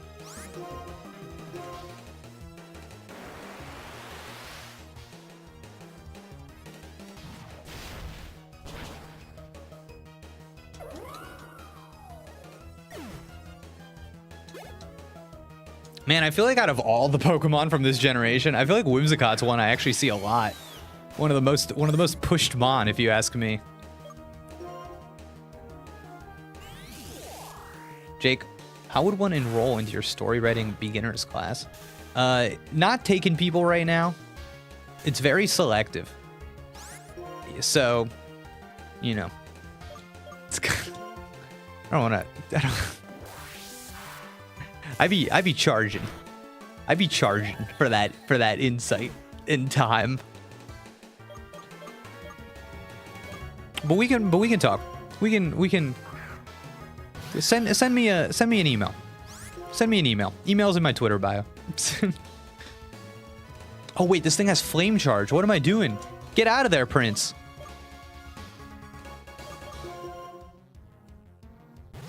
People love it in general, but you probably also see it a lot because it's been designated as extremely useful in competitive. Yeah, definitely.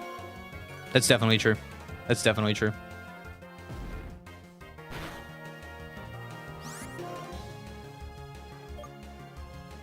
Coolsies. I'll keep an eye out. Sick.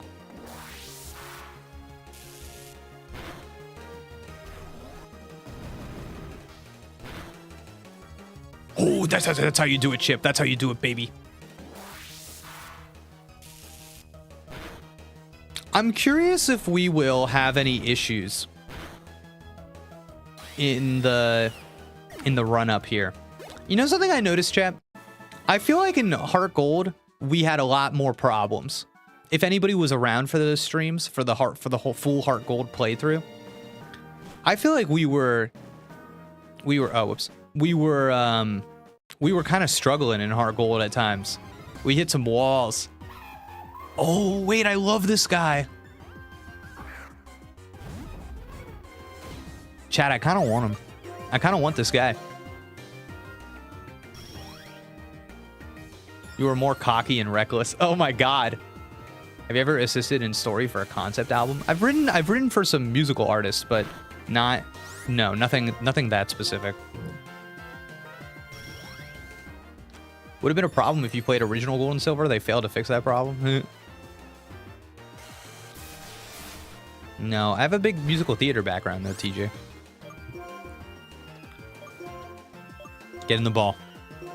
Get in the ball.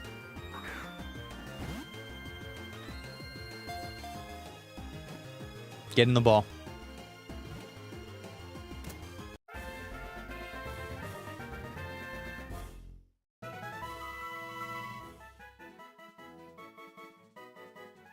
They have mastered elegant combos. As they concentrate, their battle moves become swifter and more precise. Oh, I like this guy. As they concentrate, their battle moves become swifter and more precise. Dang, dude. He's all about focus. He's only 2'11". He's all about focus, though. He's all about concentration. That's cool.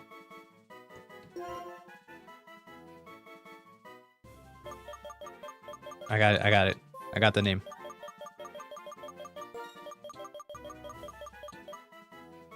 Man, I love this guy. Is this like the earliest we can get this guy? I would have liked to have one of these. Squint. Cause it's like when you're really focusing on something, you're like, see, squint, you know?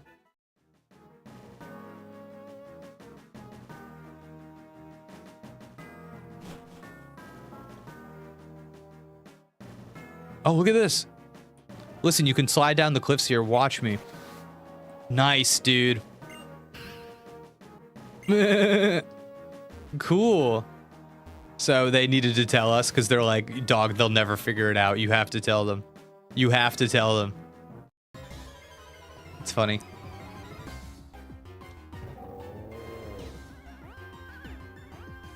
What is this? Who is this phallic man? Ew!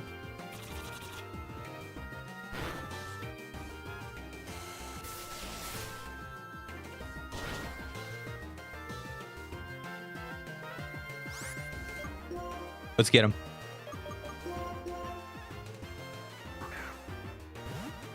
This is your favorite fire type, Jake?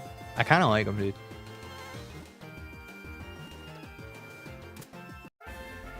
It's a furnace anteater thing. If that's what you want to tell yourself. Using their very hot flame-covered tongues, they burn through Durant's steel bodies and consume their insides. Man, Durant catching strays in a Pokedex entry for this thing. Jesus, dude. All right.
Oh man, what a time to be alive.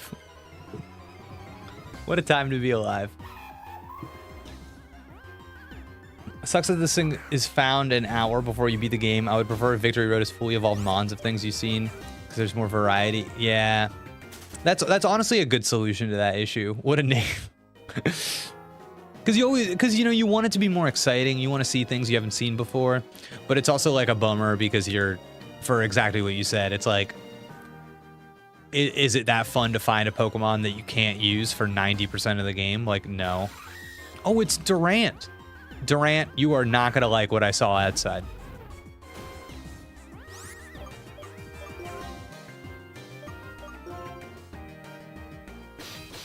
Oh, is this going to hurt? Is this going to be a big hurty? Okay. Falcon. Oh, we burned him. This is the other guy you can find here. Oh, cool. All right, we'll catch him. We're catching all these guys. Who knows? Who knows? Because here's the thing. I got a little cocky. I was saying we didn't have that many problems here going into the Elite Four. What if we get to the Elite Four and I need one of these guys? And I look and I say, oh man, I wish I had a steel ant. Then I'm gonna look back and I'm gonna say, oh my god, I'm so glad I caught this guy. Durant dig nests in mountains. They build their complicated tunnels into mazes. Okay. It's kind of boring description. Kind of just an ant. Right. This is...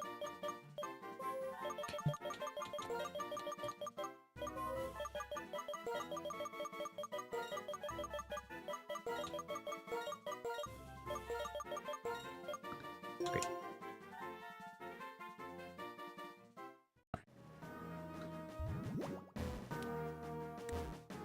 Do I just not have somebody with surf? Is that what's going on here? I keep trying to surf on these things and it's not giving me the prompt. Do I actually not have a surf person?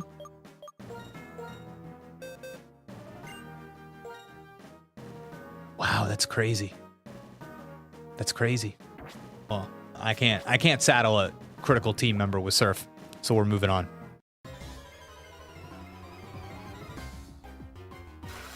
Get out of here, Ant. It was Jane. And they made me laugh more than it had any right to. No, Durant. Get out of here. Come on, Shield Face. There you go. Can Shield Face not learn Surf? I'm not trying to saddle Shield Face with too many special attacks because he's a physical attacker. Honestly, I kind of want to teach him Waterfall over Scald because I feel like that might be better for him. But yeah, Surf's still pretty good water. Yeah, no, definitely. Surf's the least of your worries, right? Let's go. Oh my god, these things are popping up everywhere.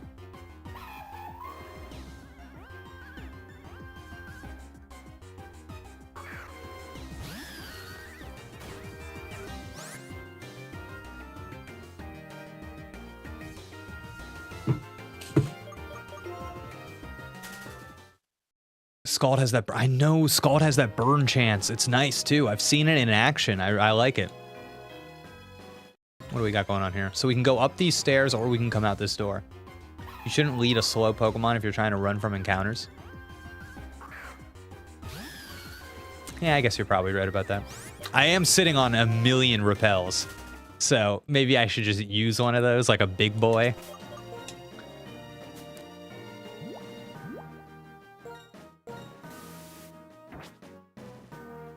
All right, let's see what we got going on here.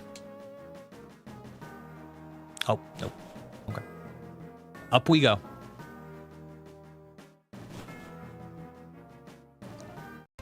Oh, wow, a trainer. Here we go. What do you think they're going to have? They should be tough.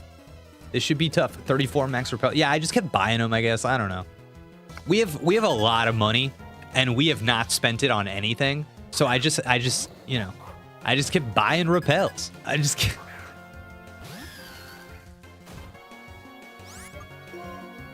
I'm hitting him with the leech seed, chat. Oh my god.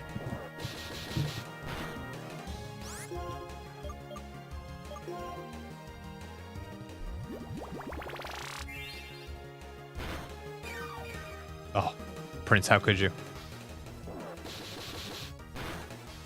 Oh, Prince, this is not looking good. Prince, I gotta get you out of there, buddy. I gotta get you out of there. Oh, if only Melty Mems was alive. Oh, wow, the team is not looking good. All right. Prince, you're staying in. We got to get through this.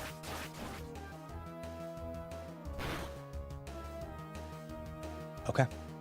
Okay. And that's the eye of the champion.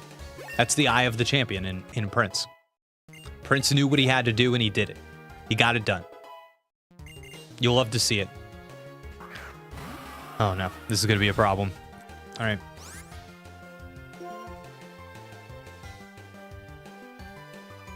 Give it your best shot, Prince. Give it your best shot. Oh, God. Wow. What a bummer. All right. Let's get that Intimidate going. Nice, nice. All right. I want to see the strength now. No. Come on. Take it, Chip. You got it, buddy. You got it. Come on. You're a big, strong boy. There you go. That's how you do it. Oh, okay. Chip, we're going for the Fire Fang.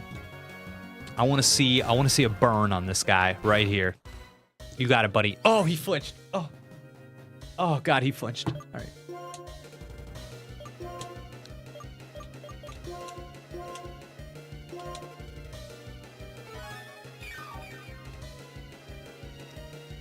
There you go.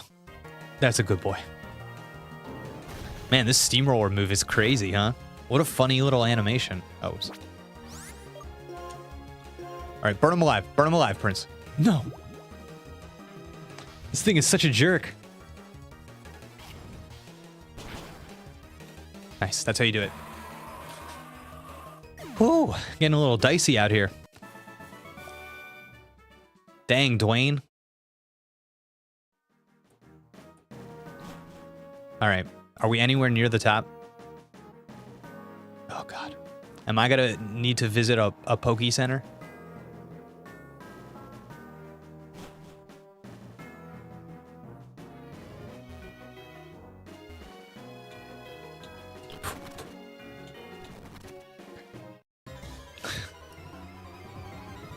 Egg.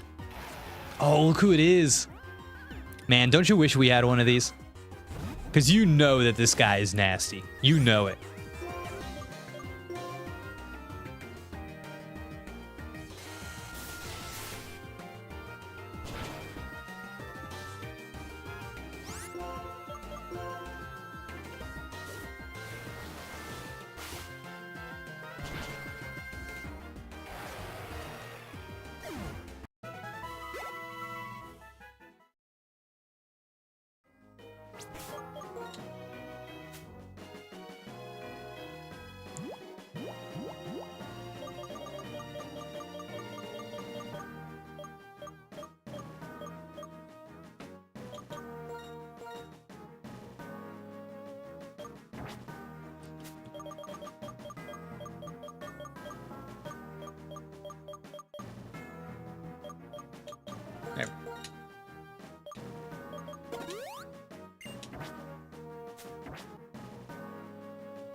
All right, here we go.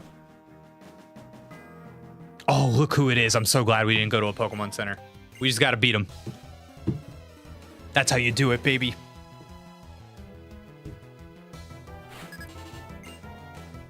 Ooh, I wonder if I can check the status of my egg. Like, you know how it's like, oh, it's shaking, it'll hatch soon? I wonder if that's in this game.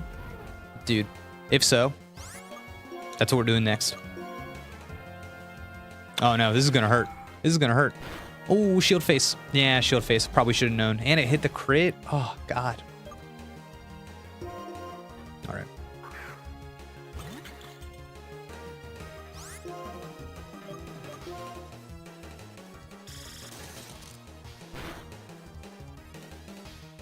My friend battled a doctor, lost, and went back to the center. Oh, I've been prevented from healing. Okay, fine. Way to go, Sprink. Sprink's delivering for the team. Big time. That's right, keep getting stronger, Chip. Leaveney. Oh, perfect, dude. Perfect. Take him out, buddy. What is this? What is this move? What did he just... Ew.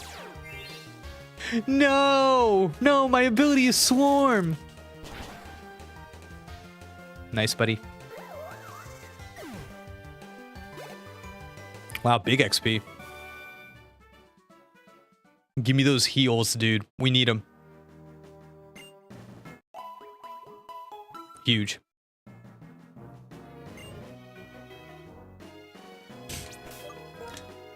Alright, let's check egg. The egg watch, what will hatch from this? It doesn't seem close to hatching. Chat, but we did so much running around. It's not even close.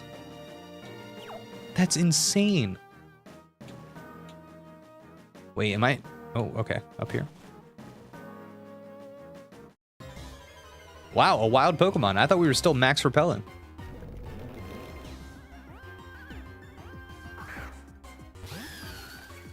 $10,000 steps. That's a lot of steps. Now, isn't it less though? Because we've got Melty Mems, and doesn't Melty Mems help the egg go down faster?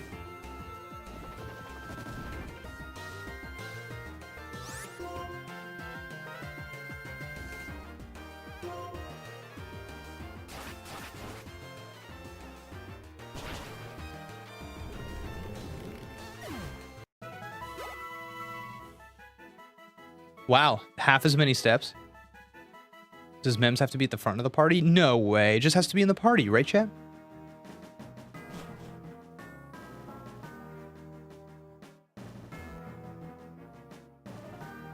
Maybe we should slide down there. Hard to say. Okay, this looks new. Anywhere in the party, nice. Has to be next to the egg? Okay.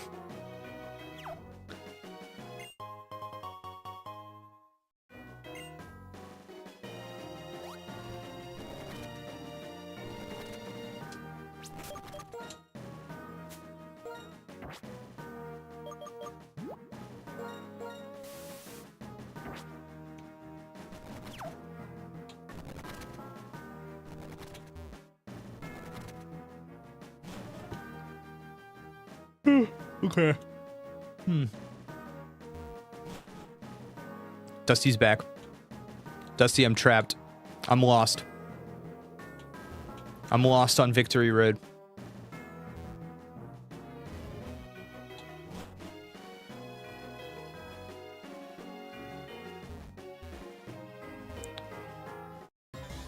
Oh no, what are you doing? Oh, look who it is. Remember when we had one of these? Babs. I thought we were getting close to the league. Dude, I want to see the league bad. Jake murdered Prince. No, stop it. I didn't murder Prince. He needed to take one for the team in that moment. It wasn't that big of a deal. He got healed up pretty quickly after. Has he found codename Anteater? Oh, yeah. Oh, I found codename Anteater, and I gave it a great nickname.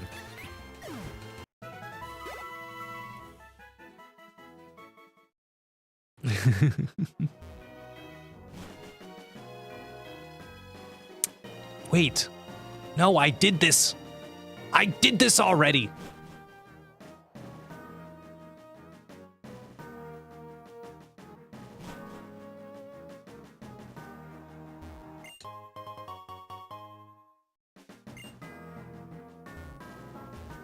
Oh no. Oh no. Oh. I could have dropped down there. Oh, that's what I did last time. Okay. Wait, so what is here? What is here? What is this? Okay, so up. Okay. And maybe I drop down again. No. No, we messed up, chat. Damn. No, we're back here. Chat, we're back here.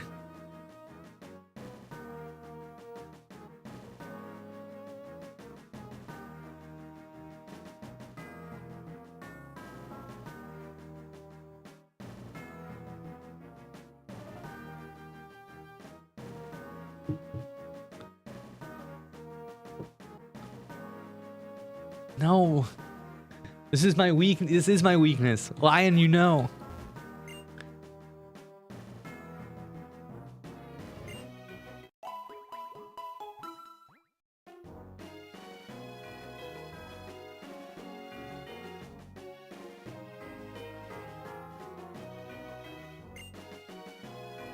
Okay.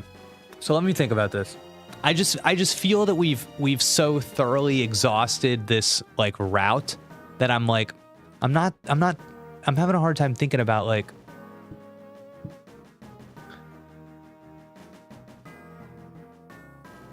all right, well, first off, we might as well push the boulder into place, right? We might as well. I've just been neglecting that. Maybe if I push the boulder, something happens, chat.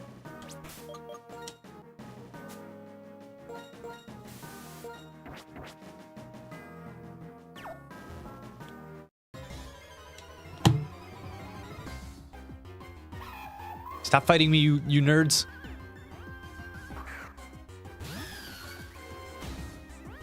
All right, we're gonna make it through this. We're gonna make it through this. Did I successfully use the max repel? Okay.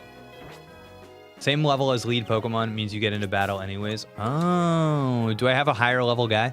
Okay, we'll put Chip in the front.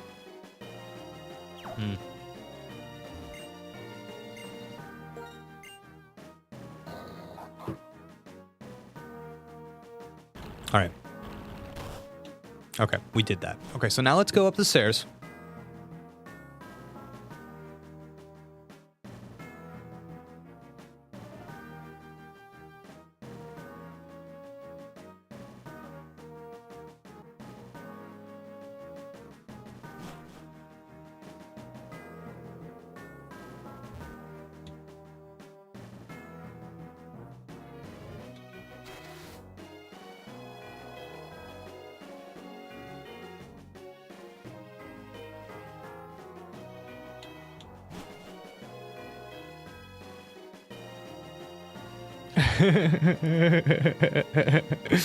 Okay, all right, let's go. We'll go up the stairs again this time.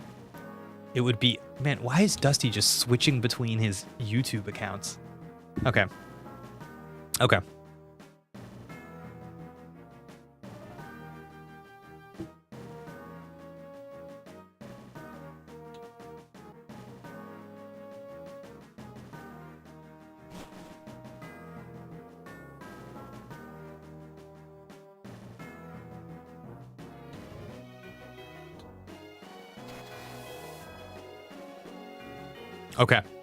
Okay, I think we got something.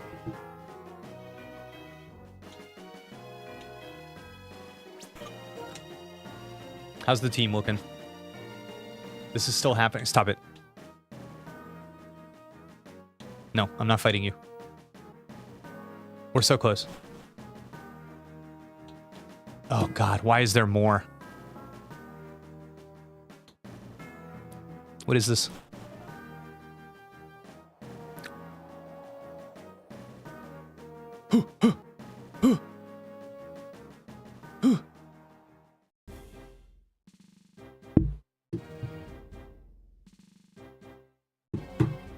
We made it, chat. Okay. This is a good stopping point. The Pokemon League is every trainer's greatest challenge. You might want to prepare here, because if you lose even once, you have to start over again. Oh God, what is happening?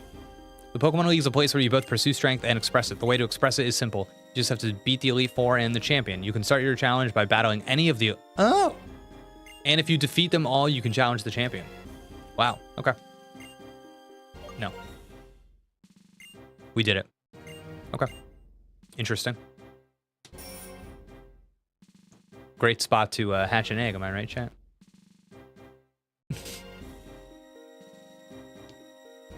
Whoa, what a freaking somber area. Normally it's like, you made it. It's like here, it's like you made it. You've seen some stuff. Wow. All right. Chat, this is where we're going to wrap it up. I think we covered a lot of good ground today. I think we had some good talks. I think we avoided major depression and psychological damage. There was one point that I was just thinking too hard. And that was the most psychic damage I incurred. But outside of that, we did great today. Let's do an egg check before we log off for the day.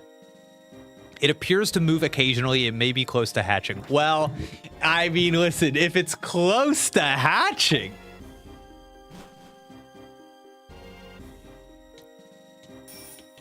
Dee dee dee dee dee dee dee dee.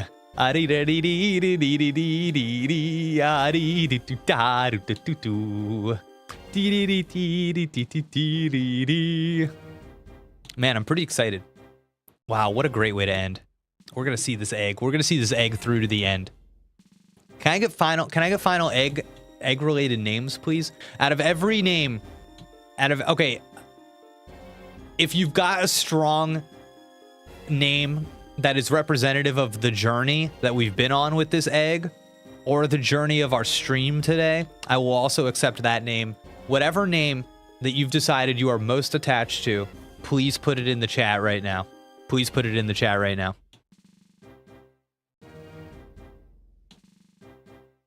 Brain rot. How dare you? How dare you? There is no rot over here, sir. Excellent. Name it Truth. Oh my god, should we name it Truth or Ideal? Should we name it Truth or Ideal? Should we do the poll? Truth or Ideal? Ego Death, Boiled, Fever Dream.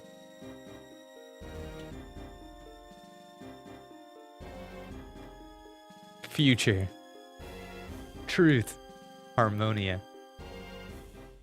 It's happening. It's happening, everyone. Chat, it's happening. It's happening. It's happening. It's happening. Future, ideals, truth. Here we go. This is it. Our final moments together. Witnessing the birth. Eustace.